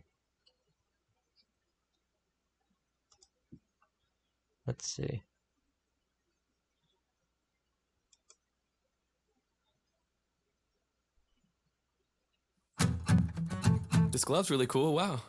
No, why don't you take it? Oh, no, I couldn't. Why not? Are you sure? I bought this glove 1,000 years ago for some birthday or some Christmas that has come and gone. I thought we might play catch or I don't know. But he left it in the bag with the tag still on. You'll have to break it in though first. You can't catch anything with it that stiff. How do you break it in?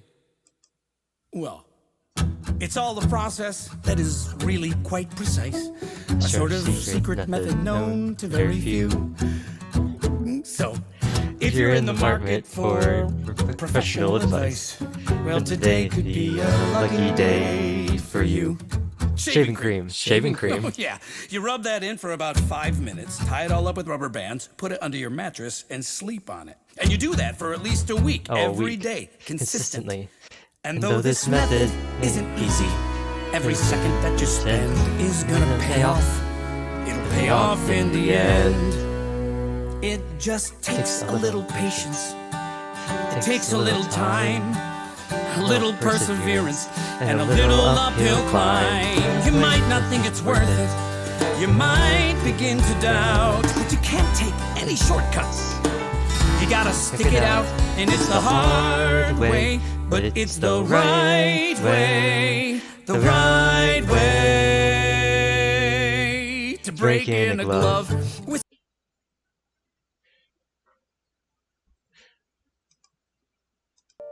Okay, that's enough of that.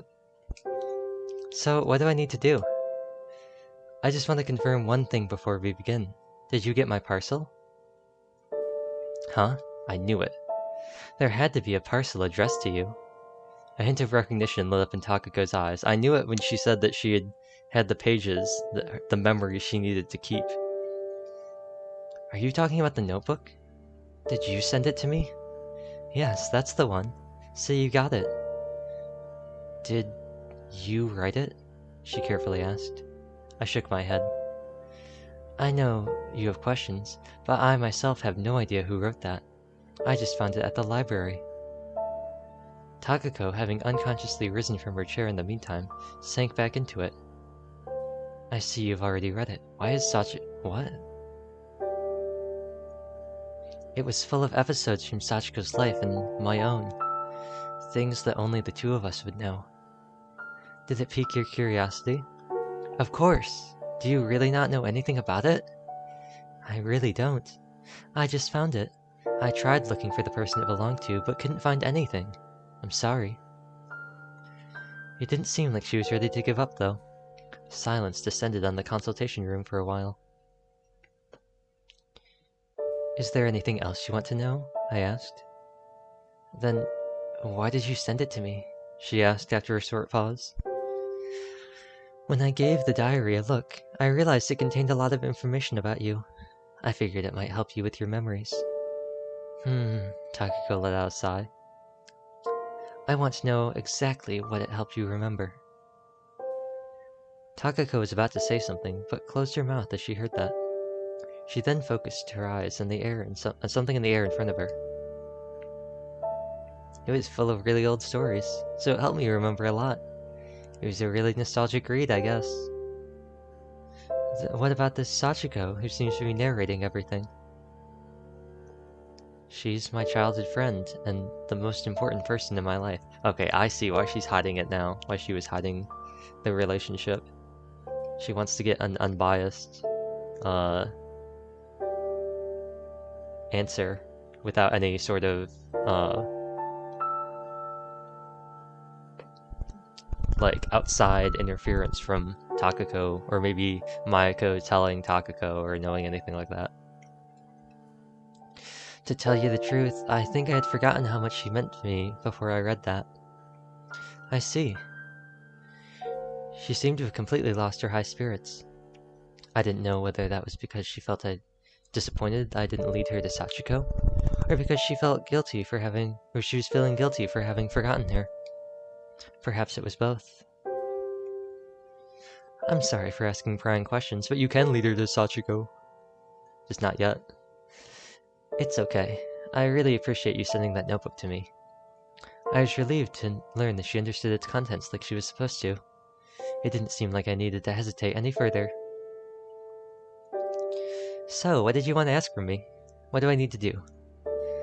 I want you to treat that notebook with care and reread it from time to time. That's all? Yeah. Not too hard, is it? Well then. I began tidying up the records scattered on the desk. Takako tried to help, but being unable to do much without knowing which files the papers and pictures belonged to, she soon gave up. Those weren't the tidiest records in the world to begin with, so it didn't take that long to throw them together by myself in any case. Takako gazed absent-mindedly at my hands while I stuffed a medical record previously resting on the edge of the desk into my bag. It's just an old thing of mine. I accidentally left a couple of them here, I explained as I zipped up the bag. After we left the consultation room, I locked the door behind us. I won't need this anymore, so will you return them for me? I took out the bundle of keys and handed them to Takako. Should I give them to Mayako? Yeah. Is that your other favor? Yep. Takako gave the bundle of keys a long, hard look. Are you leaving already? I've got some other business to take care of. I'll leave after looking around this place for a bit. Want me to show you around? That's nice of you, but I want to do it alone, at my own pace, if possible. If you say so. Well then. I waved Takako goodbye and left her behind the corridor. What are the chances that Takako is gonna go back into the room and dig through the rest of the stuff? Is that also part of Narasaki's plan? I spent some time investigating the sanatorium after splitting from Takako. The nurse told me not to loiter around too much, so I decided to not to go upstairs from the room I'd been showed to. At a closer look, the interior of this place slightly differed from the Fujisaka mansions. Both had a big camphor tree in the middle of the inner yard, though. I could see a roof in the distance through the branches. I left the building through the back door in the lobby and continued down the usual stone path to the library. However, the door was locked, and I'd already handed my keys to Takako. Oh! Oh! I think I Naruhodo a little bit more. I was wondering about this, and I never voiced it because I thought it was going to sound stupid. I never voiced this because I thought it was going to sound really dumb. But I was thinking about how I'm missing a CG early on in the game that apparently I'm going to get later. That is Nanai in her kimono outside of the car. And it made me think that the twist in... Okay, also, this is gonna be, like, big spoilers for AI The Somnium Files Nirvana Initiative, the second game, which I've already played on stream. So if any of you watched that, you already know the twist. So, like Dawn and Luigi, if you're here, it should be fine for you. But like anyone else and any like anyone who wasn't watching there, any future VOD watchers or anything like that, or anyone who decided to like come in for like 2 seconds, this is gonna be like huge spoilers for the second Somnium Files game. So if you don't want to hear them, mute the stream. And I will put up a thing on screen once I'm done. I'll put up a thing now. I think I already have one text thing. I'm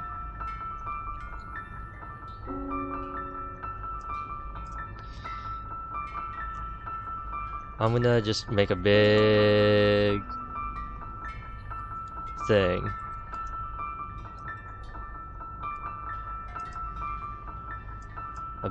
Just like a big...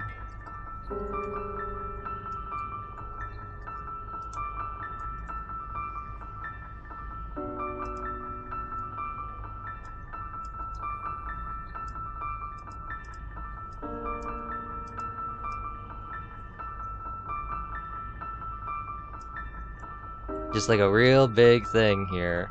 Maybe I can...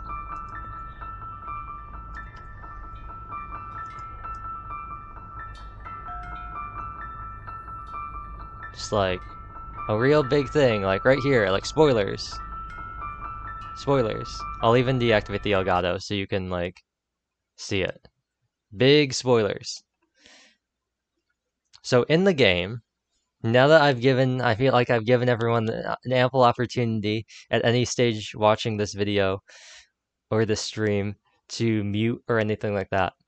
The big twist in Nirvana Initiative is that you're actually not playing the game at the same time. It says it's split between 5 years ago and 5 years now, but the twist is that the sections where you're playing as Mizuki in some parts, and there are sections where Mizuki is present, isn't actually Mizuki. you're not always playing as Mizuki and oh, what's his name? Ryuki. You're not always playing as Ryuki and Mizuki. Sometimes you are playing as a clone of Mizuki, or I guess Mizuki is the clone. I guess Mizuki is the clone of this other girl who is, they later call her Bibi. And the twist there is that on the flowchart, you can see the path that you're taking. And it's like 5 years, it's like present and 5 years ago. So like 5 years from the first game, and then like the 5 years in the past. The twist is that everything is like twisted like a DNA helix. So some of the things that are marked as the present and some of the things that are marked as the past are actually reversed. And some of the things that you think happen in the present are actually happening in the past with Mizuki's clone, and some of the things that you think are happening in the past with Ryuki are actually happening in the present with Ryuki. And so the twist is that the entire fundamental way that the player approaches the game and the entire way that the story is laid out to them is false. They're given a completely incorrect, not completely, but a partially incorrect explanation or description of what is happening in the game. And so what I was thinking is, what if that's happening in SeaBed? What if not all of these things are happening at the same time? Because they're obviously flashbacks, but I was thinking, what if when we switch between each of the three characters, what if these things aren't happening chronologically or in tandem with each other? Maybe what Takako is doing is happening in the past. Maybe what Sachiko is doing is the present. And so what this just made me think about, and what this I think confirms part of it, is there are periods of time where Narasaki has talked to Kozue and Lily and these other things, and she has been in the library at the sanatorium, and she says the usual path down to the library. So what I was thinking is, well, Kozue obviously at Fujisaki Mansion might be investigating something like this, but if Narasaki was at the Kunugihara Sanatorium in the past, before Takako arrived, and Sachiko was potentially here as well, regardless of that, but she had her clinic here, and she went to that library, she could have found Sachiko's diary in the library, and just held on to it. That also would have given her the opportunity to talk with Kozue, considering the fact that Kozue has been seen at both places. She's been like the one constant. Added on the fact that Kozue is interested in meeting the architect and is investigating a lot of things about the Fujisaki mansion. The other thing that would mark is Lily being the stewardess, I guess, the owner of Fujisaki Mansion, and also being in the library quite a bit. I don't remember if Takako ever saw Lily in the library. But Narasaki's perspective, not necessarily always playing out in real time, would explain a lot of really weird, conflicting things. Because one of the things I was thinking was Narasaki has to have some sort of physical body, and this seems to confirm it as well if she was working here, because there are times where she is talking with Kozue or Lily without Sachiko present. So if she was just the doll that Sachiko always had with her, it would seem very weird because Kozue and Lily would either see her talking to a doll, or it would just be some weird thing where it really was Takako, and for whatever reason, she was like projecting on Narasaki. But I think that maybe what we're seeing with Narasaki isn't necessarily consistent with like the timeline. This right now, obviously, I can believe is happening in real time at the present, but I don't believe that everything we've seen before with Narasaki has happened necessarily at the same time as the other events. Anyway.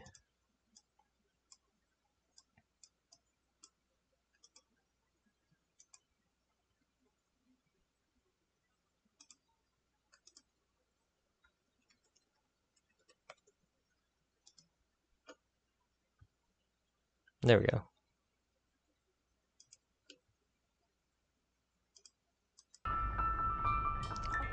Also, I realized that I didn't mark the spoilers. I forgot I kept the spoilers marked while I was explaining what I was thinking.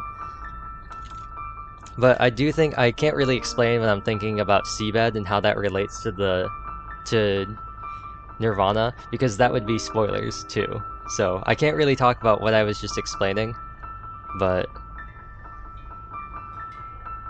yeah. We'll see. We'll see.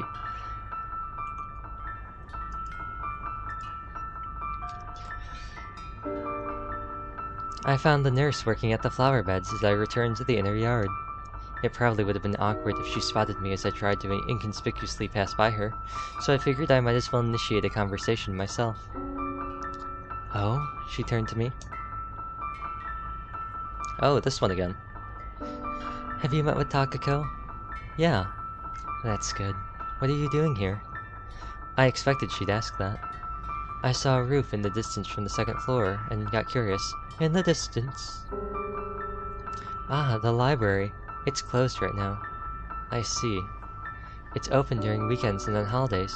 You're more than welcome to drop by later if you wish to see it from the inside. If I get the chance. The nurse Takako had called Mayako made a gentle smile. Her breasts were larger than the originals, but among all the people I'd met here, she undoubtedly resembled Sachiko the most. Though her social anxiety made Sachiko show little emotion on her face, she was actually a gentle person at heart. Those who understood that would have a hard time telling these two apart. Interesting. Is something the matter? Mayako asked. Another correlation between our characters and their little sidekicks and their respective parts. Oh, I just thought those flowers were pretty colorful for the season. Those are called primroses. They're winter flowers. I've never heard that name before.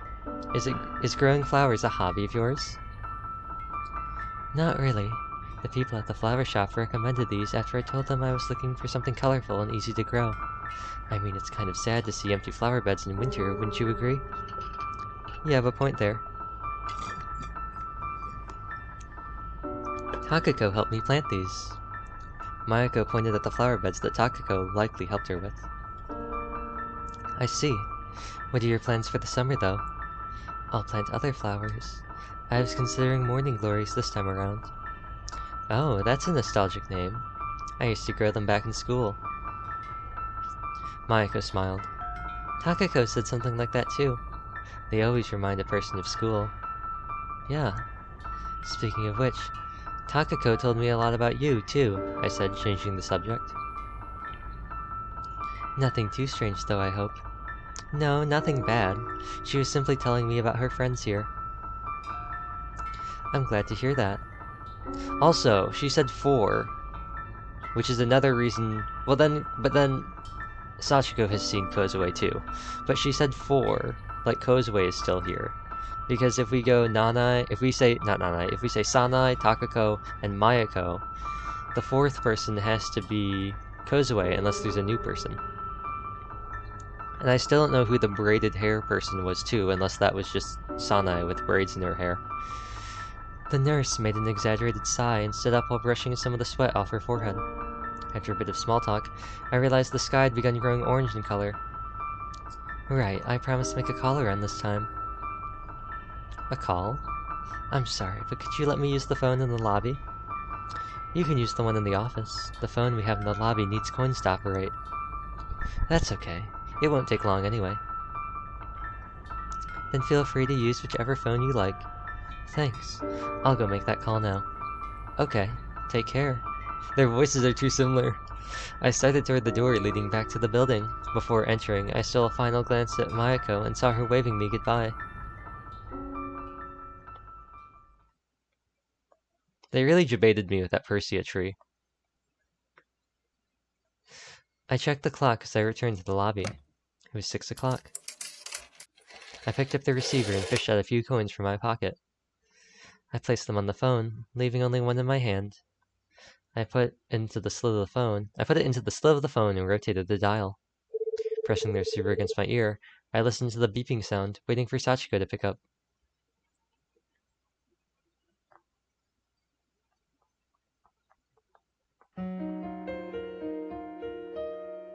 It's blue and green again.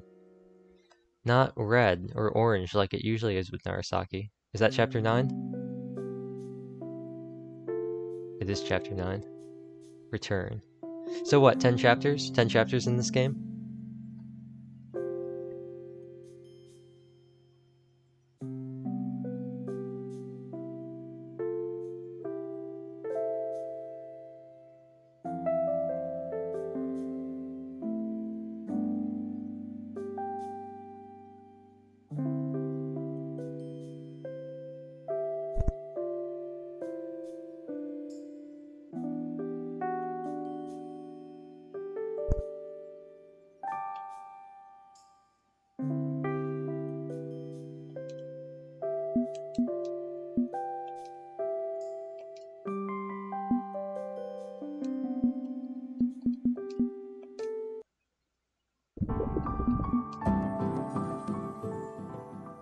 Excuse me, what?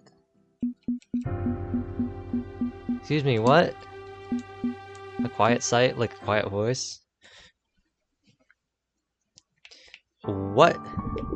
What was that? Excuse me? Doko? Explanation doko. Oh wait, did I get my thing? Did I finally get that? I finally got it! Excuse me?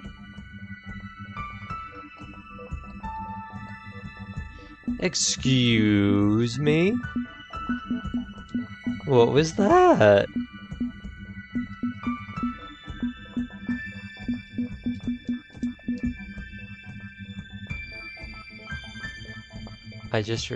Why does she look like Sanae? And why does she look like Kozue?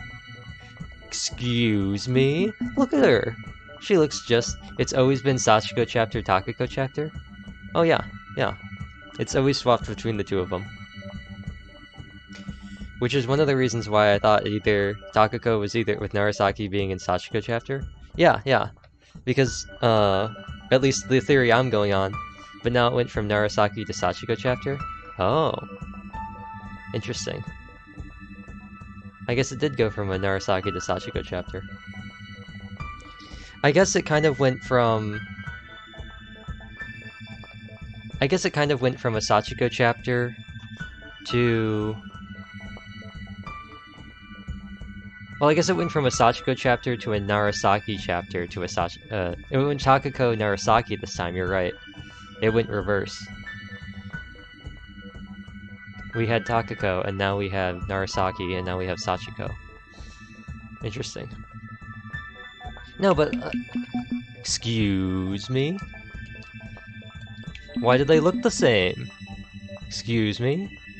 Why do they look the same? Why is their hair the same? Why is Takako's hair not as green as we just saw it? Why is it kind of sea green?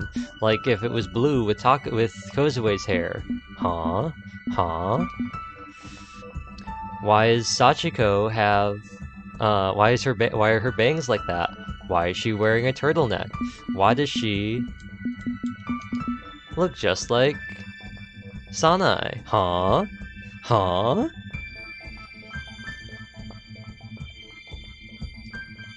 Excuse me? Once again, this could just be the art style. This means nothing. This could just be the art style. Both of their hair colors are clearly different than what they normally are. But like, look at this. Okay, okay. Braid. No, that's not braids, but like, okay, right? And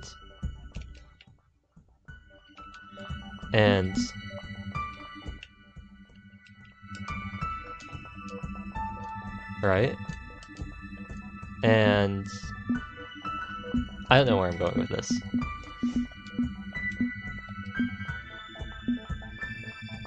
Oh, oops. That is not the button I meant to press.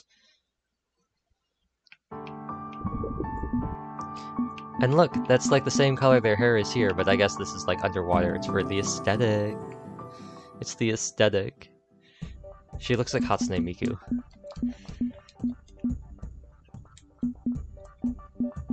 This was also not the order we got these. This was, yeah, that was not the order that we got these. I don't believe. Maybe they were. I don't think they were, though. Oh, no, no, they were. They were, right, because we saw Narasaki, and then we saw Kozue right afterwards. Then, Takako talked to Sane,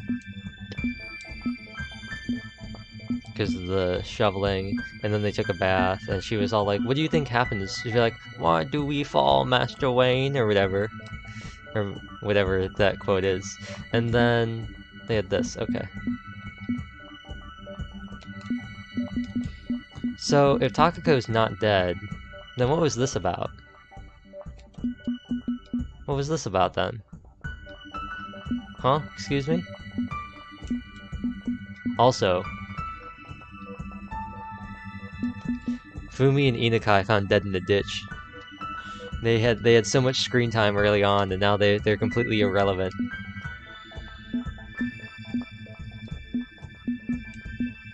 And we still haven't seen anything that Sachiko's been talking about in terms of the picture that she looked at the wall. We haven't gotten any explanation on that. We have this memory. But this is the room.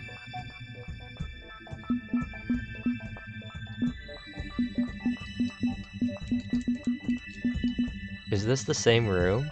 It looks like the same room. It just looks like in the game everything's red, but in the CGs it's all like a pink color.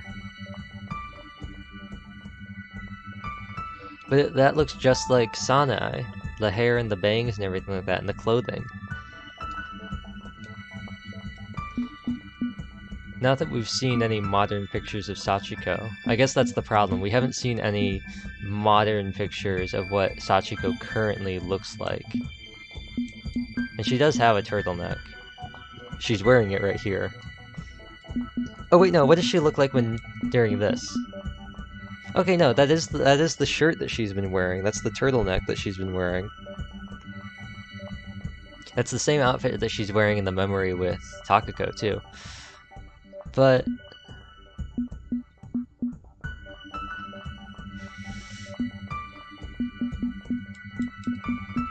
interesting. And this is the same outfit that Takako's been wearing as well. It's the blue pants and then the yellow blouse and the like cardigan or whatever. It's this thing. Oh, they aren't blue. Well, they're more black. But it's like the little like button up and like blouse thing that she's been wearing.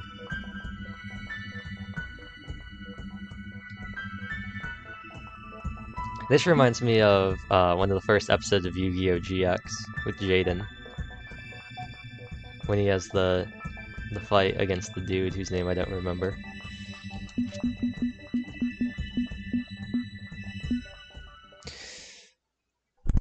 But I'm more confused now. Also, Luigi, it wasn't 3 more hours. It was only like 2 more hours. We still don't have any more of these. We still haven't gotten any more tips.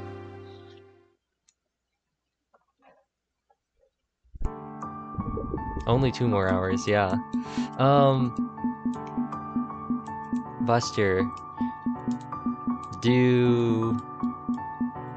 can you tell me how many chapters we have left, or would that be like a spoiler in terms of like how fast the game would progress? Like, is it a spoiler if you tell me how many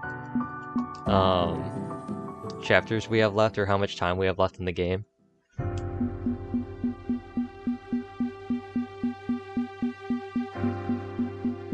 Like, is it gonna spoil something? Is it gonna... I guess it could be a some degree. Like, is it a spoiler in the sense that, like, I expect you'll finish it next time? Okay. So I just wanted to make sure. I assumed we were getting pretty close to the end. Final episode hype, maybe. It wouldn't be the first time I had labeled a stream as a final episode, and then it was in fact not the final episode.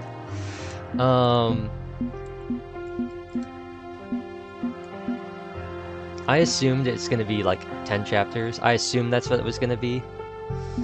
But I just, like, if it was gonna be like, oh no, you've actually got like 20 more hours in the game, I was gonna be like, oh, okay.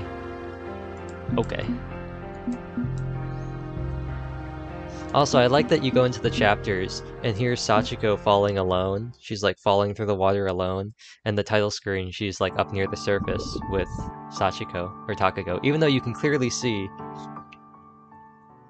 the floor. There's clearly sand here, so... What's the tips look like again? Yeah, and the tips have... But see, even her hair here looks like Kozue's, the color. But once again, I know that none of this really means anything. It's all like art style and like light and perspective. Like obviously their hair looks different, they're underwater, they probably did some cool lighting for it. This picture of Takako also looks really weird. Her face doesn't look quite right. I also don't understand...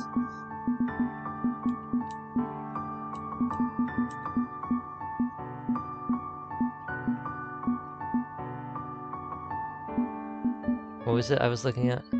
There's something that confused me between the English and the Japanese.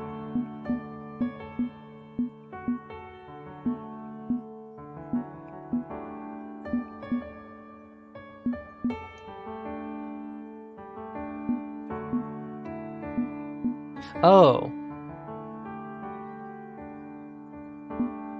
Yeah.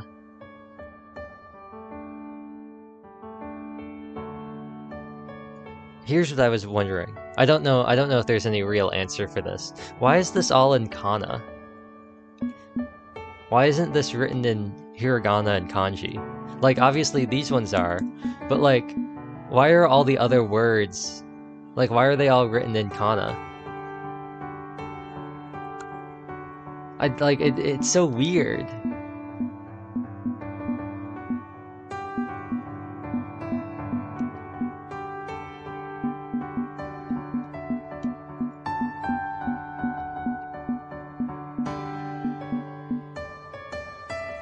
Like, it's something that I've always wondered. Why are they...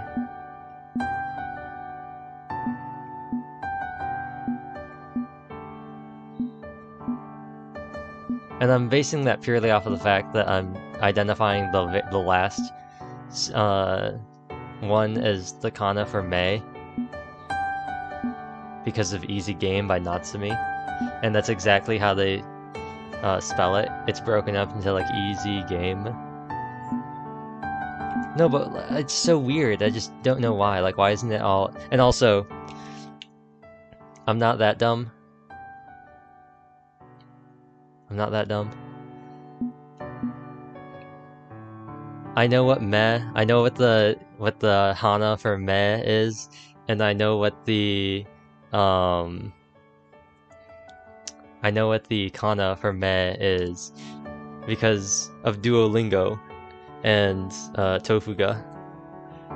Like, I know the difference. I can tell the difference. Also, like, just the shape of the symbols and how they're written. I know the difference. I can identify kana and hana. I know the difference.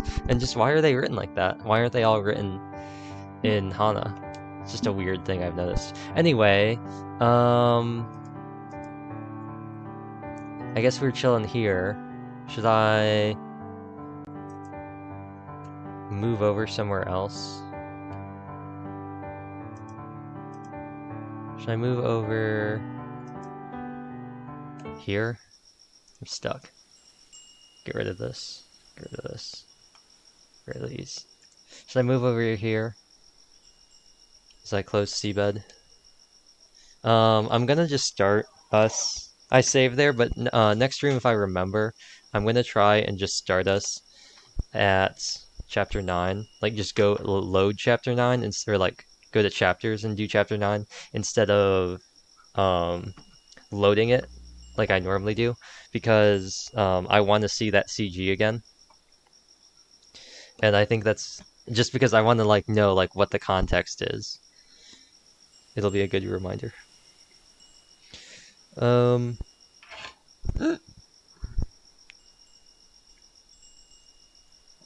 somehow somebody contributed 10 more krill than was needed for the ASMR challenge. I don't know why Twitch let you do that, but and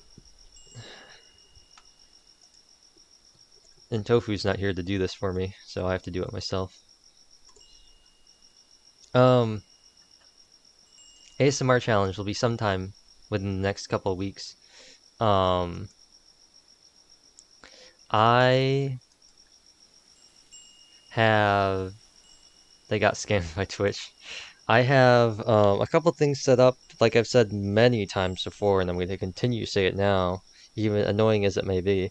I will take suggestions the day of. Those 10 points could be life or death in the future. They could be.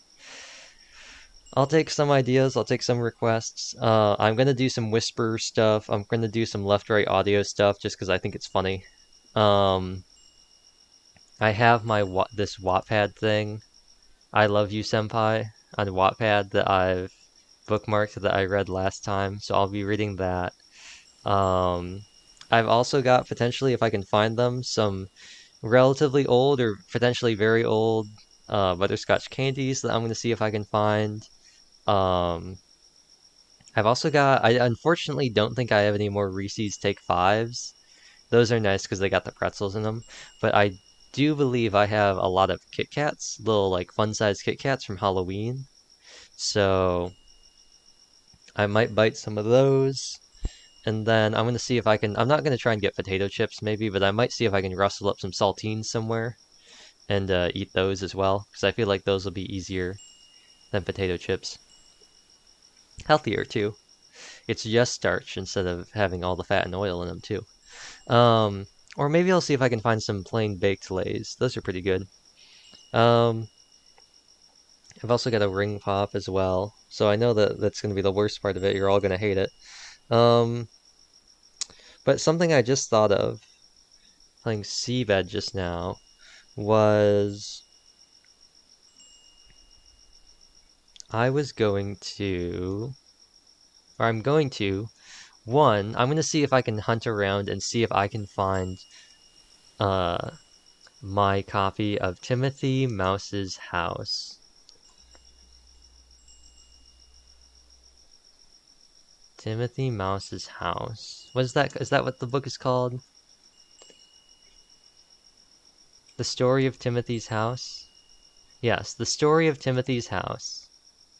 Why does this picture on Google that's like a look of a beat up book, why does that look exactly like my book? Probably because it's a used copy and it's super beat up. No, but I am going to see if I can find the really old, it's probably falling apart somewhere in a box. See if I can find The Story of Timothy Mouse's House. If not, I'll pull up a PDF of something of it like online and just read that. I just thought it'd be nicer if I had like the actual book with me, since I could like flip the pages and I could go like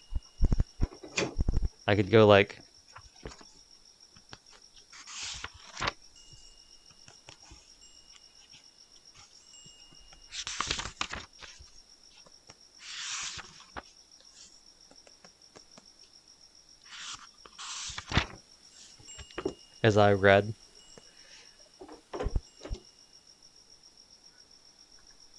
I thought that might be kind of nice. The other thing that I do know will be in good condition is oh, what are they called? I have a full set somewhere of the... Oh, what are they called? What are they called? Is it Pooh's Library? Is it Pooh's Library? I think it might be Pooh's Library. Yeah. somewhere I have a set of Pooh's Library, the original 4 books they had. Winnie the Pooh, The House at Pooh Corner, When We Were Very Young, and Now We Are 6.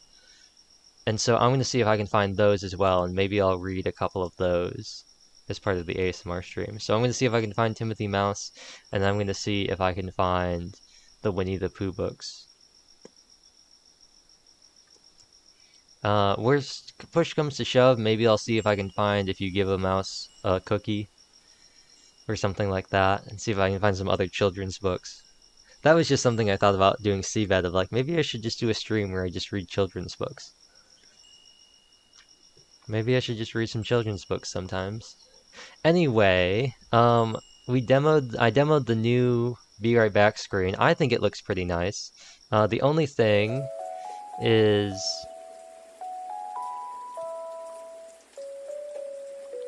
no, it looks pretty good. The only thing I was thinking was that I don't know if it looks quite as clean as the other one, as the ending screen, but I think it looks pretty clean. I think it looks pretty nice. I might try and animate some stuff, get some animated text to have like the Be Right Backs, like having the ellipses form, like the dot, dot, dot, and then like dot, dot, dot. But aside from that, no stream tomorrow.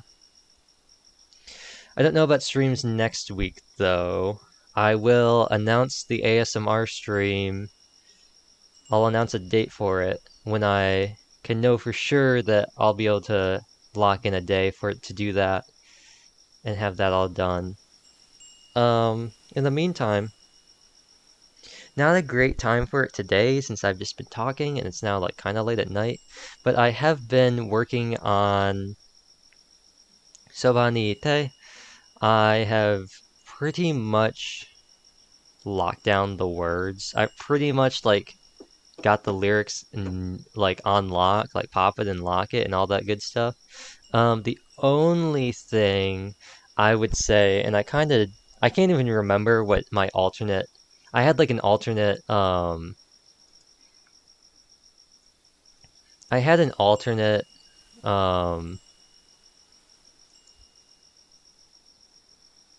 had an alternate ending for the song. I had some alternate words. I don't even remember what I was trying to switch them for. Also, why is this?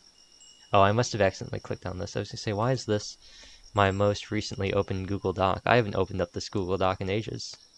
Did someone hack my Google account? Did somebody hack my Google account? It's just a bunch of random stuff. It's a bunch of just, yeah, it's just a bunch of stuff that I just fill into my doc. It's a collection doc. But no, the only thing I want to see.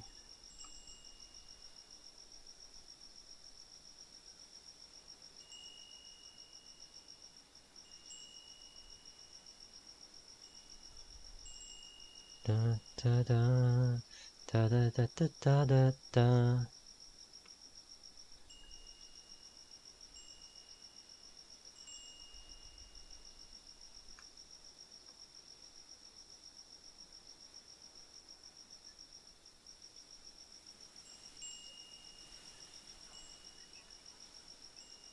Yeah, okay, yeah. When you're like, can't wait for Primo, and then you go, wait, I haven't saved my achievement since 2.2. Oh no. I claimed a bunch of achievements yesterday from the Archon quest, or whatever. I think it was the day of the Archon quest that I finished it, and I was like, hey yo. No,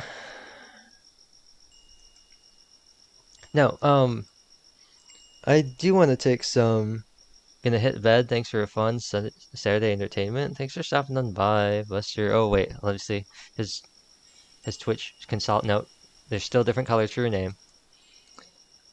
Thanks for your help with like pacing and everything like that. That's been really helpful.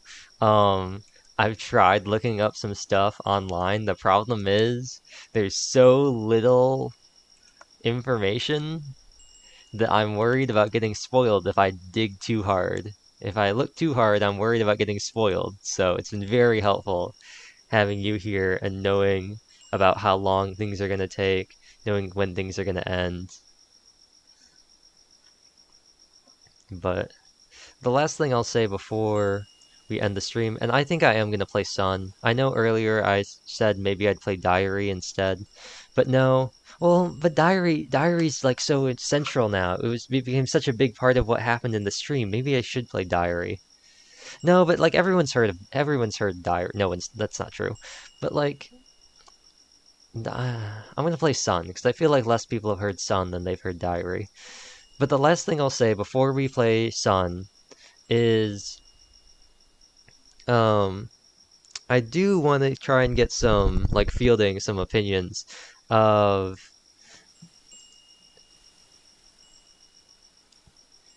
an opinion from some of you about whether or not you like I gotta get into the voice.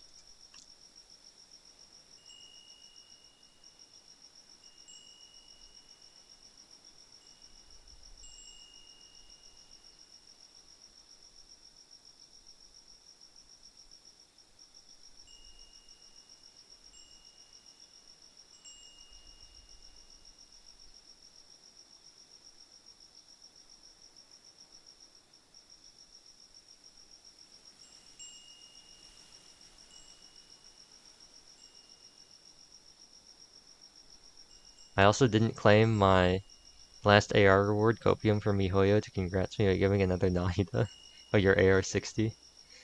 Also I didn't use the new teapot furnishing sets for more primos, but you didn't do that one too. I haven't done anything. I haven't used like I've only made like 2 teapot furnishing sets. If I get primos for having those, I've got tons of them. If you're talking about having characters assigned, I have not done like what? What? Somebody pet the cat? Somebody pet the cat? It didn't display anything. Did somebody pet Sophie? You have like 500 primos from that probably then? Yeah, I did. I think I did the ones when they first came out. Like when they introduced the feature, I think I did some of them.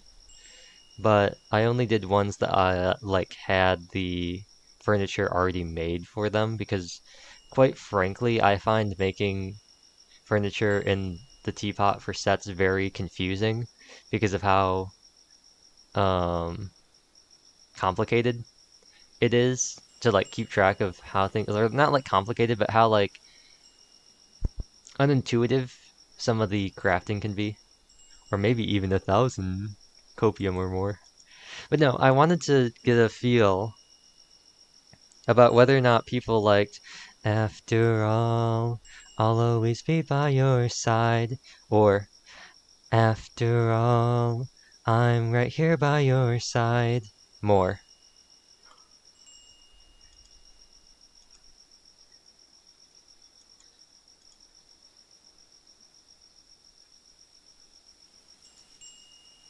Is it when it's 20 per character? Because then that's actually a lot. It's 20 per character, and I did most of the characters I had, so I maybe have like 200 or something like that, maybe.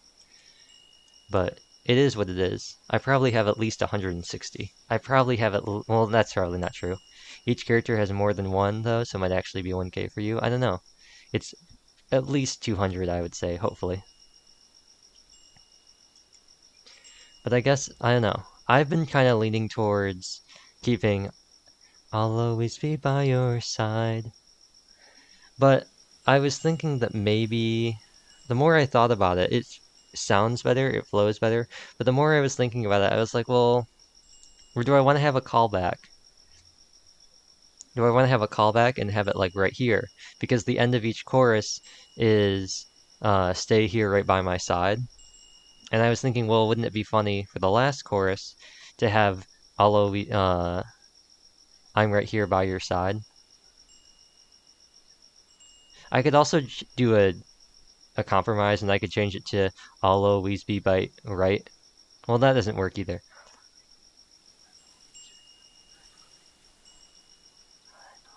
I could always change it to "I'm always right by your side."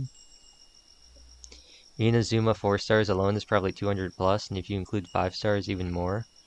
I don't think I've done any of the Inazuma characters. I don't think. Because I didn't have any of the materials for any of the stuff, because I don't have any Inazuma wood. so I just could never make any of the stuff.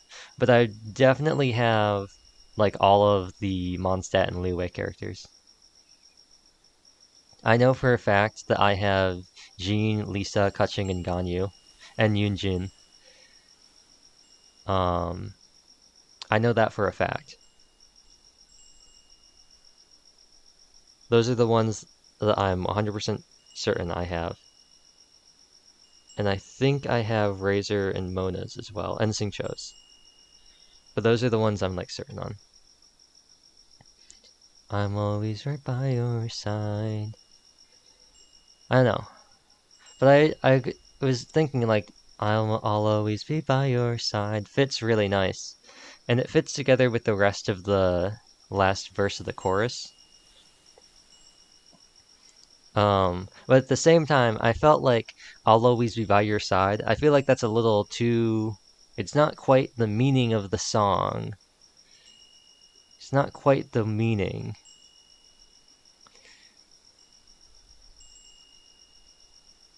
Because the original one is, what is it? Futari issho ni wara yo watashi ga kitto kurai ka wa nanju en mo soba ni iru tte yakusoku wa shinai kedo shikaru daijoubu sa datte watashi ga soba ni iru. It's watashi ga soba ni iru. And so, shabba dabba doo wop bop you doo da doo wop. Hello, Toast. Toast, you're here. Can you? I'll pose this question to you. Which do you think sounds better? After all, I'll always be by your side. Or, after all, I'm right here by your side. I don't know. It's like the one thing in the song that I'm not settled on yet. The first one. It does sound better, doesn't it? It does sound better. It's just this eternal thing of like, I get the whole point of translation and localization is putting the spin on it, but I hate the fact that it's not what the actual meaning is. It's not, it's like 90% of it, but it's not quite the meaning. But then again, I've already taken plenty of liberties with other parts of the song, so at this point, who cares? I'm gonna go through and edit this and just make sure that this is all right. Yeah.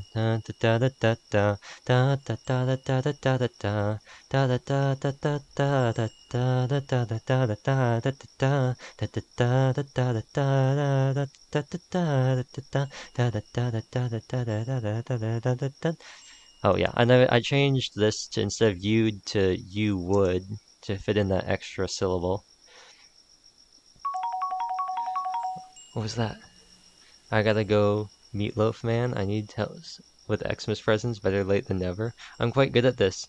Sophie, what is happening? You keep doing this stuff. What is happening? I'm not getting any pings or anything about people triggering effects. Are these things in the panel that I'm not aware of? Better late than never for Christmas presents? I mean, wait too long, you're not gonna be able to get any.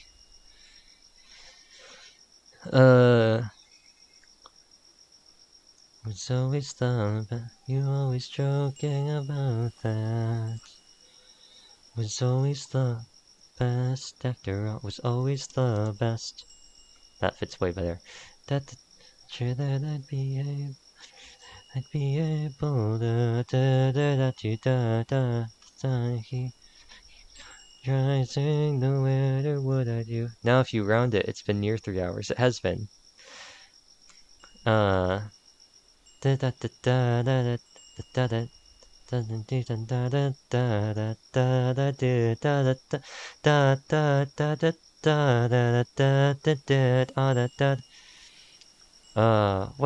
I change this? I changed this earlier. I came up in my mind and I found something that fit way better and it was way easier to sing. Sun keeps on Sun keeps on rising no matter what I do. But those days of mine, they're missing you. I like Lisa soup. Da da da da da da da da da da da da.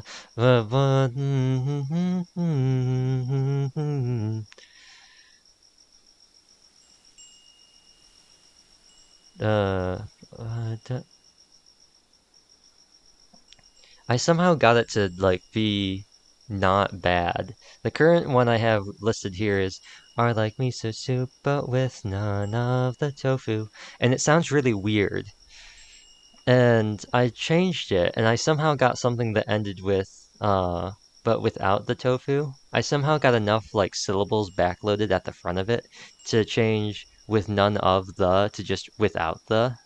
So I was able to able to add a syllable, and I don't remember what syllable syllable. I don't remember what I added. But the sun keeps on rising, no matter what I do.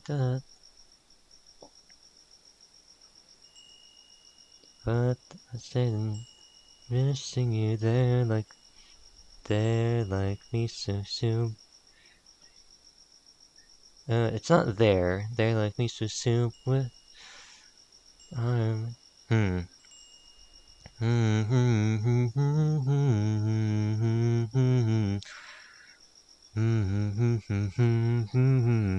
Oh, thank you for the treat. Did it register?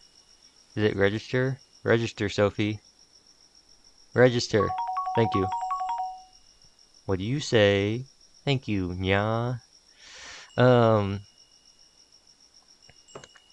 Oh. Staring straight faced at you as I tell you this. But yeah, and then I definitely changed this because this sounded way better. Straight faced at you as I tell you this as our eyes meet you say that's so very cute. It's been a long stream, you gotta eat. You'd probably be all like, what are you even talking about right now? Staring straight faced at you as I tell you this as our eyes meet you say that's so ridiculous. It's this one part. It's the miso soup line. The miso soup line has been such a pain to try and translate accurately. It's so weird because the line is just like uh the pre-chorus is literally just I'm sure that I'd be able to live without you. Um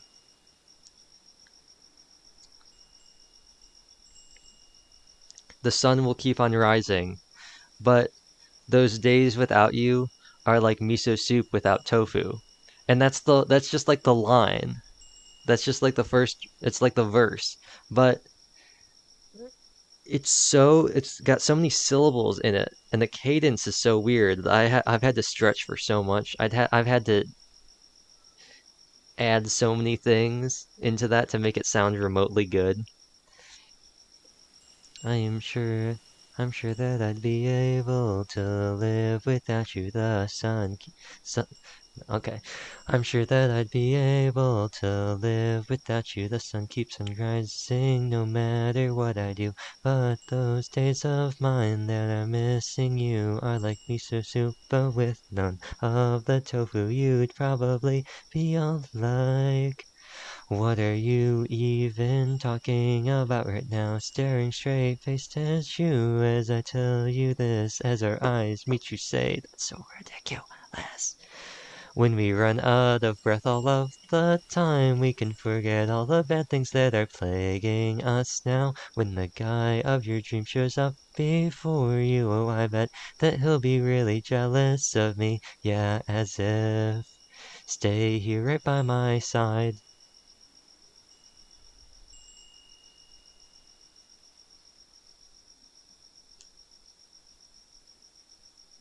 No, it's just the are like miso soup, but with none of the tofu. It just sounds so weird.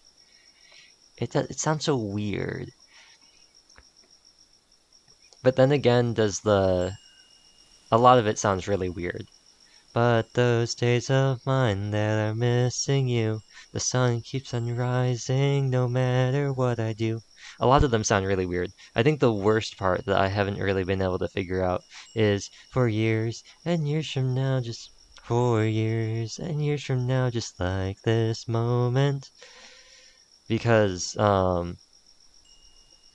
the for years and years from now, just like this moment, is following the same cadence as I could never hate you, you know you're my best friend, which has a lot more syllables in it.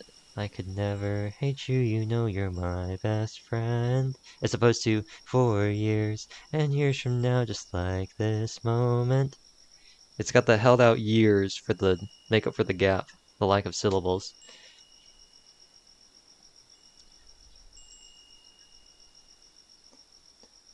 And also, there's a lot of stretching I've done to make this fit. Stuff like saying together instead of together, saying together, or instead of together, or together, together, or together. Just splitting it up right there, which sounds kind of weird sometimes. If it's ever the other way around, we say, huh, aren't you on that side? Just like that before we knew, just like that before we knew it. The two of us, we became like this. Oh, some of this has been such a pain to fit.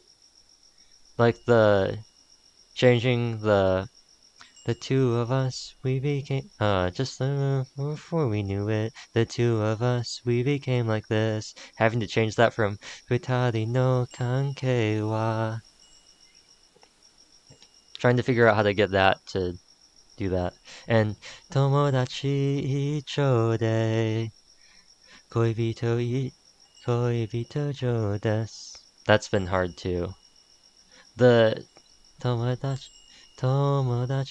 ichou de, that's one of the hardest ones to like fit in terms of like getting the timing right.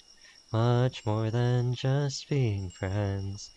Just because I like holding the much more, I like saying much more, as opposed to saying much more than just being friends, and having to have a dynamic like thing on friends. I like just holding much and taking up 2 beats on much as opposed to having to do 2 beats on friends, because it's hard. Pitches are hard.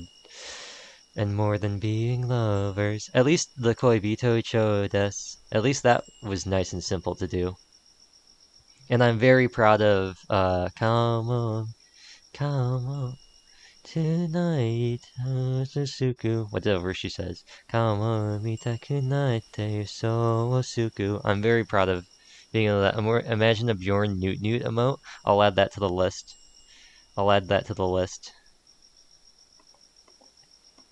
Newt Newt. Wouldn't that kind of look like Bjorn Pog? Oh, the other part that sounds kind of weird is, and dive into my bed depressed about it all. Because I say depressed. I don't say depressed, I say depressed. But, that's trying to figure out how to fit that to match kurai kimuchi de bedo ni tobikonde. Kurai kimuchi de bedo ni tobikonde kyo no uchi nakara ratio otagai kiroku ga suku. Otagai kiroku ga suku. Kyou wa gomen ne. Futari issho ni waraccau yo. Tashi ra kitto kirai narenai. Itsuka awareru unmei to ga. No yakimochi yachou kaman nante ne. Have you seen the Newt Newt meme? I do know the Newt Newt meme. I do know about Newt Newt. That's why I was saying, if he newted, isn't that kind of like the original Pog? Isn't that like the original Pog? Forget Gutex and PogChamp. Isn't Newt Newt like the original Pog? Have you seen the sequel though? Are you talking about the one where they put it in GTA? Are you talking about the one where they put it over the GTA cutscene and they replaced what's his face with Newt Newt?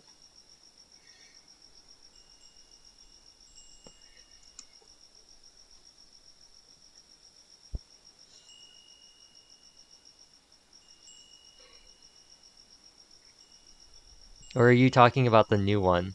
Like the new one where it's like the 1,000-yard stare? Are you talking about that one? I'll send you a god way above Scaramouche. Okay. Uh, oh, I see it. It's in Discord. Yeah. Okay, so this is what I was thinking of. The new one.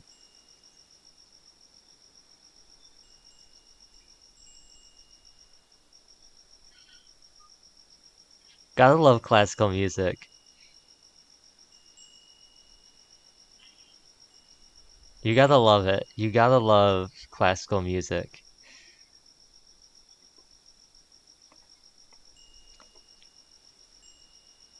Okay. So anyway, I'm gonna end the stream because it's past 10 o'clock now, and we really are closing in on 3 hours.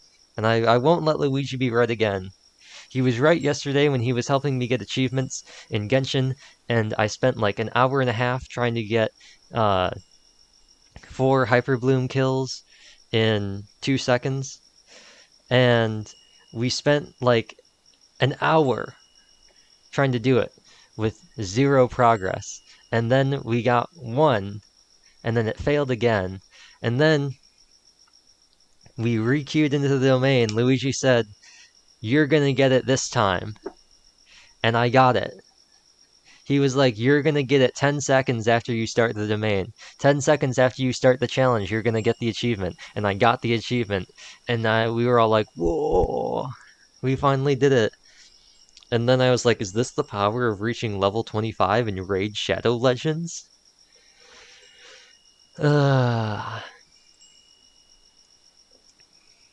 Remember, never say imagine.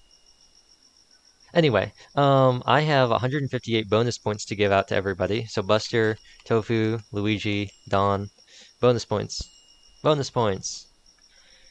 Because when I opened up docs the first time, OBS like died because I'm streaming everything at 60 frames and I'm also recording at 1080-60, and it's a really awful idea for me.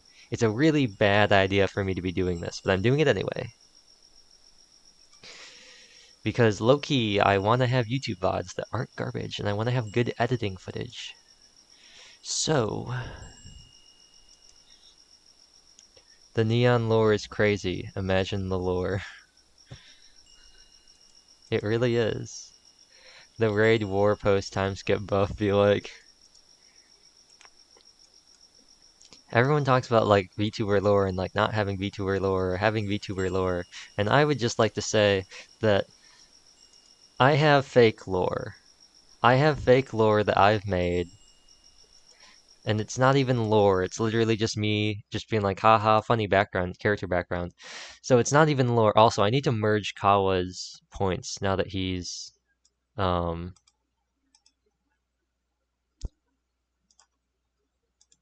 it switched over to SeaBed. Interesting. The Elgato is not plugged in and SeaBed is closed, so that's just a screen that's been stuck there. That's just a screen that it's been stuck on. Kawa, I need to copy your points and I need to merge your points onto your new username. Oh, wait, hold on a second. Oh no, wait. Wait, oh no. I'm gonna merge these. 75, 3, 3, 6. Oh no. I hate this. Well, I don't hate it. This is really funny. Kawa has 110,000 dropped frames. Excuse me. Where did that come from? Where did that come from? Anybody else in chat that I've missed? Anybody else that I didn't mention? Buster, Tofu, Don, Luigi? Anyone else that I didn't mention?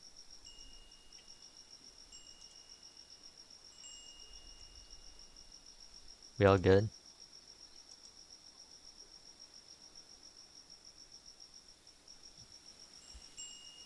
I think we're good. I think we got everybody. But no. Kawa has 110,000 points. Oh, it's probably from because I was looking, his new username had 35k even. Neon's birth was so powerful it created another timeline. The enemies tried to kill him for his sins for creating a new timeline, but then Bjorn saved him and told him there's nothing wrong with being born after training with Bjorn. If only. My lore is fake lore. Not fake lore. My lore is pretty basic. It's pretty bare bones. It leaves a lot up to the imagination. As you all know, the lore is just that I'm stuck. Well, not. I guess I'm stuck in a town that's eternally summer. It's summer forever. It never ends. It's only summer. But no, Kawa has 110,000 points now, which means, Don, if you want to like convince, hopefully he doesn't ever realize that. Hopefully he doesn't watch this later, and hopefully no one tells him, even though I'm saying it several times, because Kawa now has enough points to redeem a thumb stream or an uwu stream, or 2 art streams. Yeah, 2 art streams, or a music stream, or a lot of sound effects. He has a lot of points.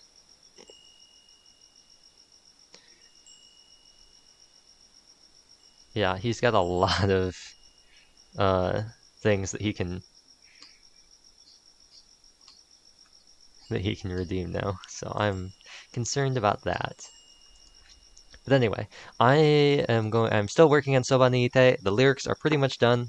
I could make the video for it, but I did say I was going to do a cover, which I'm kind of regretting saying, but I'm still going to do the cover. So, the lyrics will come out when I finish recording the cover, and then figure out what I'm going to do for a backing track and music.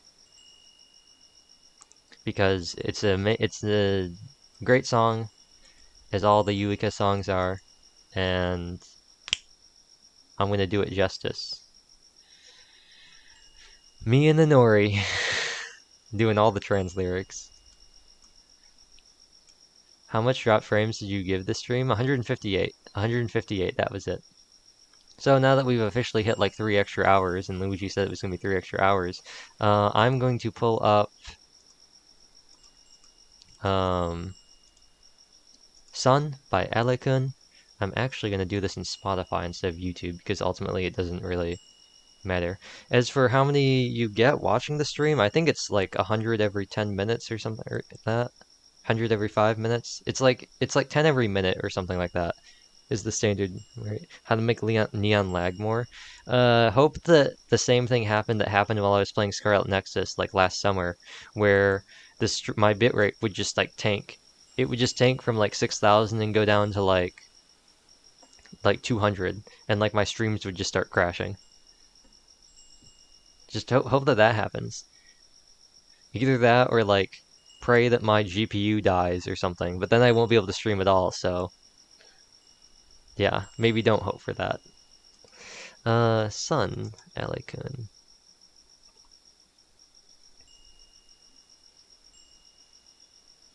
Anyway, I will see you all on sometime next week, maybe Monday, at the earliest Monday, maybe not. With some Zanky Zero. We're going to continue Zanky. And Luigi, I talked to yesterday, has a little bit of insider information. Just a little bit of insider info. But once again, if you would like to know everything that happens in Zanky Zero before I play it, you can go to the archive channel and you can watch my original playthrough of Zanky Zero if you can sit through the poor video quality and the laggy game and the poor mic quality and all that other stuff.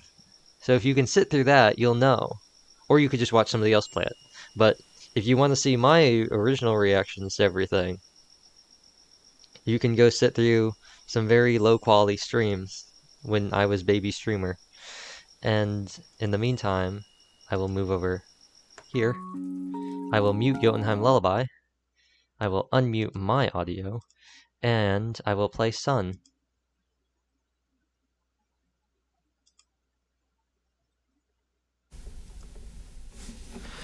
君とあの日に描いたストーリー、今でも僕の心に少し香り残って響き渡って、線が点と点に変わっていく。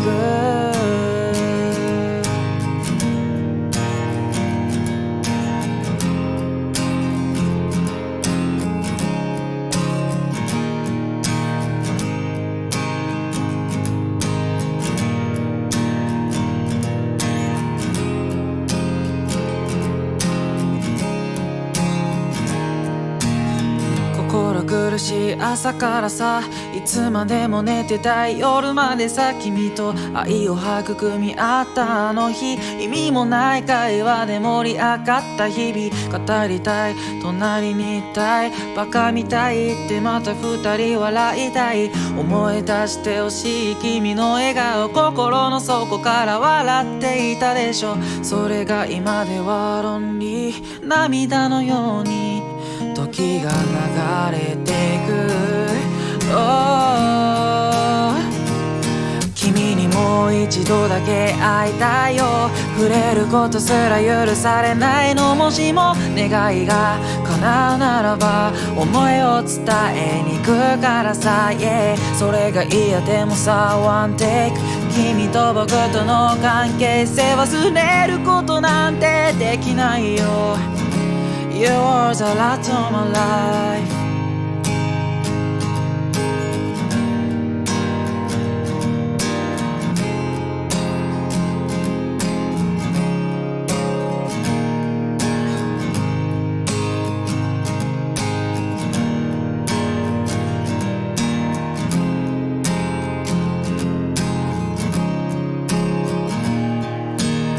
君が隣にいた時は当たり前だと思っていた、失ってから気づいた時にはもう遅い、後悔しか残らず、約束交わしたカレンダーも今ではただの紙切れになって、また願があるなんて見えない明日をずっと心なし待ち続けていた。それも今ではロンリー、涙のように時が過ぎていく。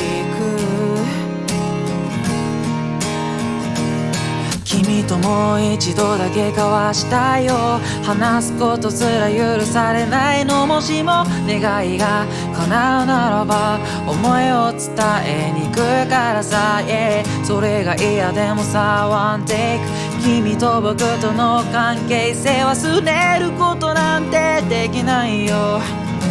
You words are left on my life。 いつも通りなんて言うけどさ、そんなの無理だよ、バカなのか。大切な人代わりはいるよ、その考えは捨てろよ。分かったな、僕が言える言葉じゃないけどさ、伝えられる時間があるならば愛言葉を紡いでいこう。次なんてもんが二度とないよ。